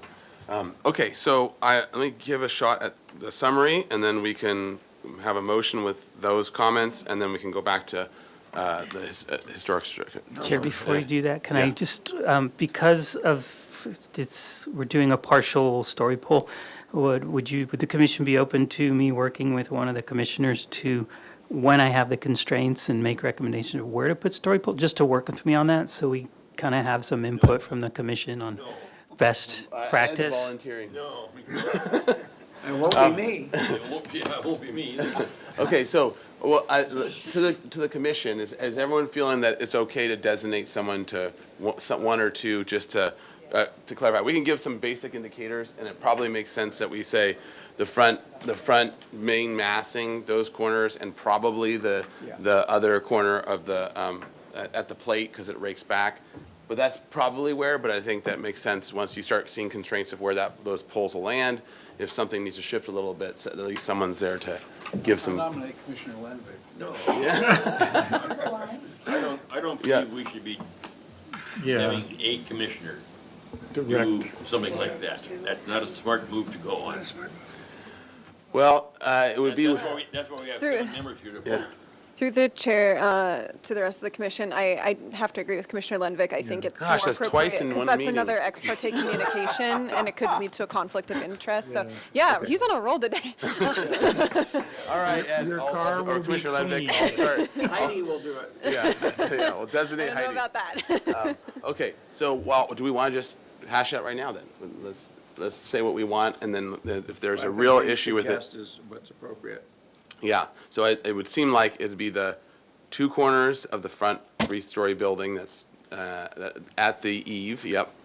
Put it in there. I don't Yeah. think so, because it's gonna rake back and it's gonna be, it's shallow, so it shouldn't, the eave is gonna be the thing that, from the public right away, that you really blocks your view. You don't see it far enough back, because you don't have, I don't know, does anyone feel different? Well, I think what happens is, you talk about this, about the perspective we're seeing now, is it is probably relatively truthful from what you are going to obscure of the Riviera. Whereas if you come around 90 degrees or come around the other direction, you're not seeing any of that Riviera, because the Riviera drops off so fast there. But if you come this direction and don't do a story pole back a ways, you're going to have neighbors who are saying, you're not doing it right, guys. You're sandbagging us or whatever. I think that we've got to make sure that the potential view of the Riviera be exposed. How they do that, it's up to them. Oh, well, so are you saying the way back one? Because then. No, I'm saying it was a third story back there. Yeah, this one right here. I mean, as a matter of fact, the one-story building right now that's there obscures view of the Riviera. I mean, Yeah, no, it's true, and Yeah. the trees, I'm sure, do too. But, so, just for simplifying, well, that's the nice thing about story poles, we can walk around wherever we want, we can see it from all angles.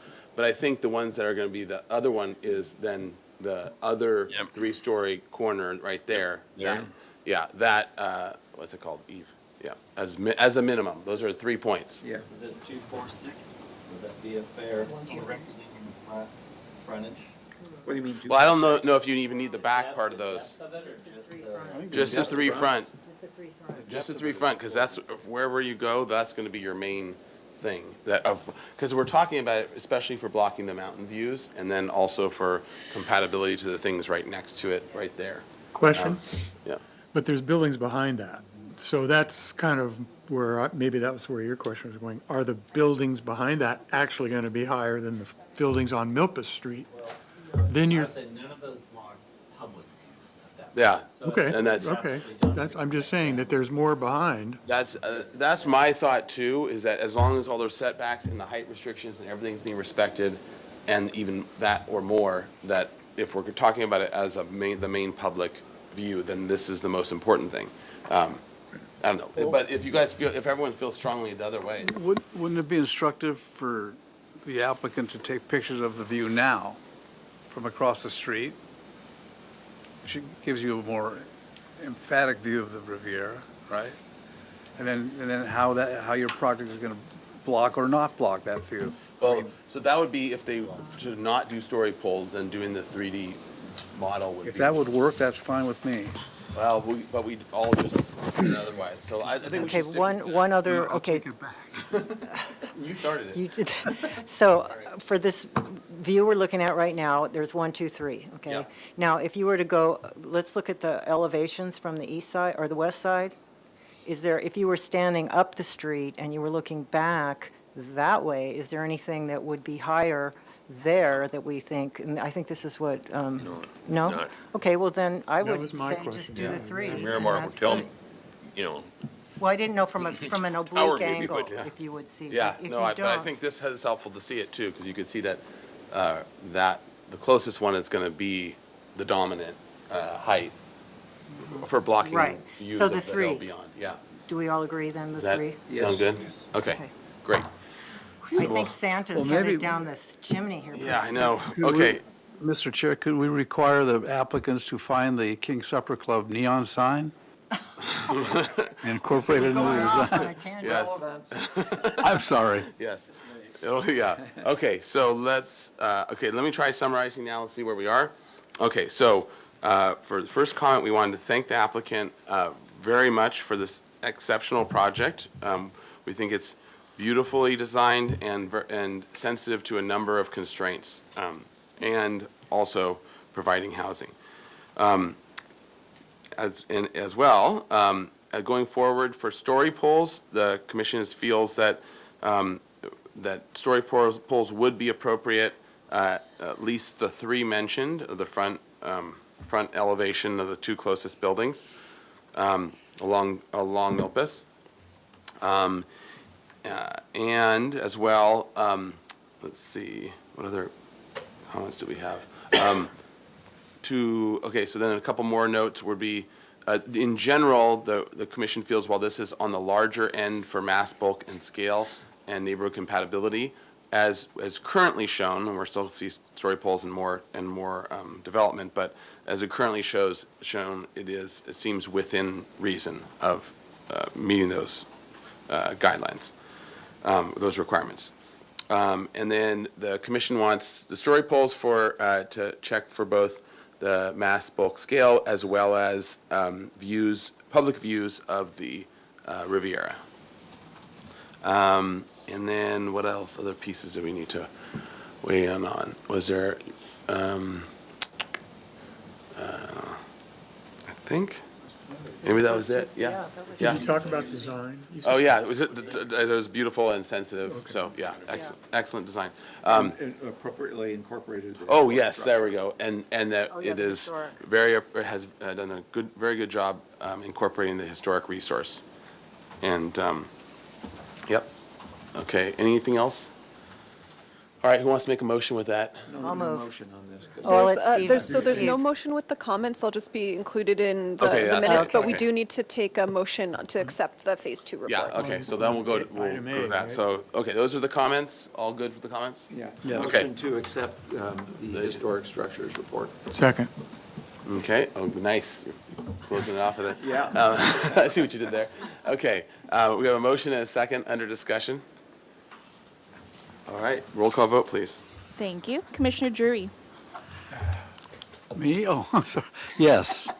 Commissioner Ensberg, Yes. Commissioner Butler, Yes. Commissioner Lundvik, yes. Commissioner McClure. Yes. Commissioner Jordan, Yes. Vice Chair House. Yes. And Chair Grumbine. Aye. Motion passes. Thank you. All right, thank you, guys. Nice work. Very good design. Yep. Yeah. All right, so now we are on to the last item of Vice Chair House's Final meeting. Final meeting, at least for now. Servitude. Will the lady with the bricks please come forward? Yeah, really. All right. And so I think this one actually, hopefully, will be faster. So I'll announce it first. So we're on to item 6, State Street 1200 block planter improvement pilot project. Say that 5 times fast. Planter improvement pilot project. The HLC will hear a report from the HLC State Street Subcommittee about planters in the 1200 block of State Street.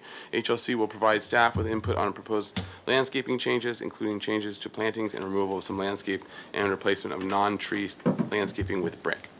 all right. Welcome. All right. 2 minutes to make your presentation. Okay, so maybe I'll just give a little bit of background. Commissioner Ensberg and I were in person. Commissioner McClure has been part of all the correspondence leading up to and after it, and part of all guidance and all this. But the idea is a 1,200 block as a sort of test pilot project to basically shrink the planters and give a little more sidewalk brickwork, but basically keeping all the planters and just sort of tightening them in as a way of allowing for dining up against the buildings and the sidewalk walkway portion still adjacent to the planter, but without having this divide between what outdoor dining and the restaurants. So we walked it, and then so we have a few visuals to kind of walk through and show you, and then part of the general idea that we're thinking, we want it to come to HLC, and luckily we were able to get it agendized, which was awesome. Thank you guys. Just to sort of keep everyone up to speed and run it by everyone, make sure that we're kind of in the right zone. But the other part of it was that the city was also getting a pricing for brick repair for that block, which is what the impetus for it was, because they're going to do all this work to fix all the current sidewalks, so why not push it a little bit more into the where we want it. The wiggly sidewalks. Yeah, yes, exactly. The surfing sidewalks. So that was what sort of all came together as well. So, yeah.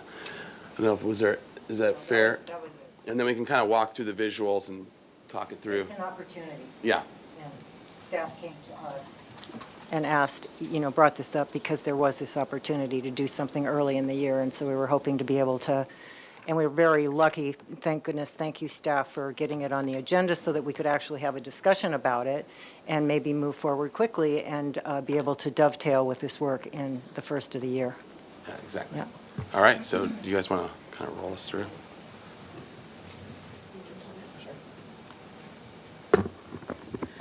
Good evening, committee members. My name is Sarah Clark. I'm the downtown team manager in Public Works.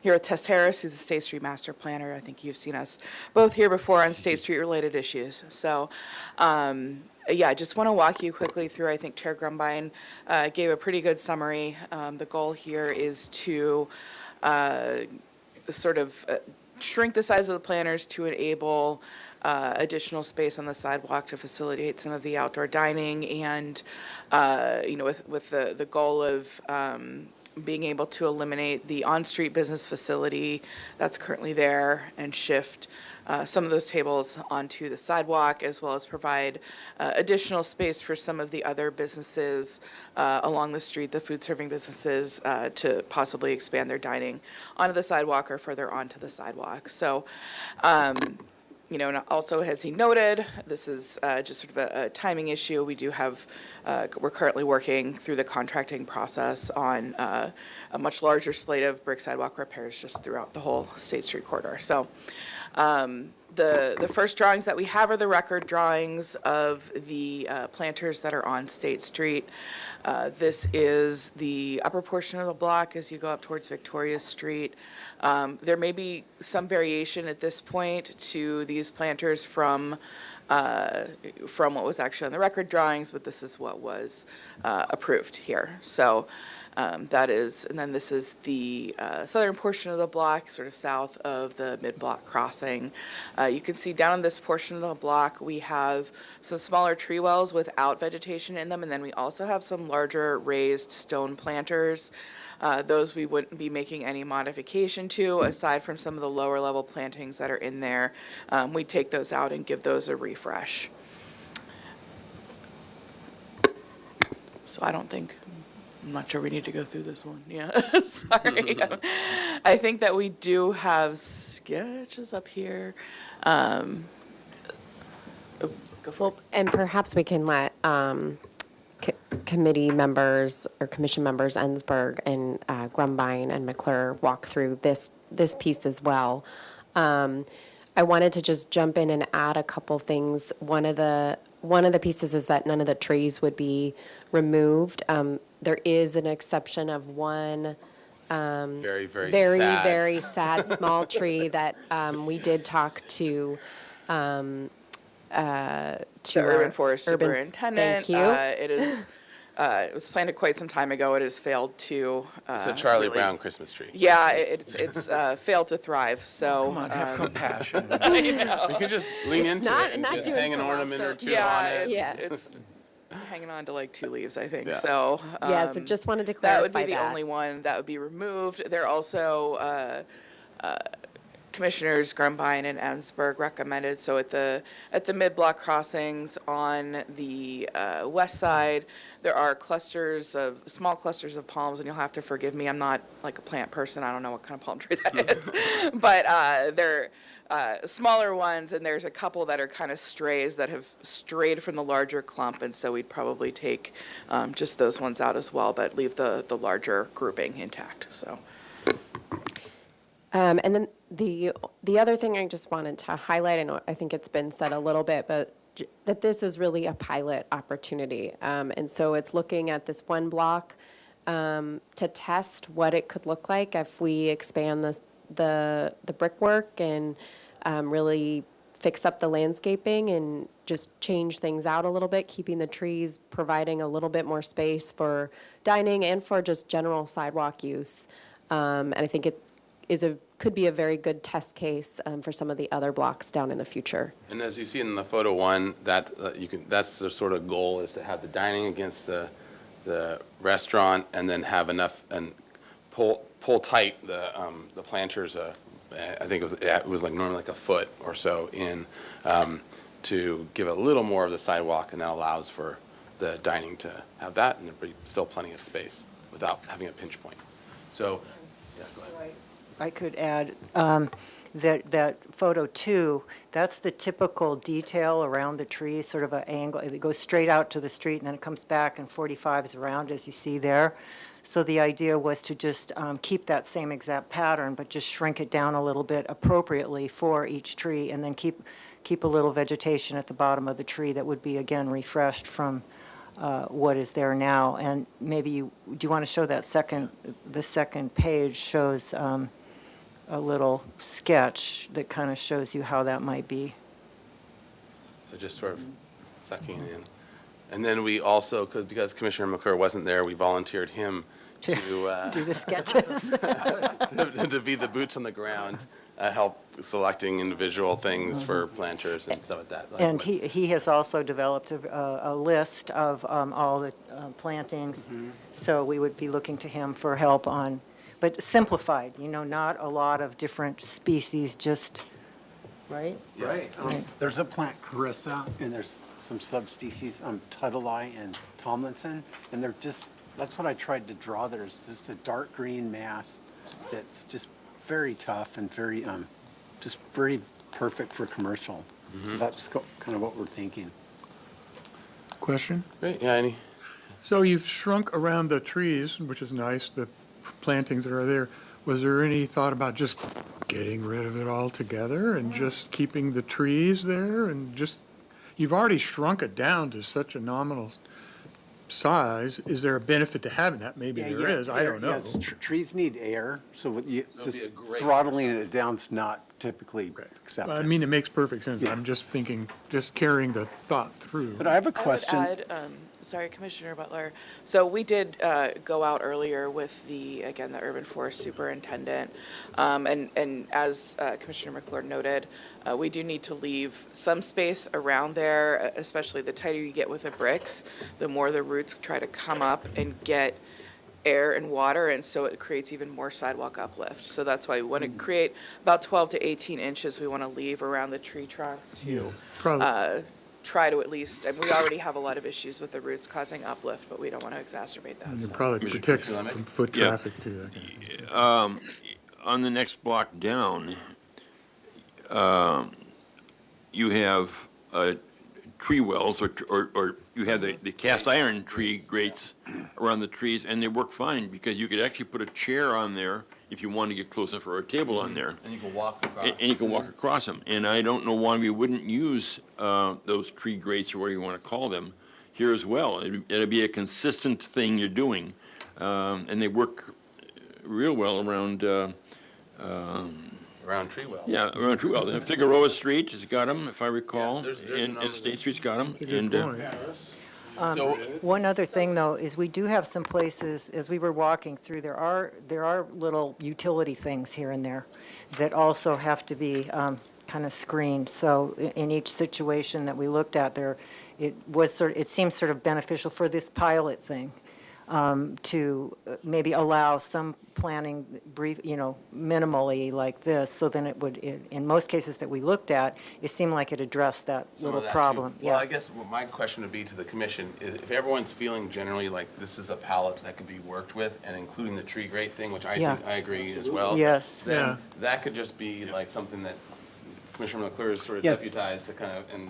Yeah, tree grates are much more elegant than what we're proposing here. Yeah, And there are some already there. There are several trees Yeah, that there already are. have that in this block. So So then if if we we- could do it, it would be And then great. it could be like in the field, just kind of figuring out what makes sense for these areas. yeah, because, Because there is a lot going on. There's equipment in some areas, there's other reasons for certain things. well, it has added thought. I mean, after fiesta parades, et cetera, with the planting stuff, detritus, let's call it that, gets caught in there, right? And the tree grates Yeah. might be a better solution for that. Wherever we can.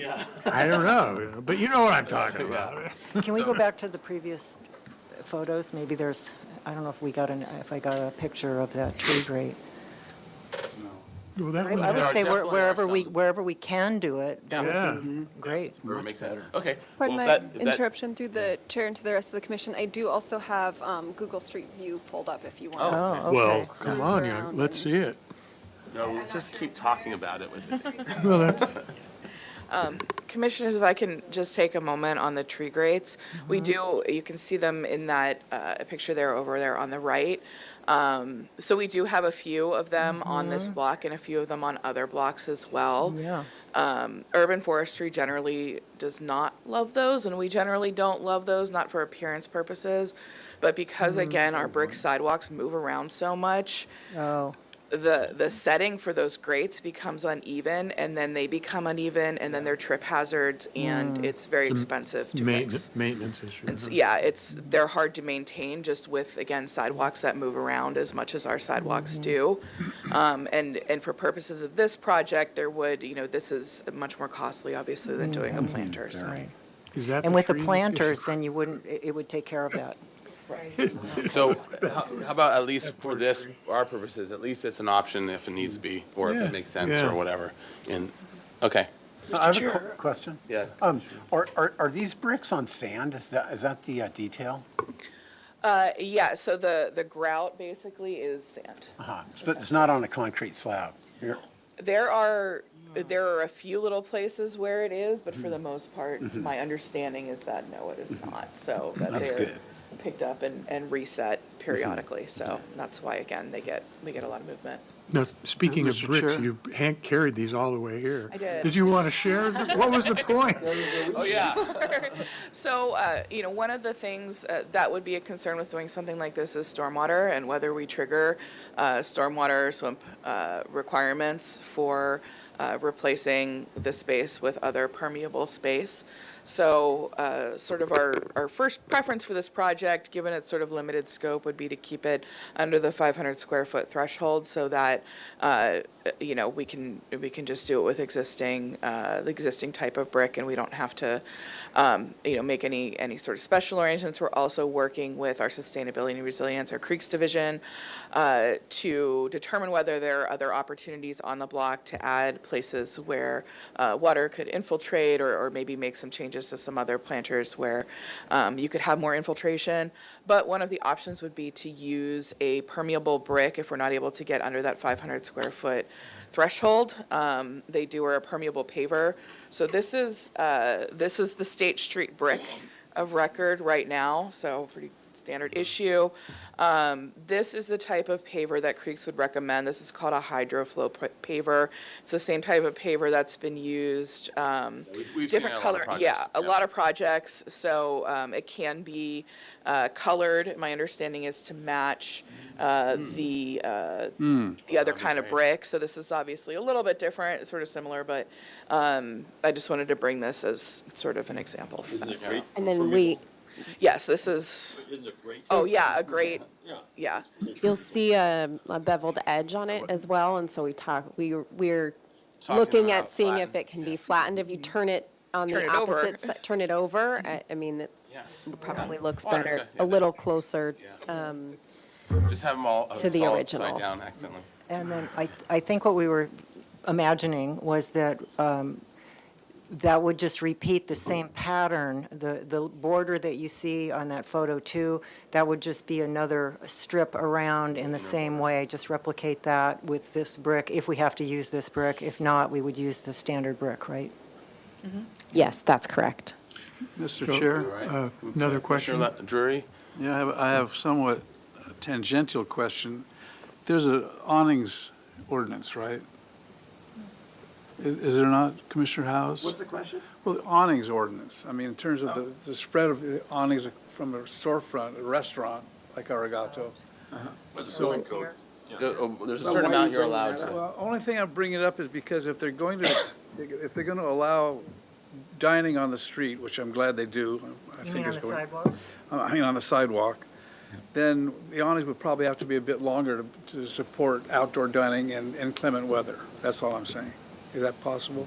I don't know the details, but I think it's a building code issue, how far you can project into a public And there right is of way. currently an outdoor dining ordinance that allows for all this in some certain capacity. So it might need an ordinance change or something to allow Further. Yeah, projection of I mean, it seems to me if we're gonna sort of nurture outdoor dining, we need to, we hope for rain anyway. That's a good point. No, And then we'll try to wrap this up quick because it is 6:20. No, my question was the same, because I was in Paris last June, or July, or January, anyway, awnings completely out, and have any discussions with the restaurants about what we might change in widening the sidewalks and how that might affect them under ordinance? Have that happened yet? Commissioner Butler, through the chair, we have, I've had individual discussions with different restaurant owners who are interested in sidewalk dining or interested in having more sidewalk dining. We haven't necessarily gotten into the specifics of what they would be able to change if we pursued this proposal. We've sort of talked about it in general terms, but haven't actually gotten out there like with a tape measure or anything, so, yeah. Might be premature at this stage. Sorry, Commissioner. This is on the agenda as a pilot project, and we've heard various options. I'm persuaded that the subcommittee has given this a lot of thought, and I'm very supportive of a pilot project and of giving a wide degree of discretion to the committee and to you because it is a pilot project. Very supportive. Agreed. Great. Is everyone else? Well said. Everyone else good? Agree? All right, great, awesome. So, yeah, do we need to do you want to make a motion to adjourn the final meeting? Oh, my last motion. because we're not giving, that's it, right? We're not giving. Yeah, Can we this is quickly, discussion. just for the record, open public comment, and then we can have Oh, yes, a okay. ceremonial All right, adjourning. so we will open public comment, and I see a lot of people. So many people in the This room. is obviously very popular. Was there anyone online, or are we good? We do have some people online, so Oh, okay, they yeah. might have forgotten. But Ask them if they want to be the last public commenters of the year. if there is anyone on Zoom who'd like to speak on this item, please raise your hand and we can call on you. Not seeing any raised hands, and we did not receive written correspondence, so back to the commission. All right. So with that, I will make a ceremonial motion to approve this adjourn. pilot program. Oh, yeah, I guess And to can adjourn. we make a motion? Yeah, if It's you were- It's legal? Yes. All right, that's great. We can have Vice Chair House leave on a ceremonial motion There we go, about yeah. State Street. So that's Second. great. And All right. Commissioner Drury seconds it? You don't even know I he's... want to go back to a point I made earlier. I can find no record that we ever agreed to let him go. So if we don't, if we vote this motion down, That's right. He has to keep coming back. He has to keep coming back. All right, roll call vote. I'll take a roll call vote. Commissioner Dordan, with sadness, yes. Commissioner Drury, Yes. Commissioner Ensberg, Yes. Commissioner Butler, Yes. Commissioner Lundvik, Yes. Commissioner McClure, Yes. Vice Chair House, you betcha. and Chair Grumbine. Aye. Motion passes. All right. Okay, And I will Chair? adjourn this meeting. Meeting adjourned. Thank you. Hey, thank you for getting it on.